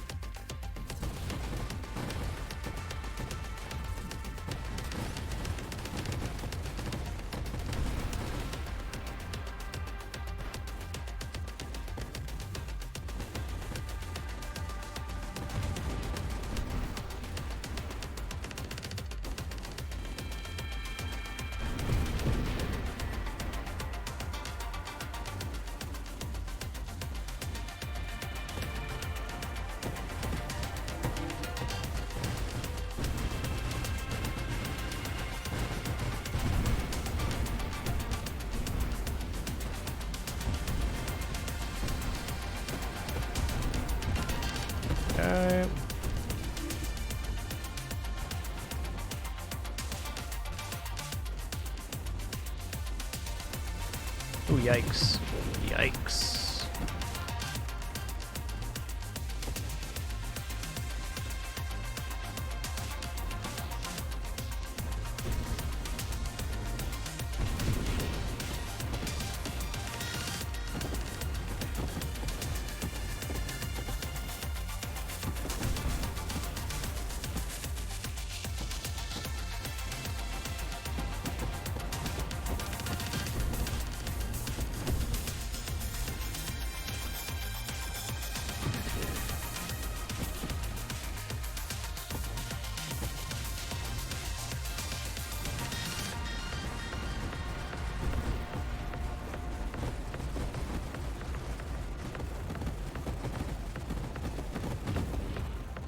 Ooh, what a wave. Well, what a set of waves. 250. Okay, what's up, dude?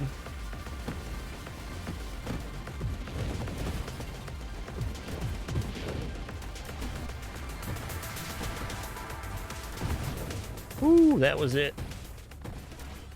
That was a very fun build. Just needed a few better dodges and a little more power on the end there, surprisingly. I think that's number 2 all time. Number 4 all time. All right, we're going to go for a shield-only build next. Been building a lot of darts and railguns lately, and let's get back to a burn damage weaponless build.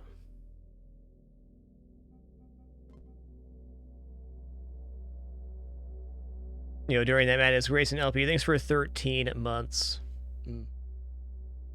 Well, before we go any further after that run, just going to stand up, stretch real quick, cool off for a moment after that very intense moment. We'll be back in just a minute for another run of Nova Drift.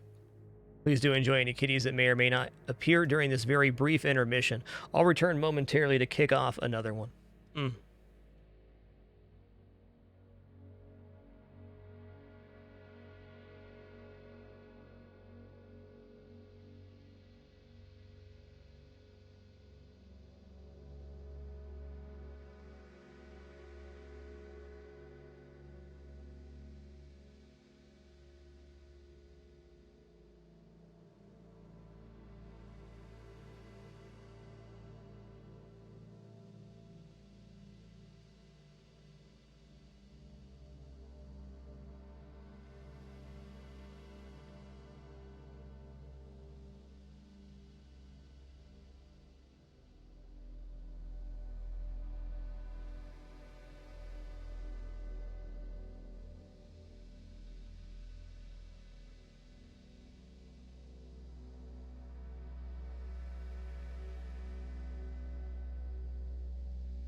Alrighty, we have returned. Thanks for your patience during that brief one. Let's hop back into some Nova Drift here.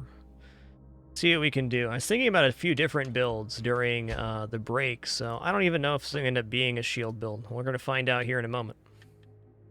Whoops.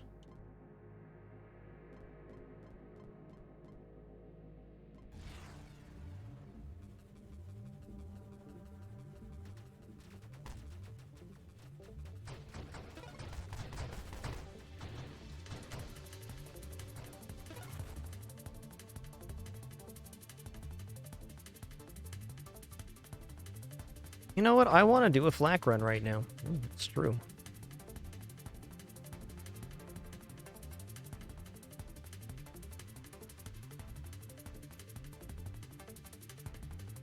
I'm also going to go Temporal Shield here because purple is an excellent color.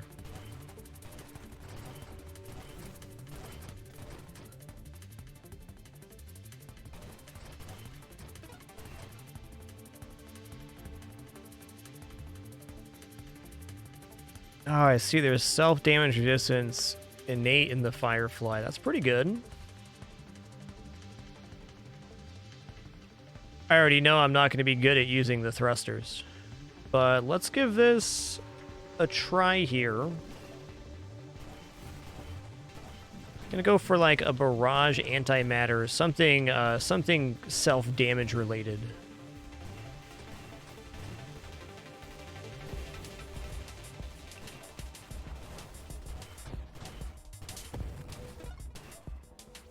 Okay, that thruster has quite the range on it. I see that now.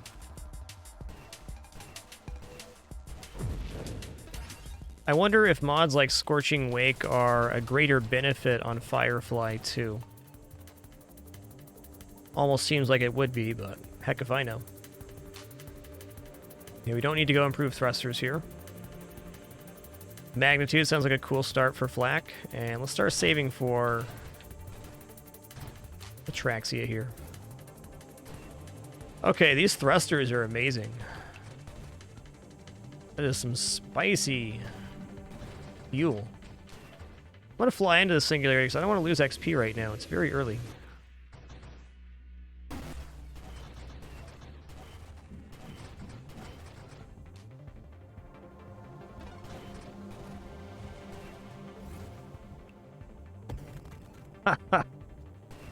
Amazing.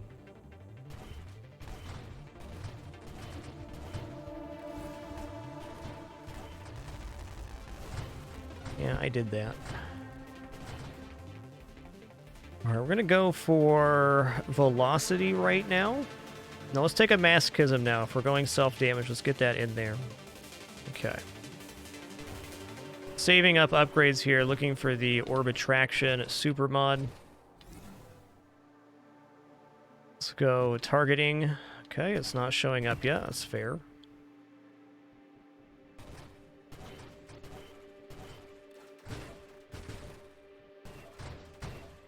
Okay, the more thrust you have, the bigger the burner becomes. That makes sense. Thank you, Quentin.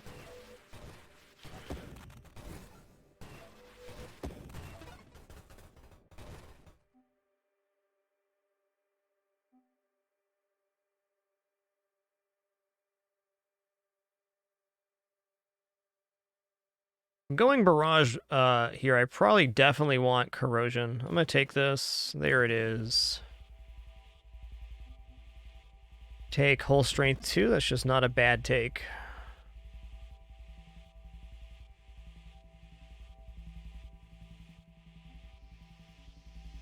Velocity is good, as is Snipe. Velocity makes it so the flat goes all the way across the screen, pretty much.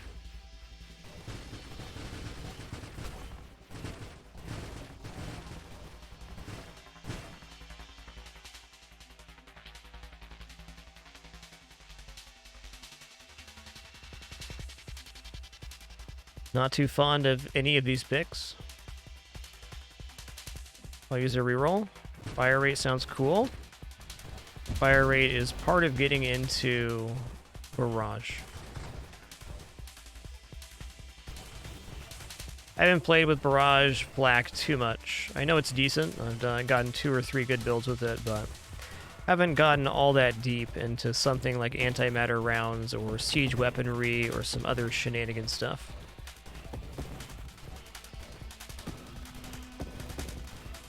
Could definitely see Dying Star on a ship that has a base 20% damage resist as well.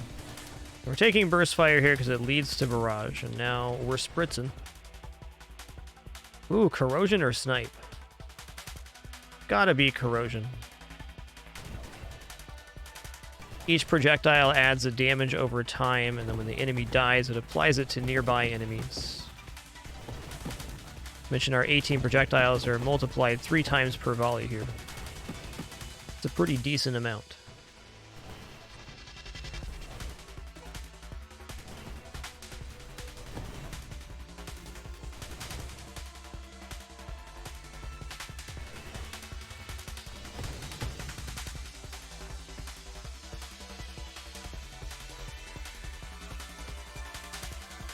More fire rate. Warpath is just not a bad thing to take. Not ready for payload yet. Ooh, drone specialist?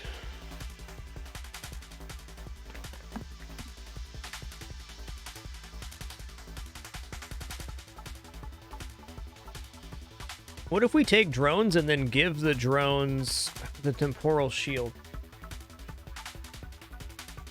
to boost HP?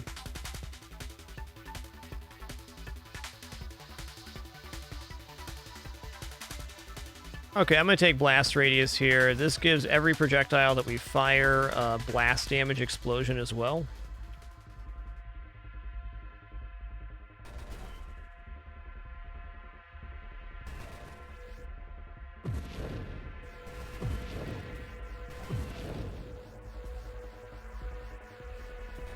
Oh crap. I don't want to be in that giant laser beam, thanks. Oh man, with siege weaponry, you could just park in front of something and torch it. Okay, I need to try this. Siege weaponry reduces the thrust by 90% while firing. There it is. I don't have the regeneration to carry this right now.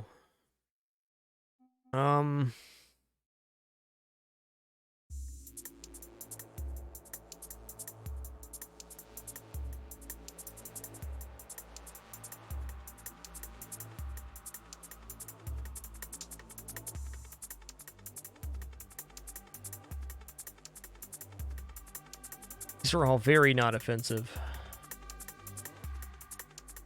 Calibrates later. I'm going to do a reroll here. Twin Strike's a no. Blast damage, actually pretty good damage up here. I'm going to take that. As a one-off, that's pretty nice because it affects every projectile we fire.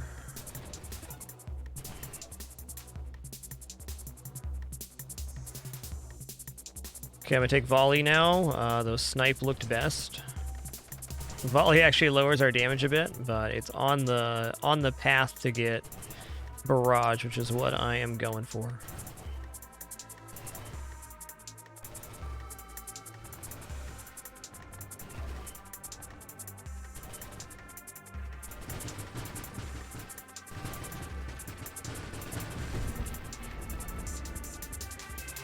Okay, let's go focus fire.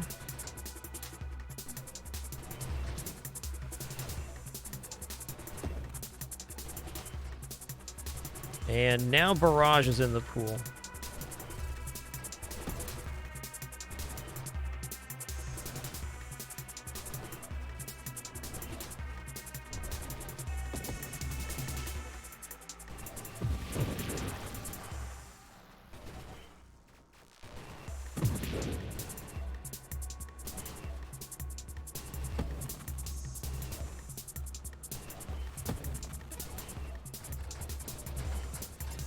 Albino Loco, Maelstrom's really powerful, but it's kind of fallen into the category of this mod, the Wild Mod Discord. I continue to ask myself if I can just live without it, so I keep cutting it from the build list. So I think it's very strong. Okay, here's Barrage, and now we got a little bit of a flak laser beam.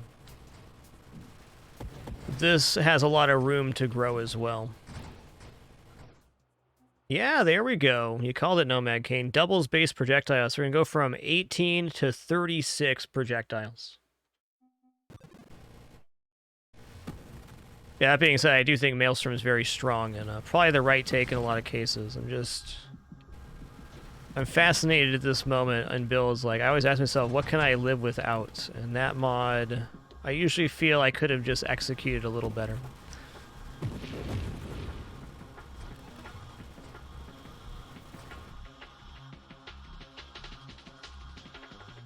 Okay, let's get to Skirmish, because Terminate is now extremely good, and Essence Sap is probably the future of this build.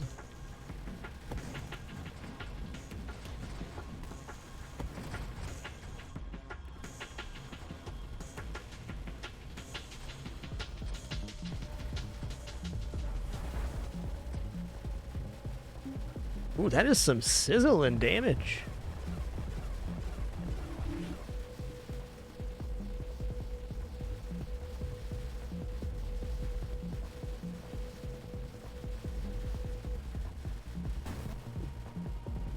This is fine.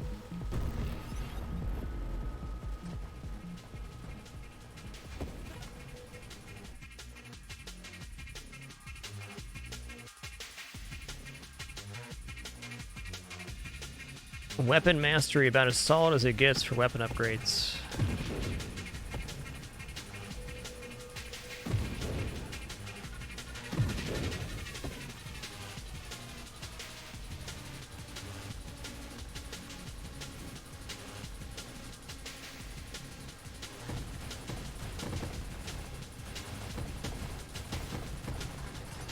Hell yeah, rerolls, awesome.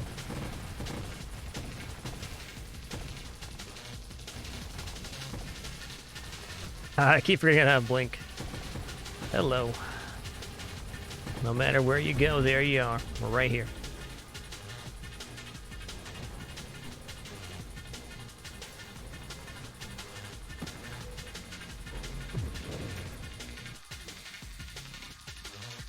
snipe sounds great. This extends our beam out a lot because of the extra velocity.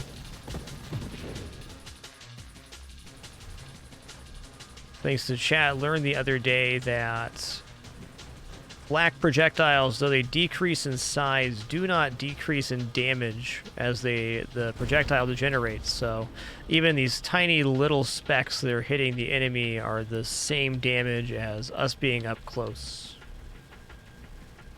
which is nice for us.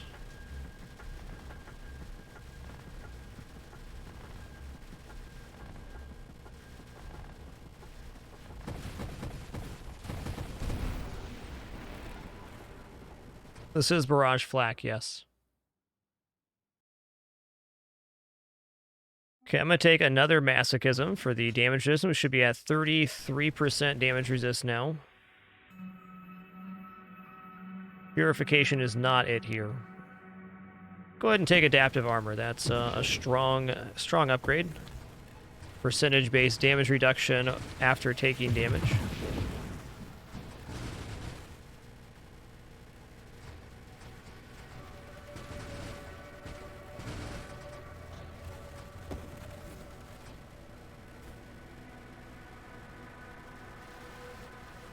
That's actually true, Wolf, that with snipe, these small projectiles actually do more damage because they traveled farther. Okay, I'm going to take Revelation here, and I believe I'm looking for Defiance right now. Oh, Payload will be dope here, too. Some good stuff in the pool. Let's reroll. Terminate makes enemies have 12% less health. I don't think any single upgrade is going to be much better than that. Ow! I don't want to die. Terminate also gets us towards Essence Sap, as we just found out, we need very badly.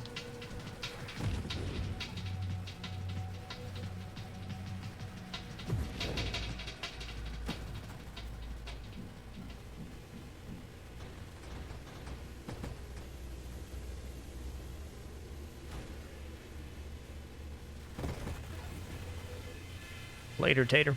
Oh, dude, he pulled out of there. Good for him. Thanks for the XP, partner. Okay, let's just fish for Essence Sap here. Didn't even have to fish for it. Just found it. Cool.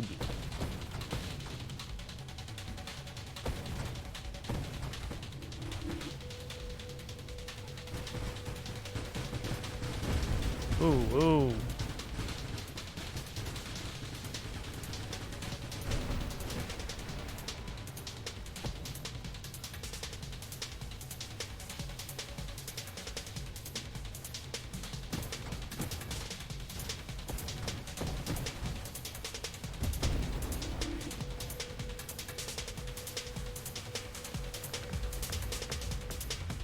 Trying to get to that center compartment, that's all.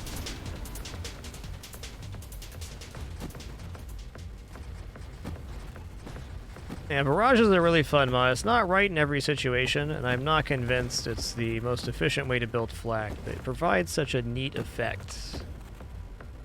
Very fun to use.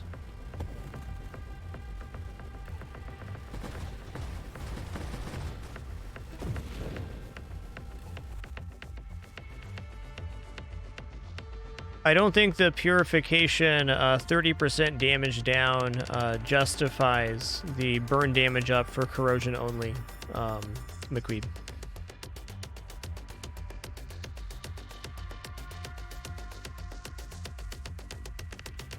Okay, we'll try not to include Blink into this build because I want to make it as wacky as possible.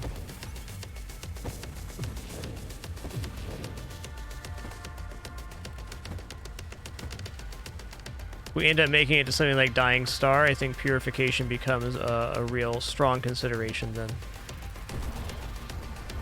My man got asteroid sandwiched. Oh hey, sorry about that. Captions were off here. Captions should be back. My dang.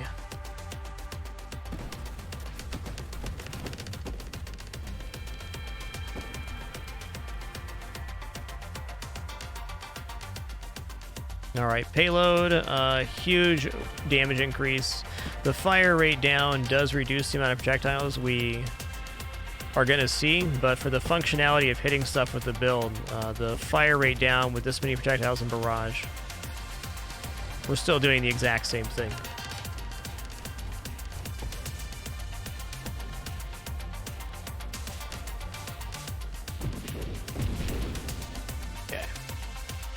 Core shielding, now we are ready to take siege weaponry, which will allow us to ramp this up into thermal lance territory.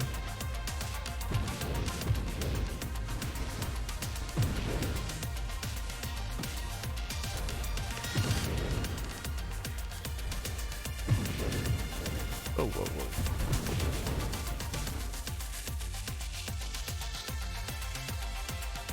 whoa. I like Juggernaut. Let's roll though. Okay, there it is. I gotta see it. At 54. We need to really keep an eye on our hull while we're firing, but we can ramp up significantly on single target.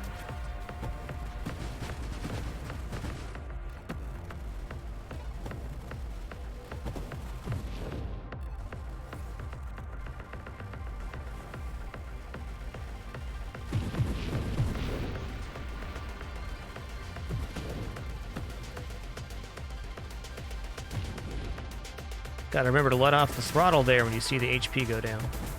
Real danger in this build of getting too sidetracked. Oh, yeah. Okay, we're gonna add antimatter rounds in too, because it's plus 20 flat damage for weapons that hit. Base projectile damage is 45 on flak, and we have... Yeah, that's really good.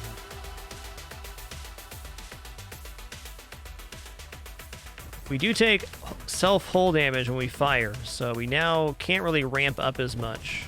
Ooh, this is actually really dangerous. I love it.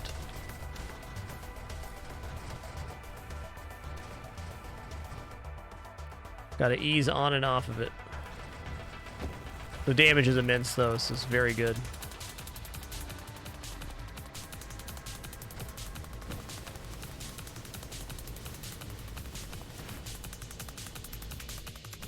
Okay.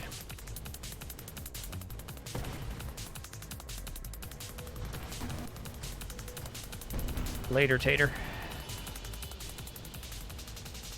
If this build gets low HP, it's pretty much over, because it's hard to fire without taking ramping self-hull damage.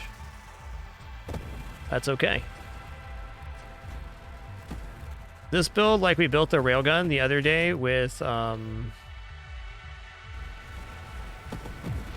I got words, give me a second. With the triple hypermetabolism to activate adrenal module, so with a passive hull regeneration rather than damage-based, I think you could sustain this quite well.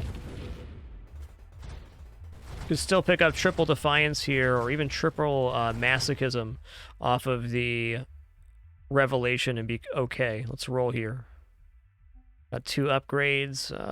Thrusters, no. There it is. We will be taking more damage from enemies. This adds an additional 24% self-damage reduction. So we're at 73% self-damage reduction. That's much better. Plating, yes.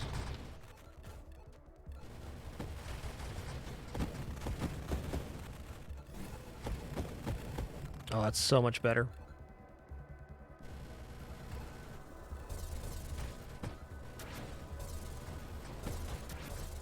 Should note our damage also scales upwards as our hull goes down.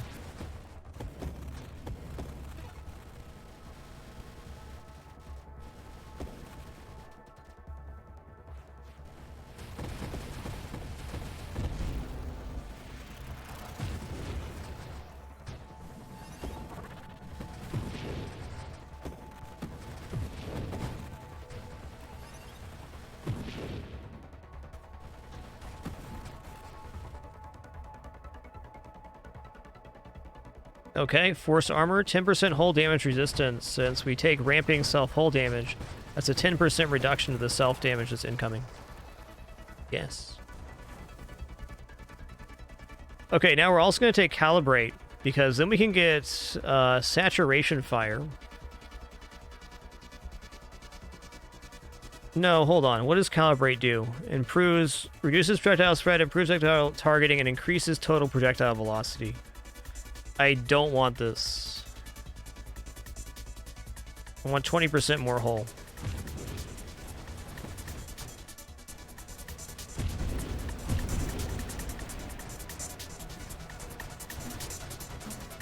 The extra siege damage is actually a pretty big deal there, and since this is flak and not railgun, the extra velocity and targeting on Calibrate is okay.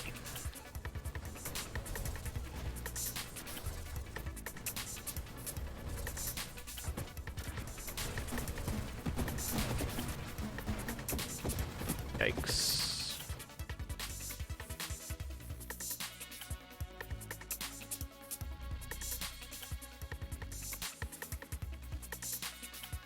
5% total weapon damage. Let's fish a little bit here.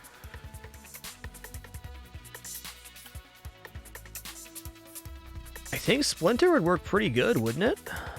Let's find out. Lower rate of fire is not as concerning here. Oh yeah. Splinters on splinters. Our wave clear is much better now.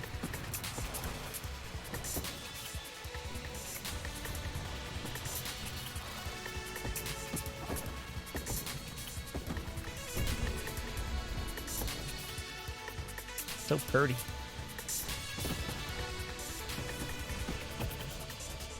I think agility would feel real cool in this one. Got a little bit of room left to take stuff too.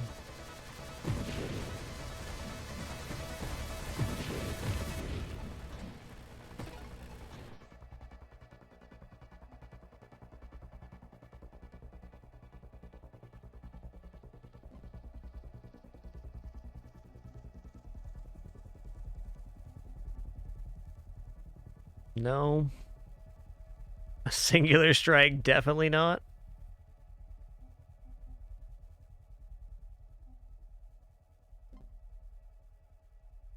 Oh, what am I going to take here? It's going to be better than 5% weapon damage.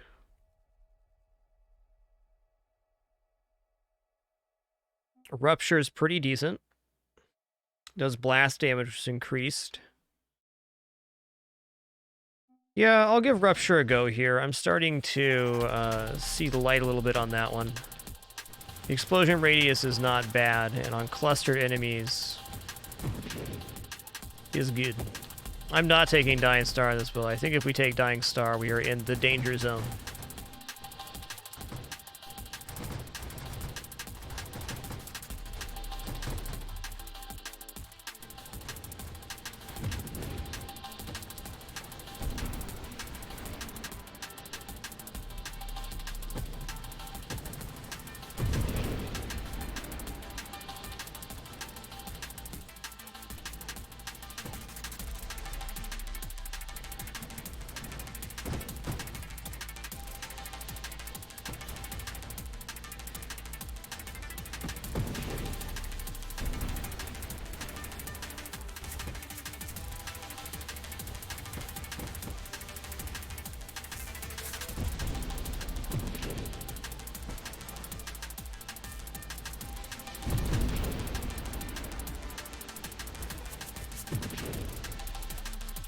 A tiny little bit of knockback with the antimatter rounds is an interesting thing.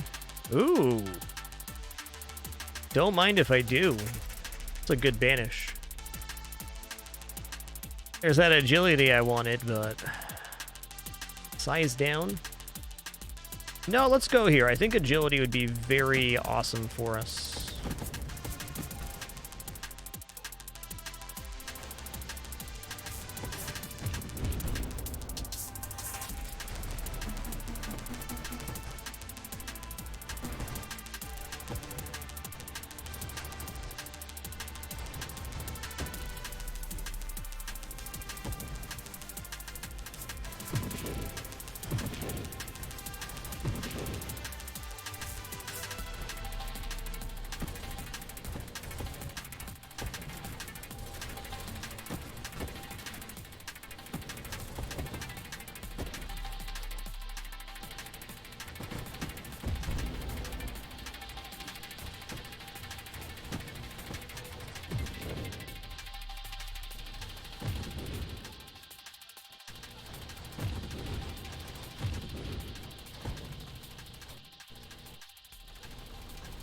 think we'll be able to get through Blue Feller in round 200 if we do well.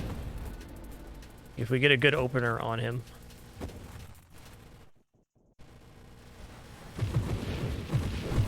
Woo! Okay, Rupture's awesome. I see it now. I get it. I get it.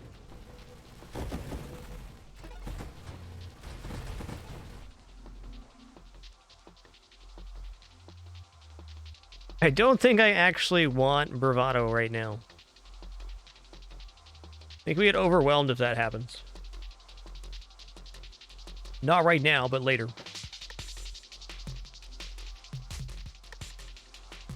Power Reserves is decent for the knockback on anti-matter rounds that's happening.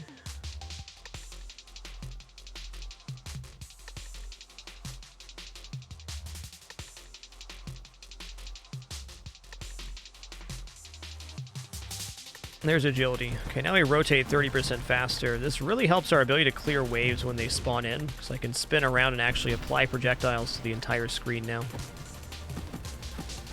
Does change piloting a little bit, which is always interesting, but I think in a very good way here. And very easy to index on this build with the giant stream of flak projectiles.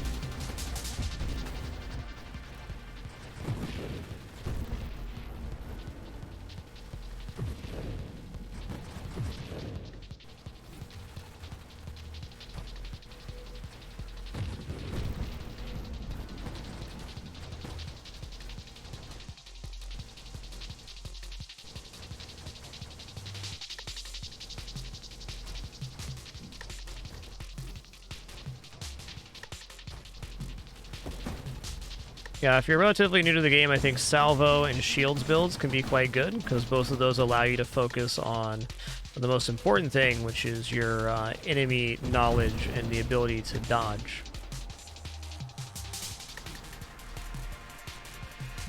Flak's also very strong early.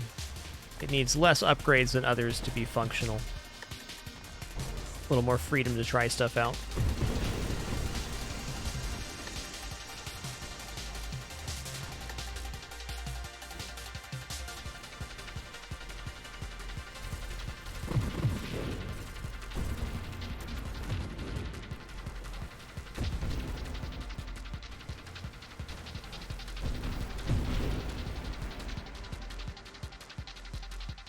Okay, we're going to take power reserves now because we are getting pushback quite a bit, and 50% reduction to that pushback as the siege antimatter ramps up is great.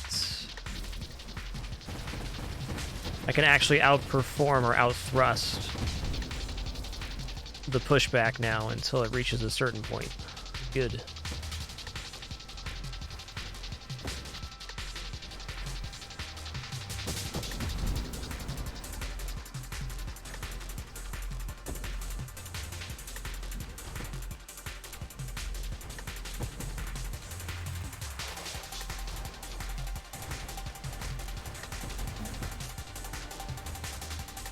You're not supposed to be here, little feller.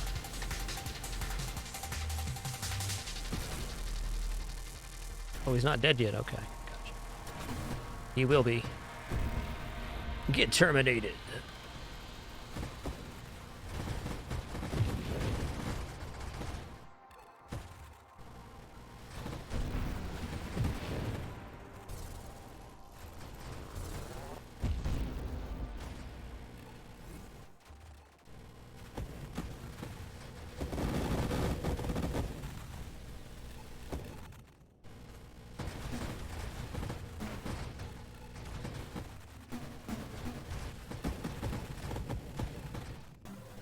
I bet Pulse is quite fun with shield or siege weaponry. Sounds like a cool build.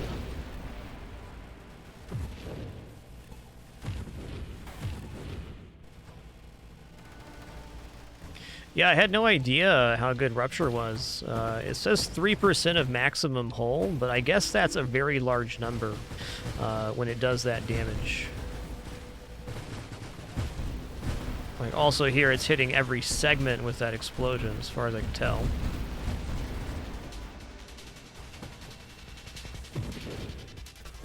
What? Oh. Ran right into that.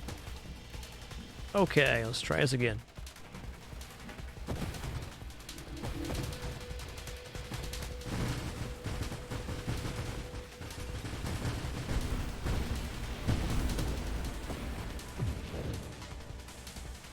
No blink is a bit weird.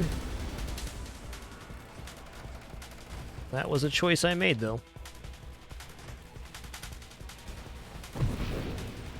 Get your core melted. Geez, sure feels like I took bravado here. Just saying.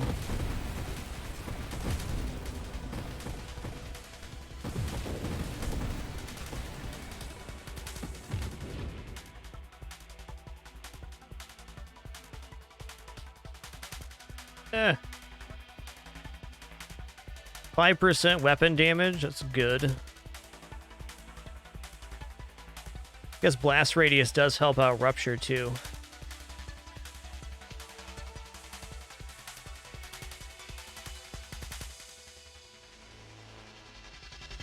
Got 8 rerolls. I'm going to use a couple here to see what shows up. You know what? I'll take Blitz then. 5%, not a small number in the grand scheme of things.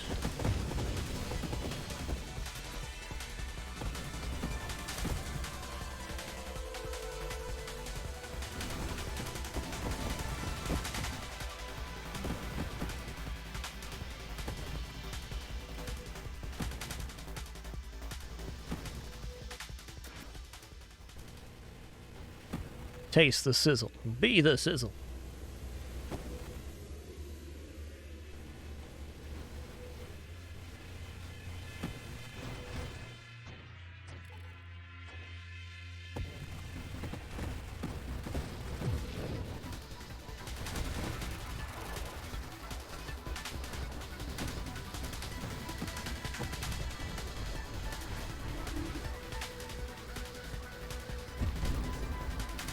Good. Okay, we're at 195. The 200 wave is coming soon.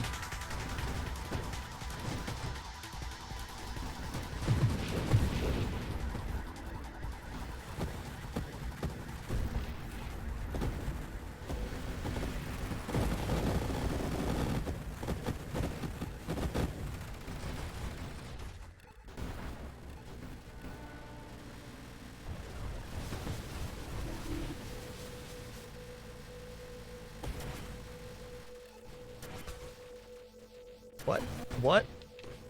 He's got to be low, right? Oh, I got bumped. I really expected blue guy to die there, and maybe should have just stood in there a second longer. But I misjudged what my damage actually was.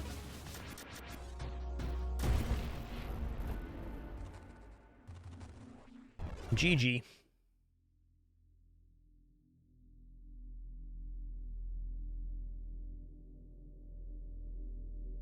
All right, during that insanity, Zach Allen, thanks for almost 70 months support. Tarmus, thanks for 32. Norav 99, thanks for 80 months.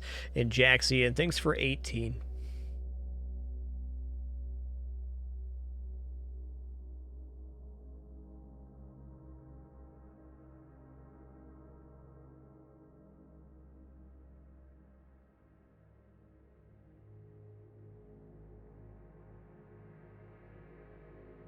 And that was pretty good. All right, guys, I think we're going to round out this Chill Sunday stream with some balloons. I want to get some of these intermediate maps done.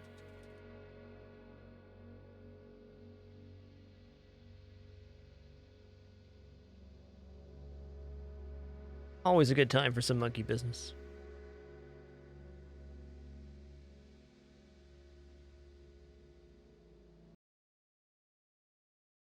All right, title swap. Balloons is loading. We in.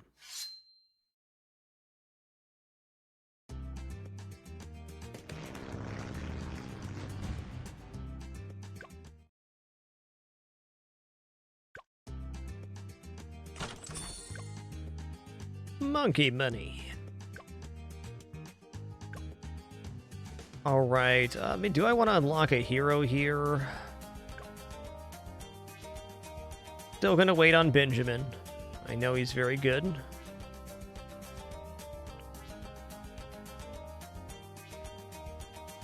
You know what? Let's unlock Pat here. He's a giant monkey. He smashes stuff. I'm in.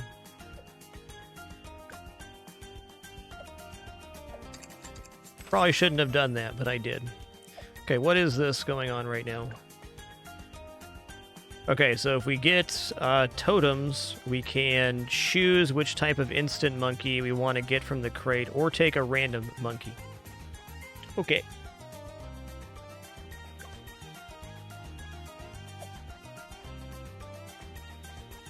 Let's go Haunted.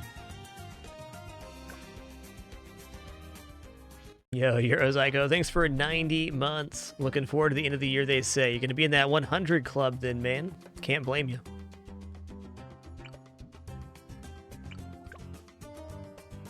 Cat is a huge monkey of enormous strength. His unique size and power is a great asset in the war on balloons. What does he do?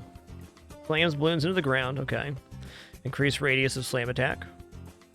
All nearby monkeys can pop +1 layer for a short time, alrighty. Increase attack speed. Okay, slaps him. Stun, nice. Increase popping power and range. Okay, so he just gets better and better. Alright, on this one I'm going to put down a ninja monkey right here. That's where he goes.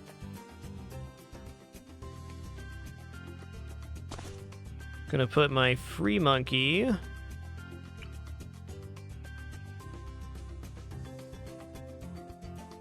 It's crossbow. Is he going to see over to the other side?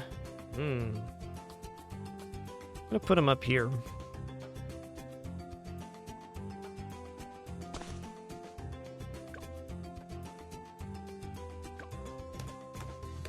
Exactly, Nomad. We're going to find out how good he is, or isn't it?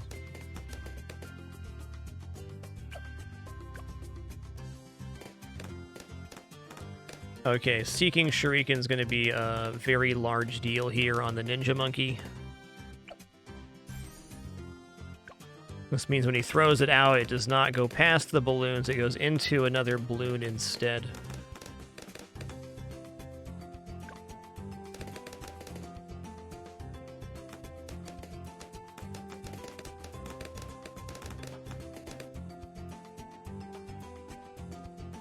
Okay, now that we have that set up, let's go for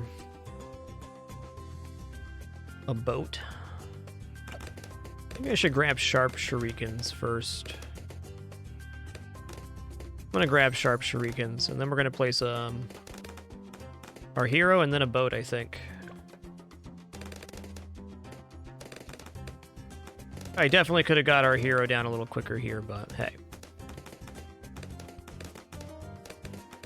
Having a souped-up ninja monkey, never a bad thing. How much of these trees do I remove? 500 each. Okay.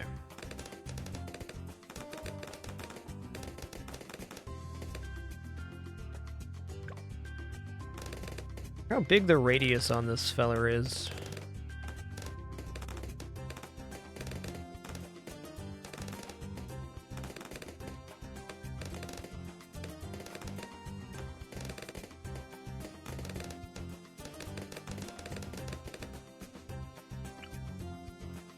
Okay, not too big, but the radius does increase. I don't really want to put him here right down in the corner just yet. In fact, in this corner would probably be best. Let's do something risky here and delay our income further.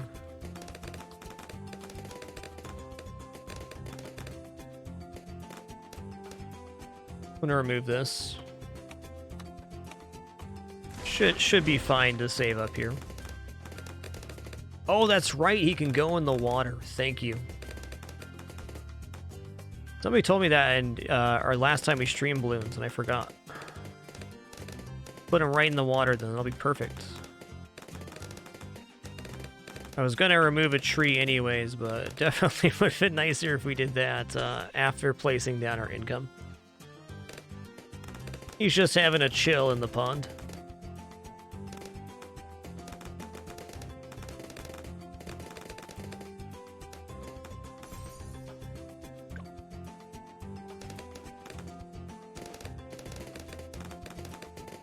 You get him, Pat Fusty. You get those balloons.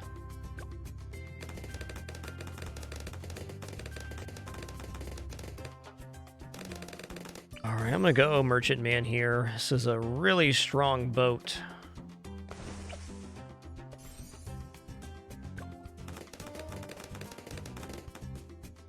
Anywhere there's water, merchantmen are a good option, but man, it's pretty solid.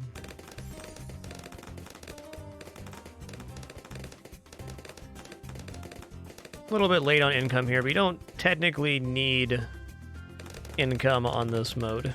Just helps. Can't wait to see what the radius of this becomes. Okay, round 27 is when I need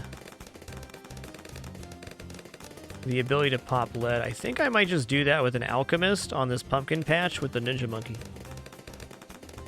At least to start.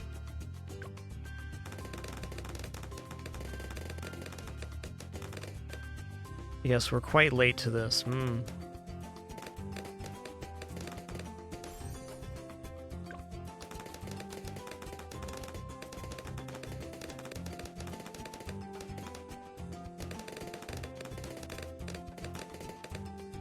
About the price of removing this tree short, in fact. Okay, I'm going to put down Alchemist here. I'm going to give him Acidic Mixture Dip. Can only go on one unit, the Ninja Monkey right now, so he's going to be the one that pops lead balloons for us. I'll bet Pat can also crush lead balloons. If an item is removable, you just have to tap it or click on it to remove it. It will cost you for doing so, though. Big time. See if our plan works out here. So far, so good. Plan success.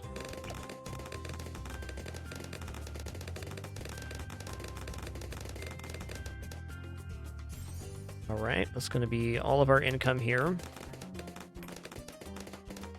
Alchemist can also pop lead base, so we got a little assurance there.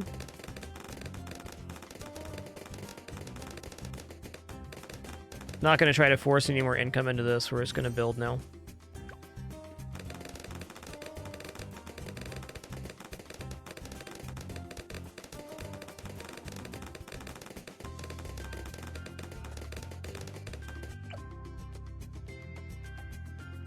I'm going to go stronger acid on this one. Attack potions deal more damage to Moab class balloons and strip fortified off smaller balloons. Also strengthens bruise and stimulants. Okay. Pat's ability makes, right now gives monkeys in his radius increased attack speed and damage. Or is it Pierce? +1 layer, not attack speed. Okay, we're going to put a mage down right here, and it's going to be our Shimmer Mage.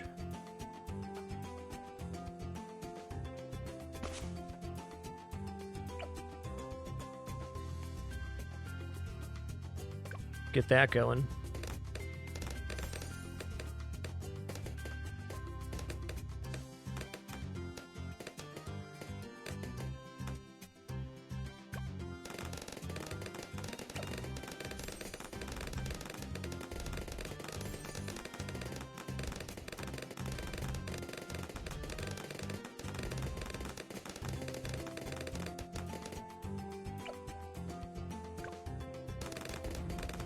Real Neckbeard, that is the targeting priority of the monkey. So put this guy on strong, and I'll always try to target the strongest balloon that he can. Get that out of the way. I think double shot on the ninja's good, and then we'll add some more units in. Dude, Biggie Boy's crushing it here.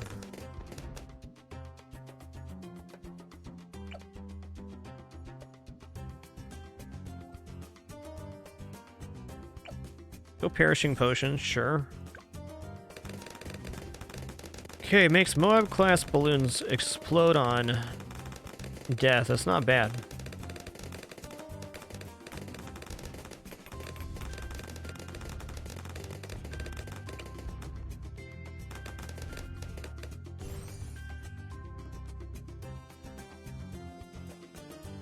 Alright, I'm going to put this feller right here, and we're going to give him the range increase one, like this.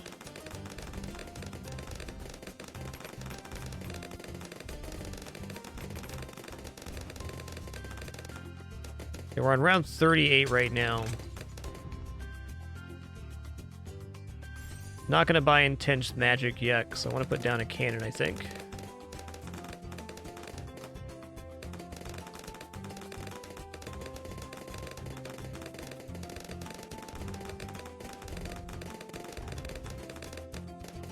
Okay, clear's not bad. Where's his range increase at? I don't see it.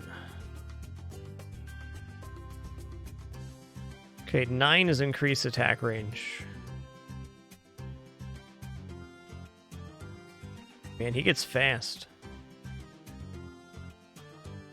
Okay, so he gets 2 attack range upgrades. I bet it gets pretty giant towards the end. See if we survive to find out.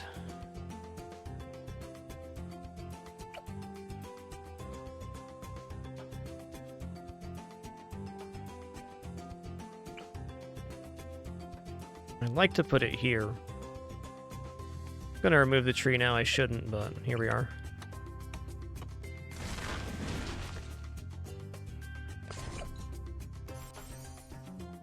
Fine. Some extra range. Frag bombs. I think we're good here with the wizard. Oh, snap! Okay, we're alive. Everything's cool.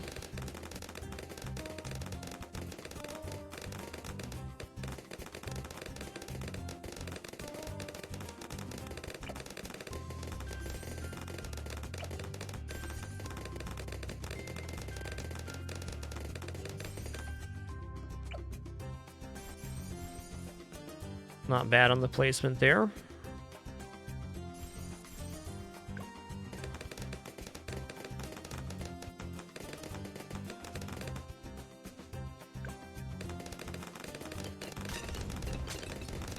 Alright, I'm gonna go ahead and grab the Necromancer here. It seems like a very reasonable upgrade for the units we have placed down. Maybe Balloon Jitsu and something else. This will be good though. Actually, Wall of Fire is very strong here too. Let's do that. Oh, cool. The balloons are going both ways. That's awesome.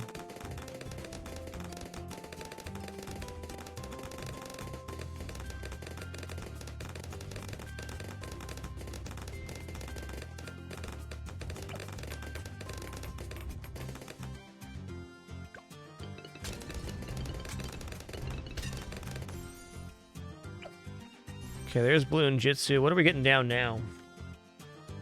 I think an Ice Cannon Monkey would be good. I wish I could put it exactly where my cannon is right now. This will work, though. It's on the step, and with the Cryo upgrade, we'll get the bottom path, too.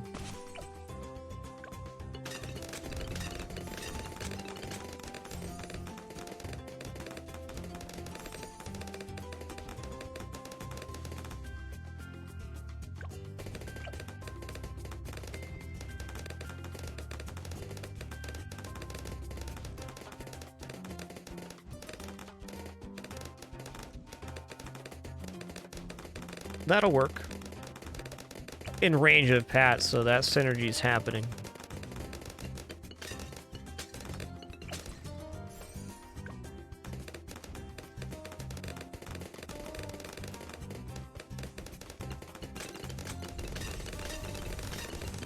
It's a little scary.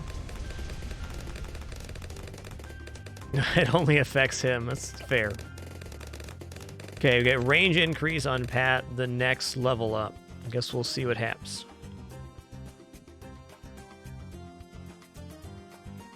How about glue back here?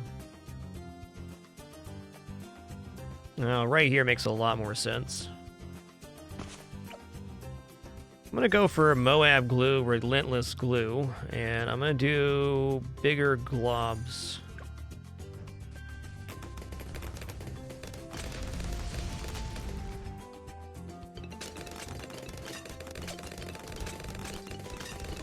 Big fan of relentless glue because it leaves glue on the ground when balloons with glue pop. A very nice staggering effect. I'm gonna go ahead and grab that too because I can.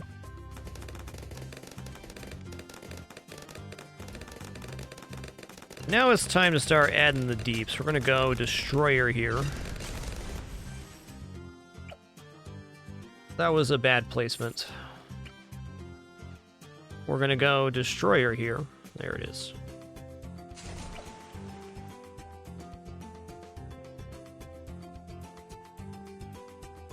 Let's take the top route here, not the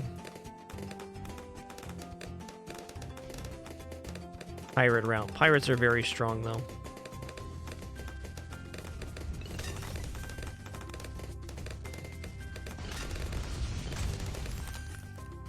And he really throws those back. Okay, the range increase was marginal.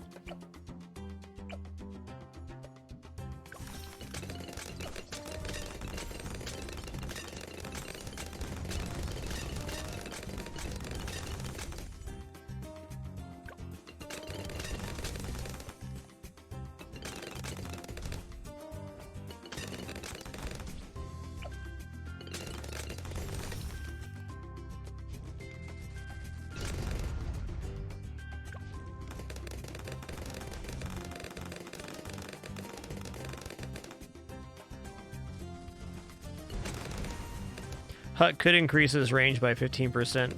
Yes. 15% per hut, even.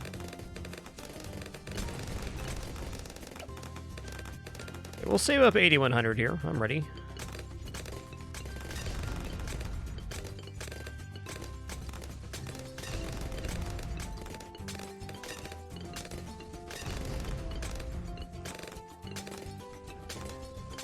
And that fire rate is no joke.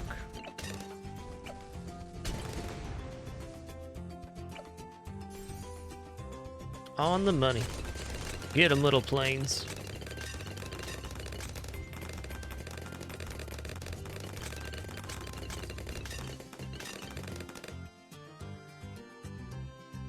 Alright, what's next here? I think Moab Assassin is a good upgrade.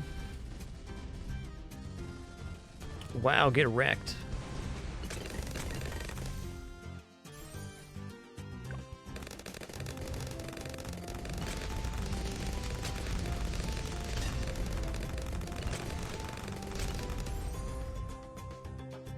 Okay, so now I can, I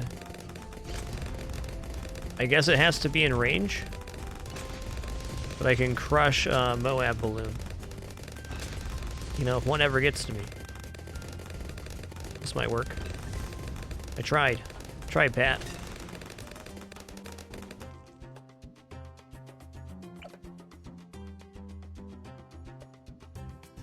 Arcane Spike seems a very reasonable next upgrade. Okay, cool. It is affecting the carrier. That's nice.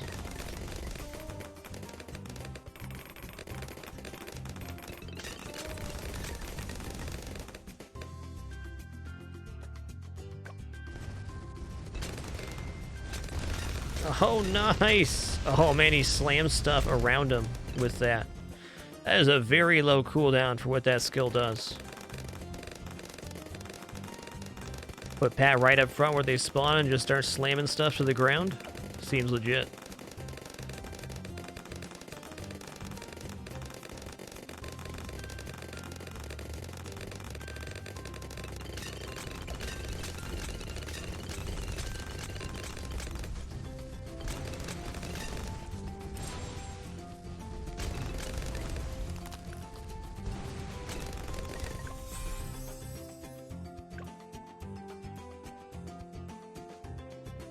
I think we have a very relevant upgrade for Monkey Knowledge coming up next. I don't know what that is, though. Guess we'll find out.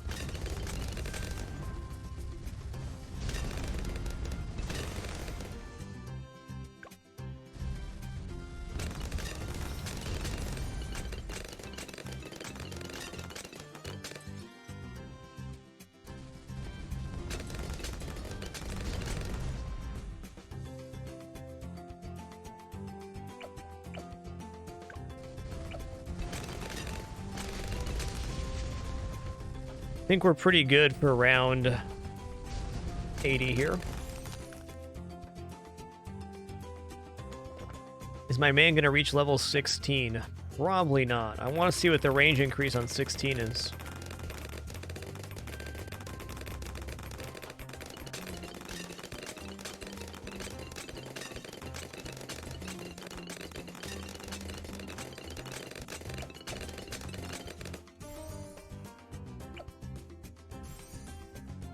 Cool. Crossbow Master is unlocked. It's a pretty awesome tier 5.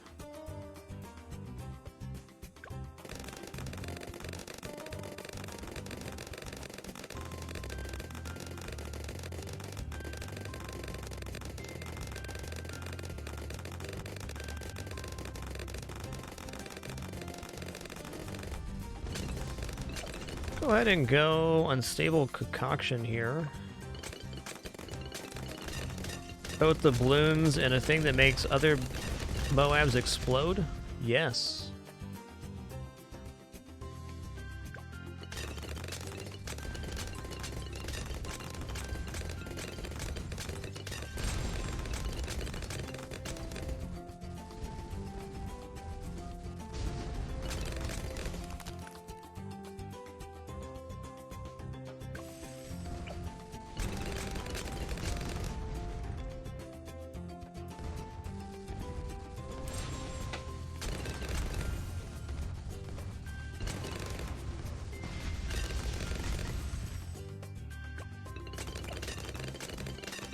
He's definitely not making level 16 here.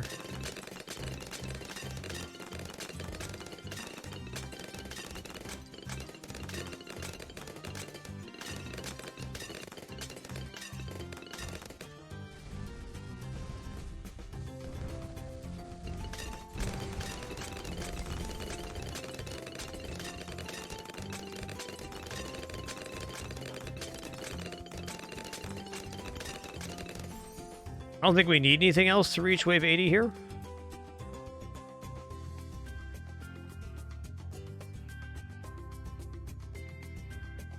Go ahead and grab a pirate, that'll be fun. There's a lot of room in this pond.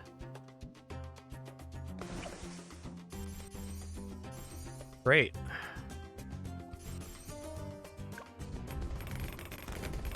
Oh, I see the volley on the pirate ship is a little different.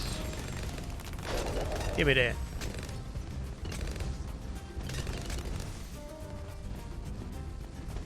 Yes, round 79 is definitely harder than 80. I will agree with that statement wholeheartedly.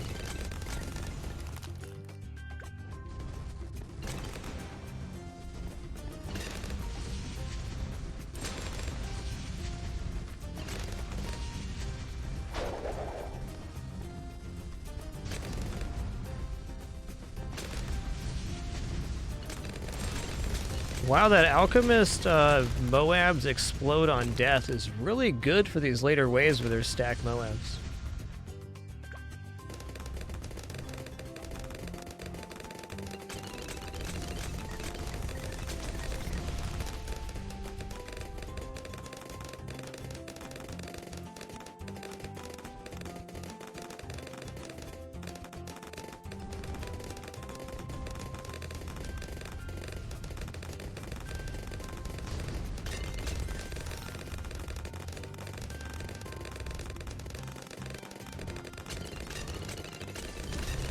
Ooh, that was it. Around 78. We need a little more popping power.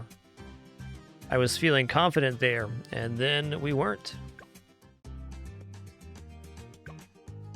I know exactly what we need to put down there to avoid that problem. Something as simple as one cannon on each side to pop the ceramic balloons would have easily solved that.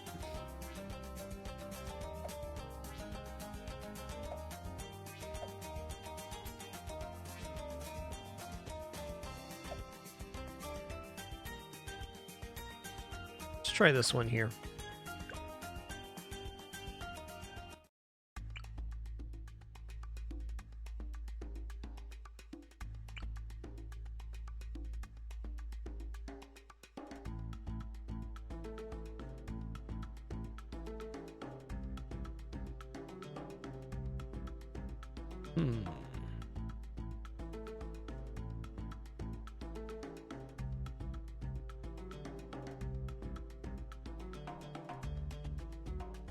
Wonder if he reaches the other side with the range increase there. I don't think so. I think this is the spot.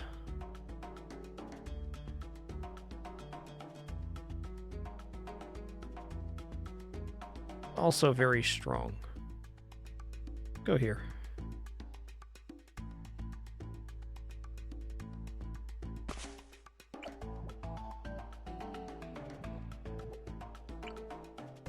I can see a Gatling gunner being quite effective on this one. I can see that. Alright, if I'm going to go crossbow eventually, let's put this guy in a spot to expand outward, like right here.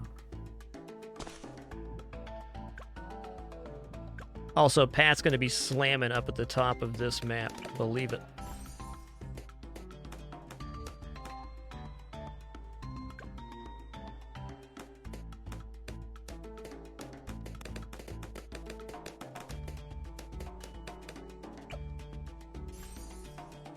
Alright, now we're going to save up for Mr. Pat Fusty himself. Yo, not that hero. Thanks for that Prime sub. Appreciate that. And Smitty CW, thanks for 28 months. As always, ever late to or miss your notification, do sincerely apologize. Got a bad case of that humanitis myself.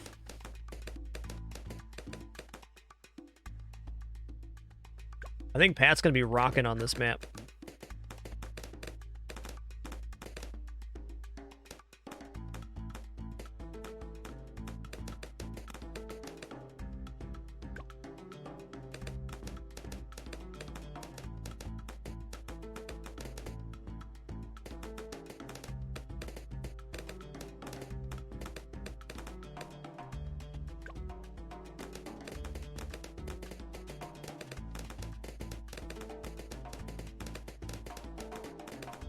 Okay. Does he fit here? Oh, he does. This might actually be better coverage once he levels up to 9. This looks pretty desirable too. I bet if we put him right here, he would expand all the way out into the other ring too. Or we can stick him down here.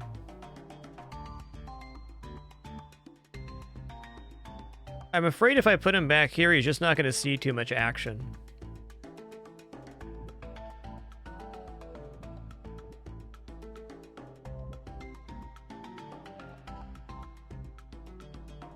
I think something like this is a good compromise.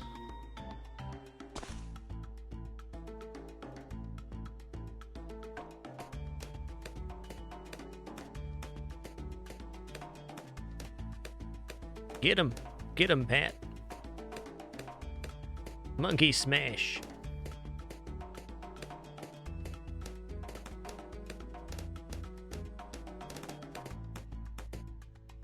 One sec, it's got chilly down here. I'm just gonna grab a hoodie real quick.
Alrighty, we have returned. Good point. I think strong is probably better for Pat here on his targeting. See if we can get away with this. A little bit of slippage is okay. I want to get a banana farm down next.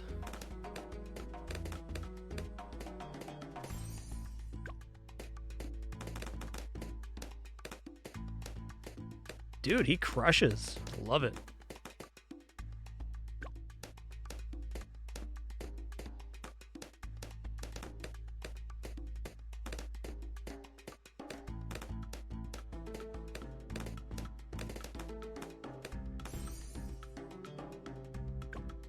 Some of my first runs with this hero, and I gotta say, well, better than I thought it was.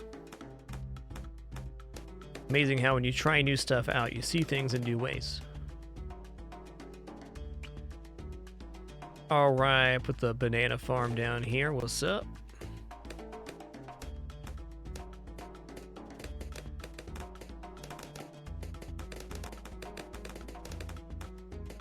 I'm gonna guess he can slap lead. Can anybody confirm in the chat if Pat Fusty can break lead or not? It almost seems a given to me that he can.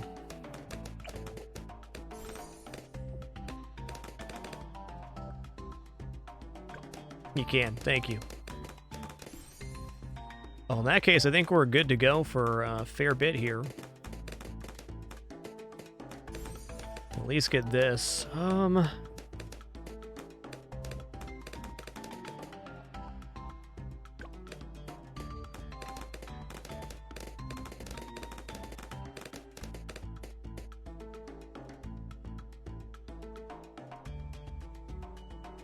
I think I can get another banana farm down. Let's find out. When has greed ever gone wrong? I can't think of a single time in the history of this broadcast greed's gone wrong. Not once. Never happened.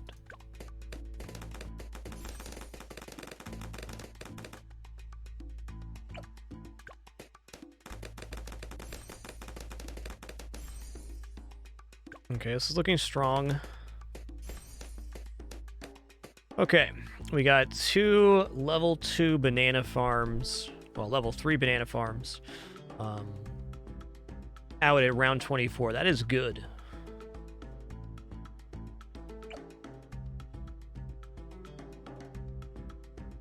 I think I'm going to go for Crossbow Monkey next, and then we'll place another unit.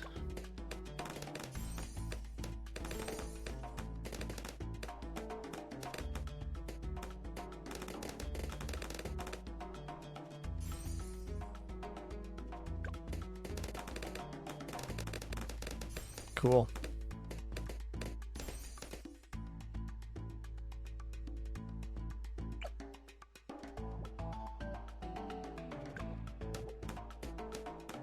Our next unit going to be... I think attack shooter behind Pat sounds pretty radical.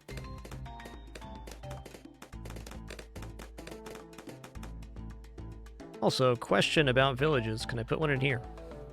Yes, and that should reach Pat in the radius. What about down here? Yeah, with range increase, that should get the Ninja Monkey and Pat. This is going to be our location here. Can I get away with this? I gotta know. I bet I can.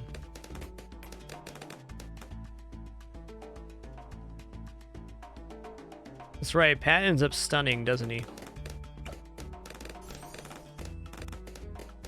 This is an insanely greedy amount of economy to be putting down, but you know what? I'm here. I'm going to do it. Pat smash.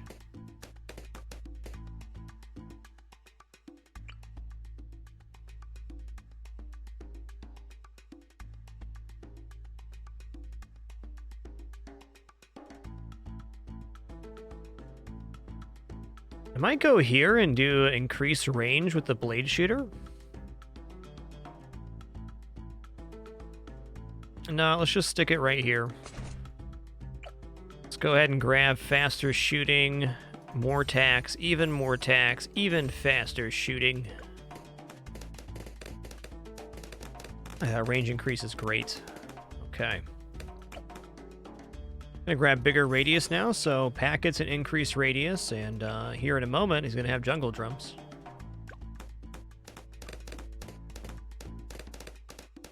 They're both good, Jay. The Blade Maelstrom is a nice activatable ability. So the Ring of Fire is a nice solve-all for lead balloons. But not always the best choice.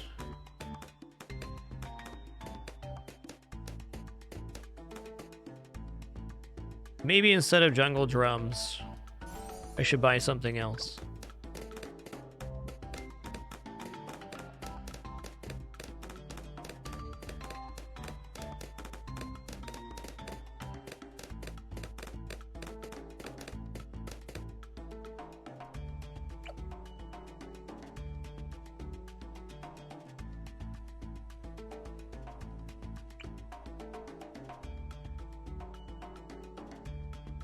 Doesn't quite get him there. Okay.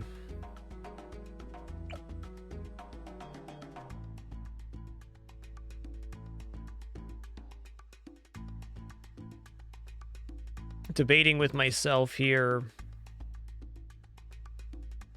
on how we're gonna pop camo stuff later on.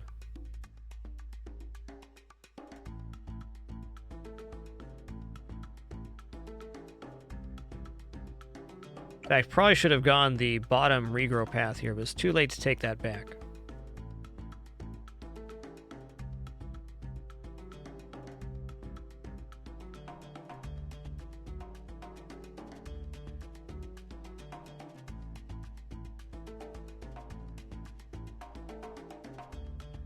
We need to get ready for a Moab by 40. I think we're good on Moab here, though, with one cannon going down. Sniper Monkey might be the good option here, sure. Shimmer Wizard solves it. A Shimmer Wizard right in the front of this composition would certainly work good. We don't need this till after wave 40, though.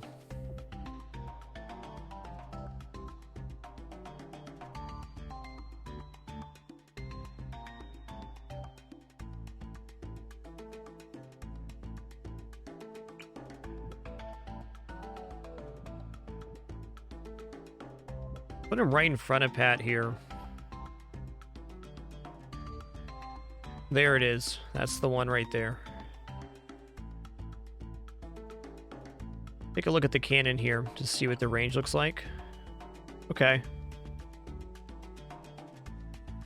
So really more in here is what we're looking at on the cannon.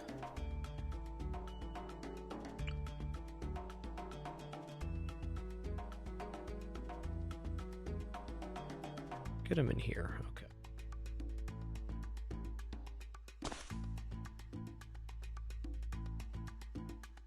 Let's grab double shot on the ninja.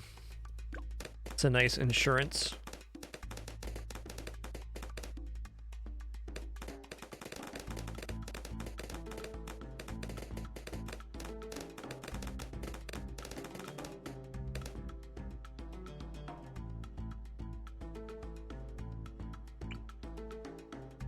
Oh, don't tell me I locked myself out of placing here. I did. It's okay, though. This placement is also fine, and even this placement... This actually looks even better. Maybe a happy accident on that one.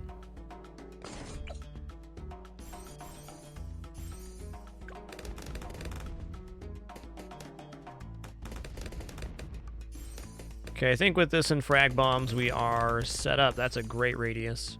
We are set up here for wave 40. Going to be going into Shimmer now because this mage is going to be the person that removes the camo from those pesky balloons.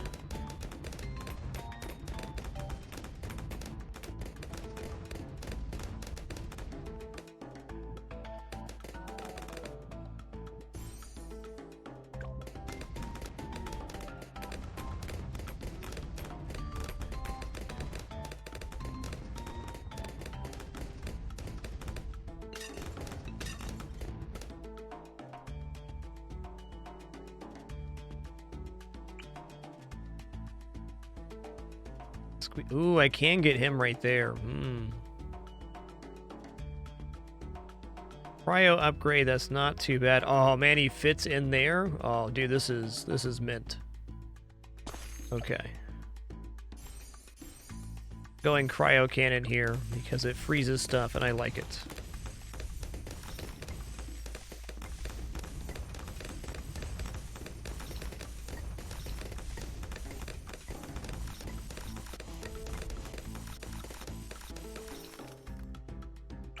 Give me that. Okay, round 40. We got Moab, a stopper here. We got Pat. We got some good stuff. Okay, we crushed wave 40. Good sign. Time we get caught up here. Bauer, thanks for 8 months. Icker, thanks for 84 months of lurking. That's like 7 years. Sir Ramok, thanks for 62 months. Thank you.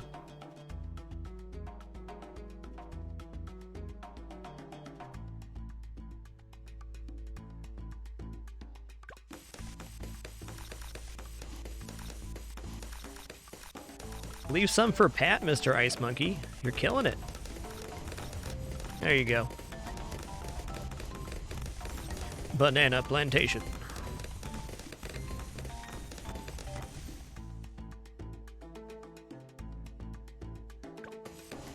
The furthest back point, balloons would spawn from here for the Necromancer.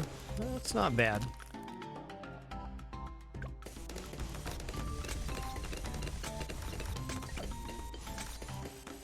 Alright, that's going to be the end of our economy. It's all monkey placement from this point forward.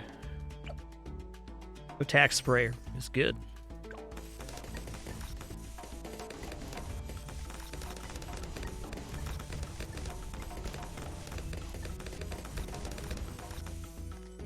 I think I want a buffing alchemist in here. That looks like an awesome spot for a buffing alchemist.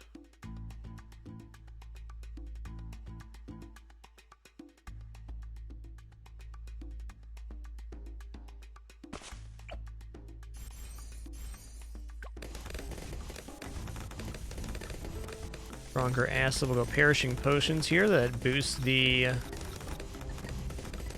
brew here. Also makes some pretty efficient damage.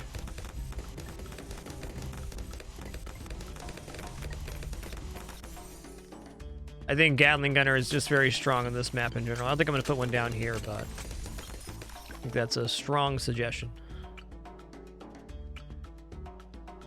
We'll grab permanent brew upgrade. I'm not getting it here for 50,000. 64,000, excuse me.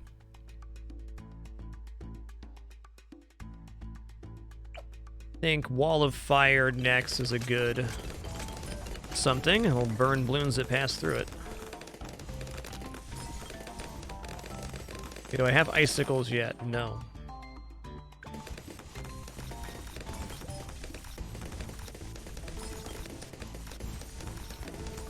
I feel like I could maybe save up for Crossbow Master in this situation.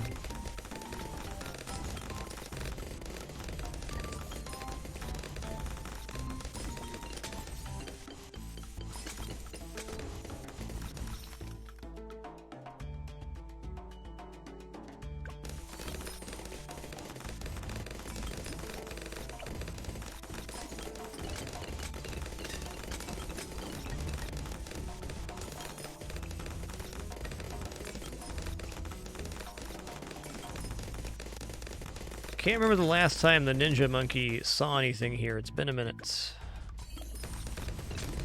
Alright, we're crushing balloons.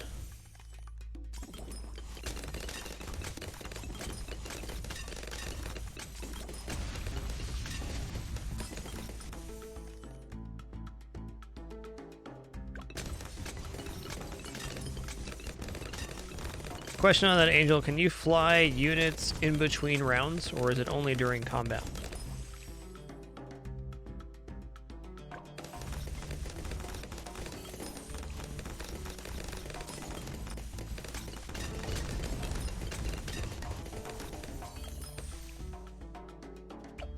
I don't know, 27,000 is a lot. What's a good value here? Yeah, that is very good value. Let's go in on this.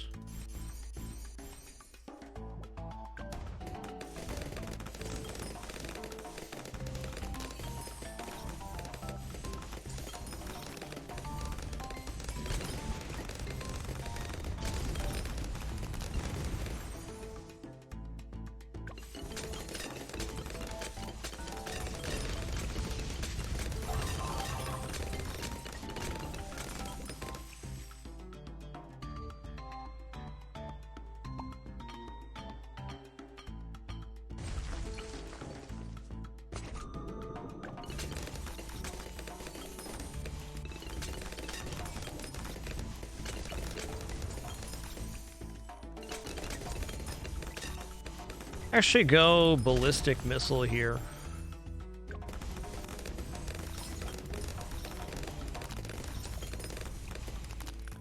Oh man, mortar monkey would be sick here as well. Let's put down a mortar monkey.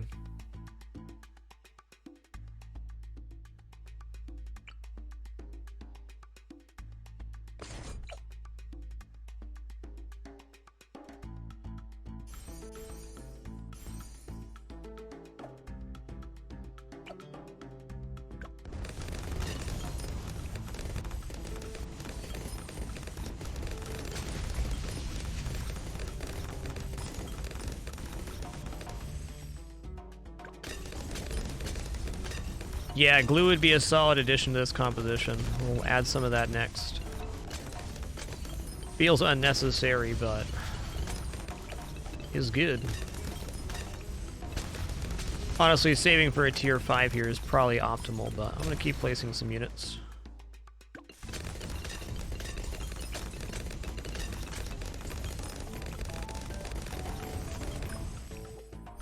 $32,000 for Pop and Awe. Okay, rains explosions over the whole screen, damaging and immobilizing all balloons for a few seconds. Cool. Bonus damage to stun balloons has synergy with Pat here.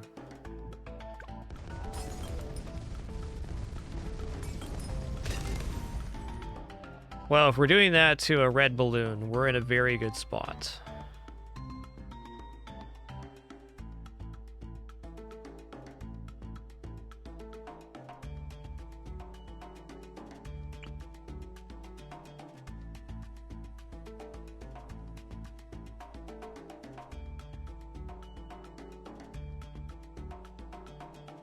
That's the spot right there.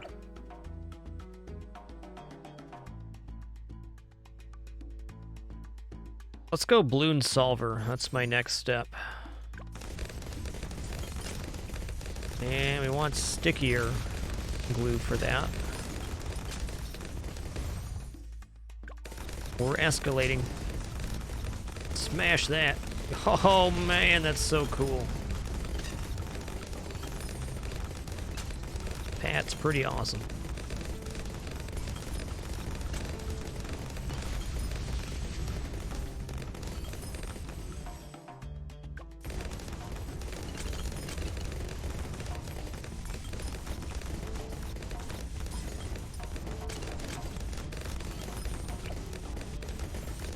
I'm going to stop at Balloon Liquefier for a minute. I'm going to save up for increased banana production. I don't see why not. Unlike the last build, I think this one is very strong. Difference between this and Haunted is the balloons are only coming in from one position here, so it's much easier to converge.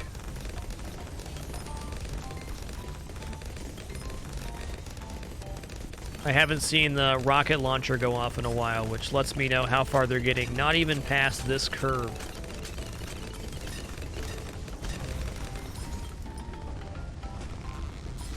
Oh, big bada boom.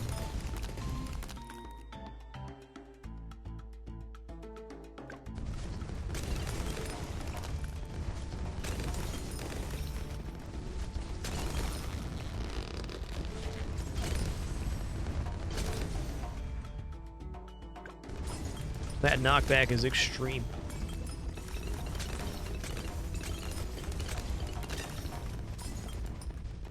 I think we'll let this one ride into free play. It's been a fun one so far.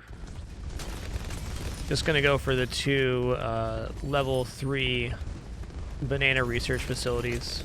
Oh hey, I don't have this yet. That was a mistake.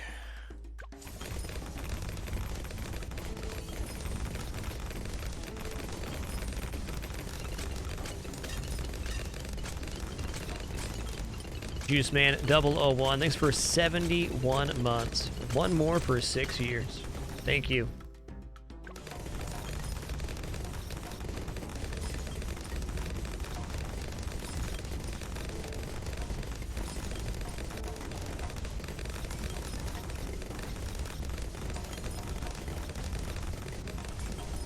Get crushing stuffed.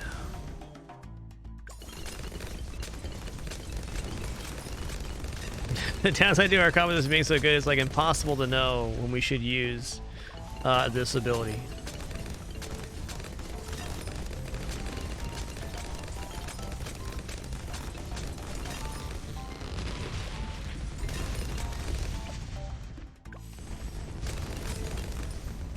Banana.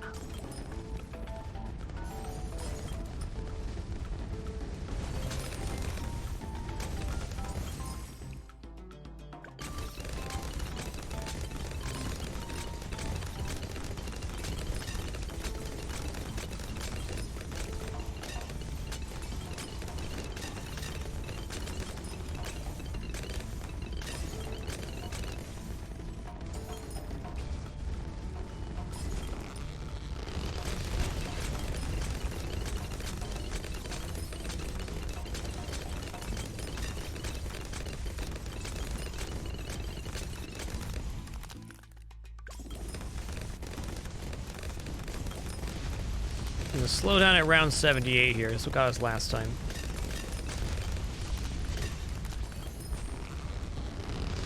Get bonked.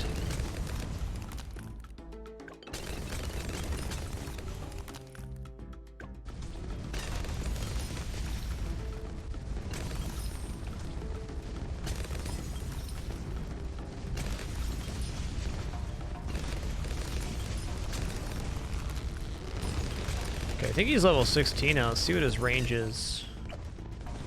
Only level 12, actually. Okay. Give me that. Here we go.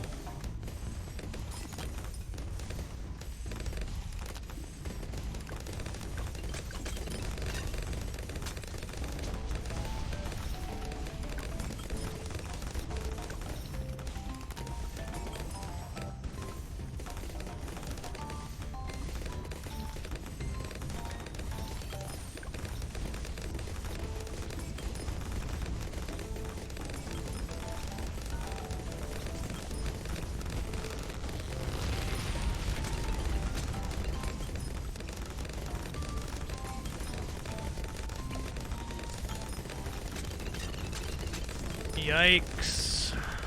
Okay, that was the ceramic chunk. That was a concern, which is still there. You know what I bet would be really good to add into this? Would just be a recursive cluster cannon tower. Right here.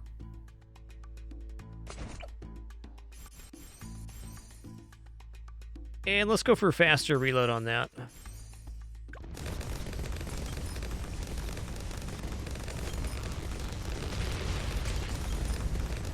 Just a really good area for that to be happening.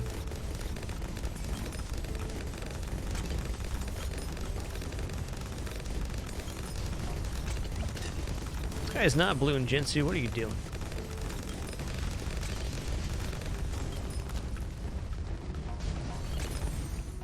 Okay, the upgrade I'm saving up for next is going to be... Oh, snap! He can grab the green ones.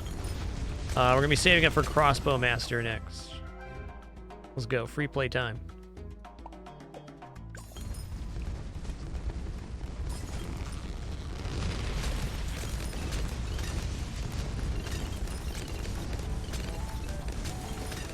Probably Tax Zone after that.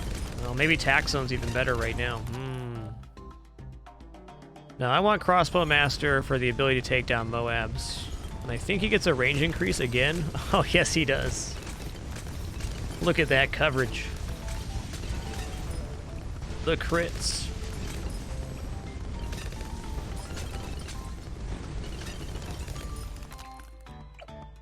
Okay, we're gonna grab at least Overdrive here, and now I think the 32,000 Icicle Impale should be considered.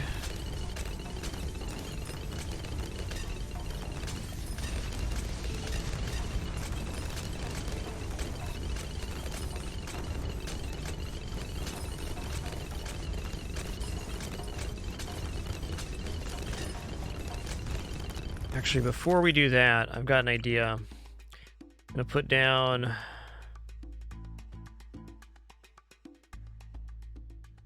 this right here.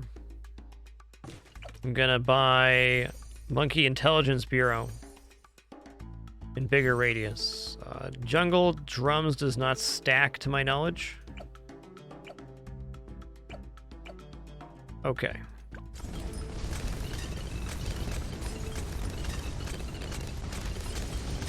Removes the reliance on the Necromancer for removing all of the camo. So we're gonna start getting the camo balloons soon. Get out of here, green.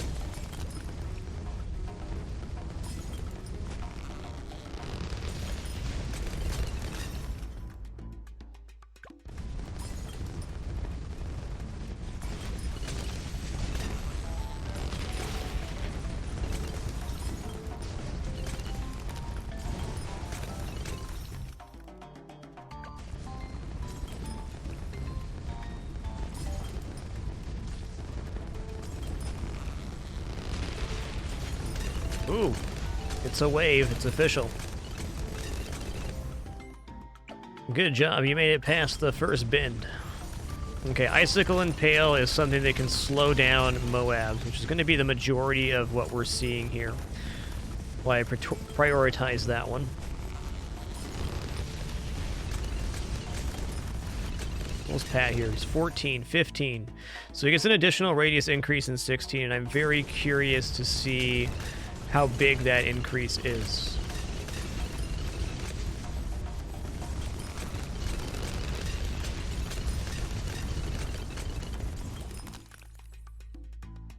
Balloon Solver is next.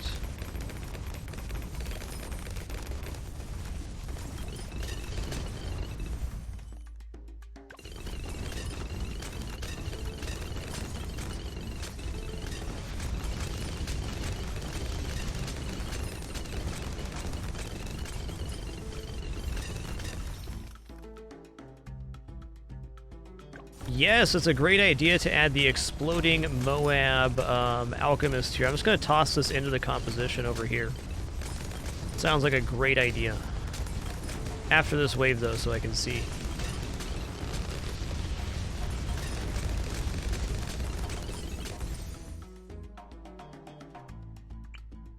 Can I get him on this side and in the radius? Well, not quite Jungle Drums. That's okay. He only needs to apply the unstable concoction there. I'll go acid pool too. Sure, sure. Thank you for that suggestion. That's a good one. Chaining explosions.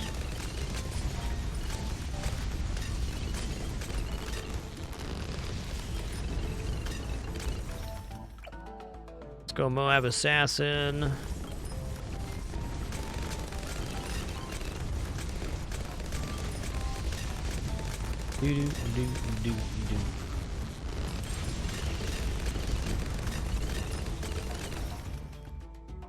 Pat leveled up, thank you. Okay, the radius increase isn't as much as I thought it would be, but it's still very good.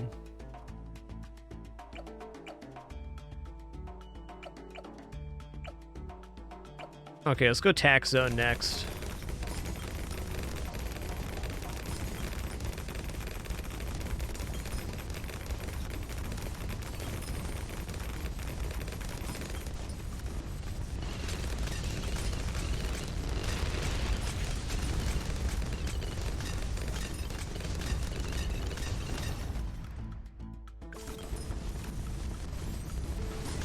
Hell yeah, tax zone.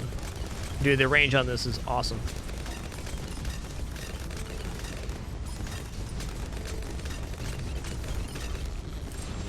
Hey, Blue Strike, thanks for 11 months. One more for that year. Appreciate you.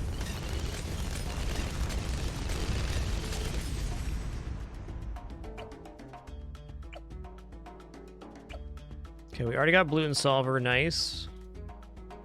Let's add in the first strike capability before the purple Moab gets here.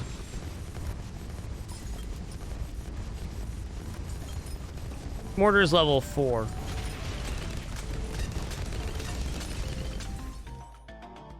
Adding in a Bernie stuff mortar wouldn't be bad either.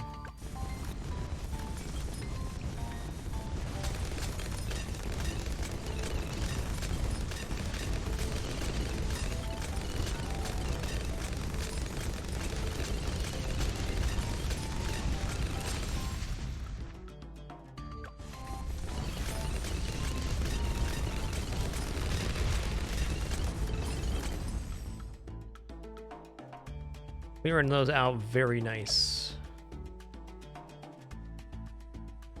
All right, what did I just say I wanted to try?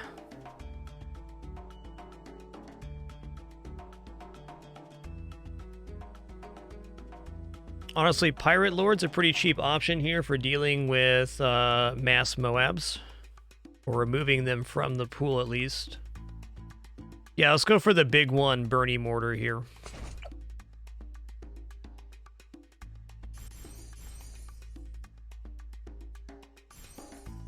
Okay, biggest one we can't quite get, but the big one is... It's quite big. Watch the shockwave. It's hitting all the way to out here. Oh, Pat can't grab that one. Uh-oh. Pat can grab that one. That was close.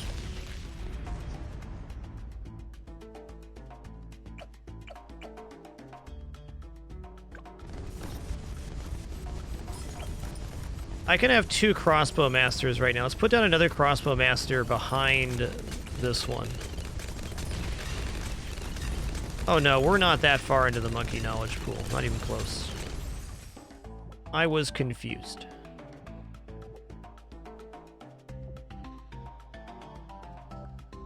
Do this. It's in range of one, but not the other. Okay, this still has jungle drums. I'll take it. I'm gonna go for the Blade Maelstrom, Super Maelstrom route on this. And I'll just go more tax, sure. This ability is real cool.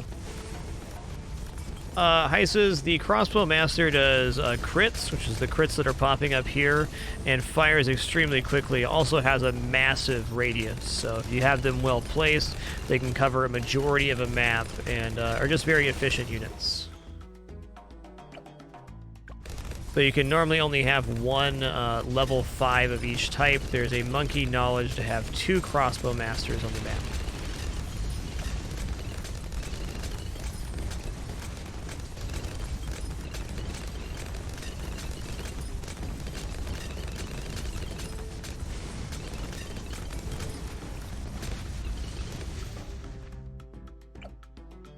Okay, let's save up for the recursive cluster. Can't be wrong.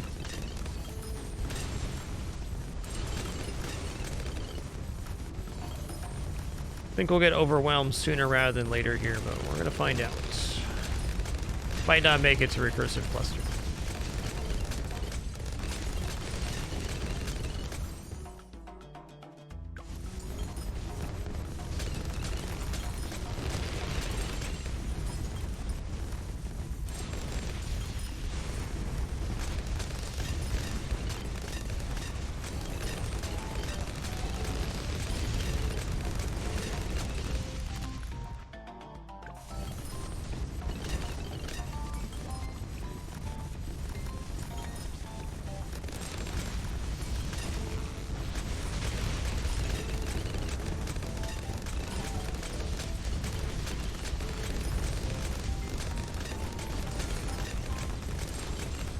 Nice. Good clear.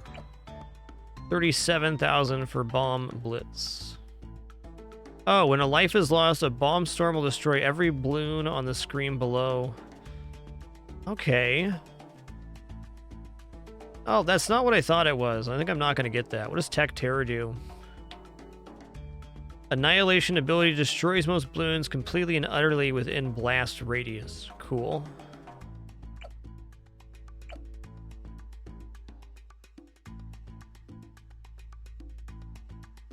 See if we can fit a helicopter in here. Maybe. Okay, doesn't quite get the jungle drum.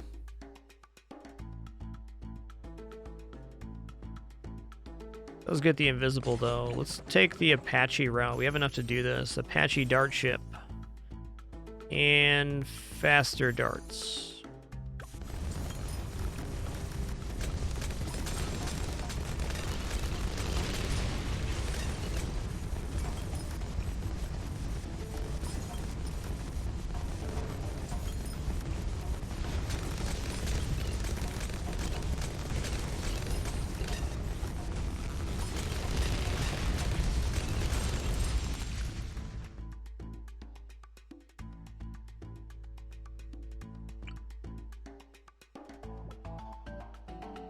Okay, Wizard Monkey here with range increase will be fine.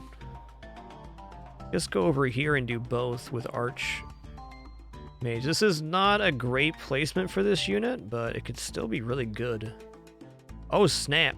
This is within range of Jungle Drums.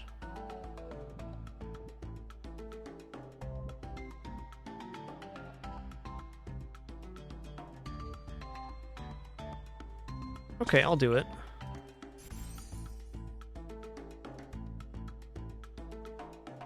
Let's go Fireball on this one.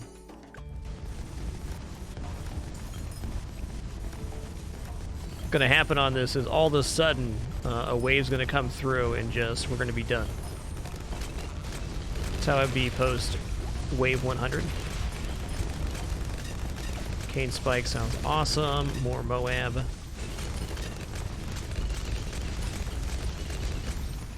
Nice. The explosive Moabs really made a large difference, I feel.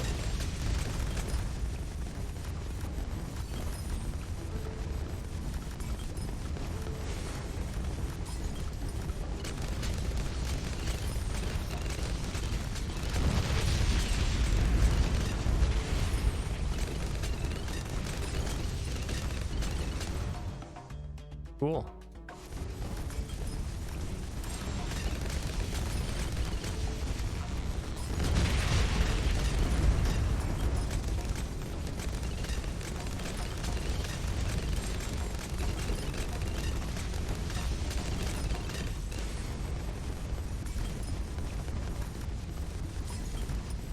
Oh, I should have done that sooner. That might be it.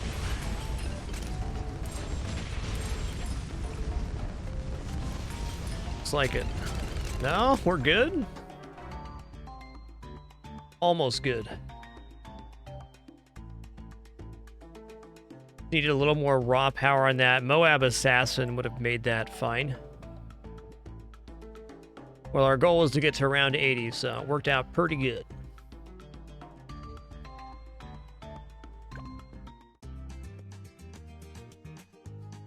Got a whole new respect for Pat Fusty, the hero. Slamming and jamming.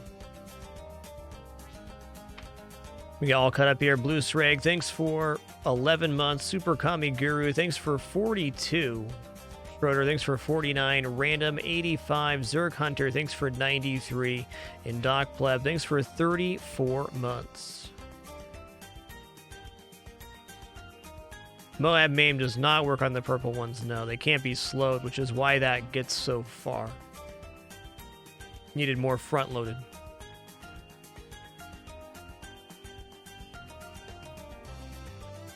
Well, everybody, was an awesome stream today. Had a great time playing FTL Stealth A, Nova Drift, and some balloons to round things out. We'll be back at it tomorrow around 1 p.m. Pacific. Hope to see you there. Thanks for another great stream here on Twitch. I'm going to run 3 minutes worth of ads, the only ads I play for the entire broadcast on our way out. Thanks for making it another great one. Have a good one, Peter, Draws, Cosmic Distortion, Zephyrus, Just, Blade Sork. Have a good one, Simon, Chrono Twilight, Delicate Sound of Thunder, and all the rest. Until tomorrow.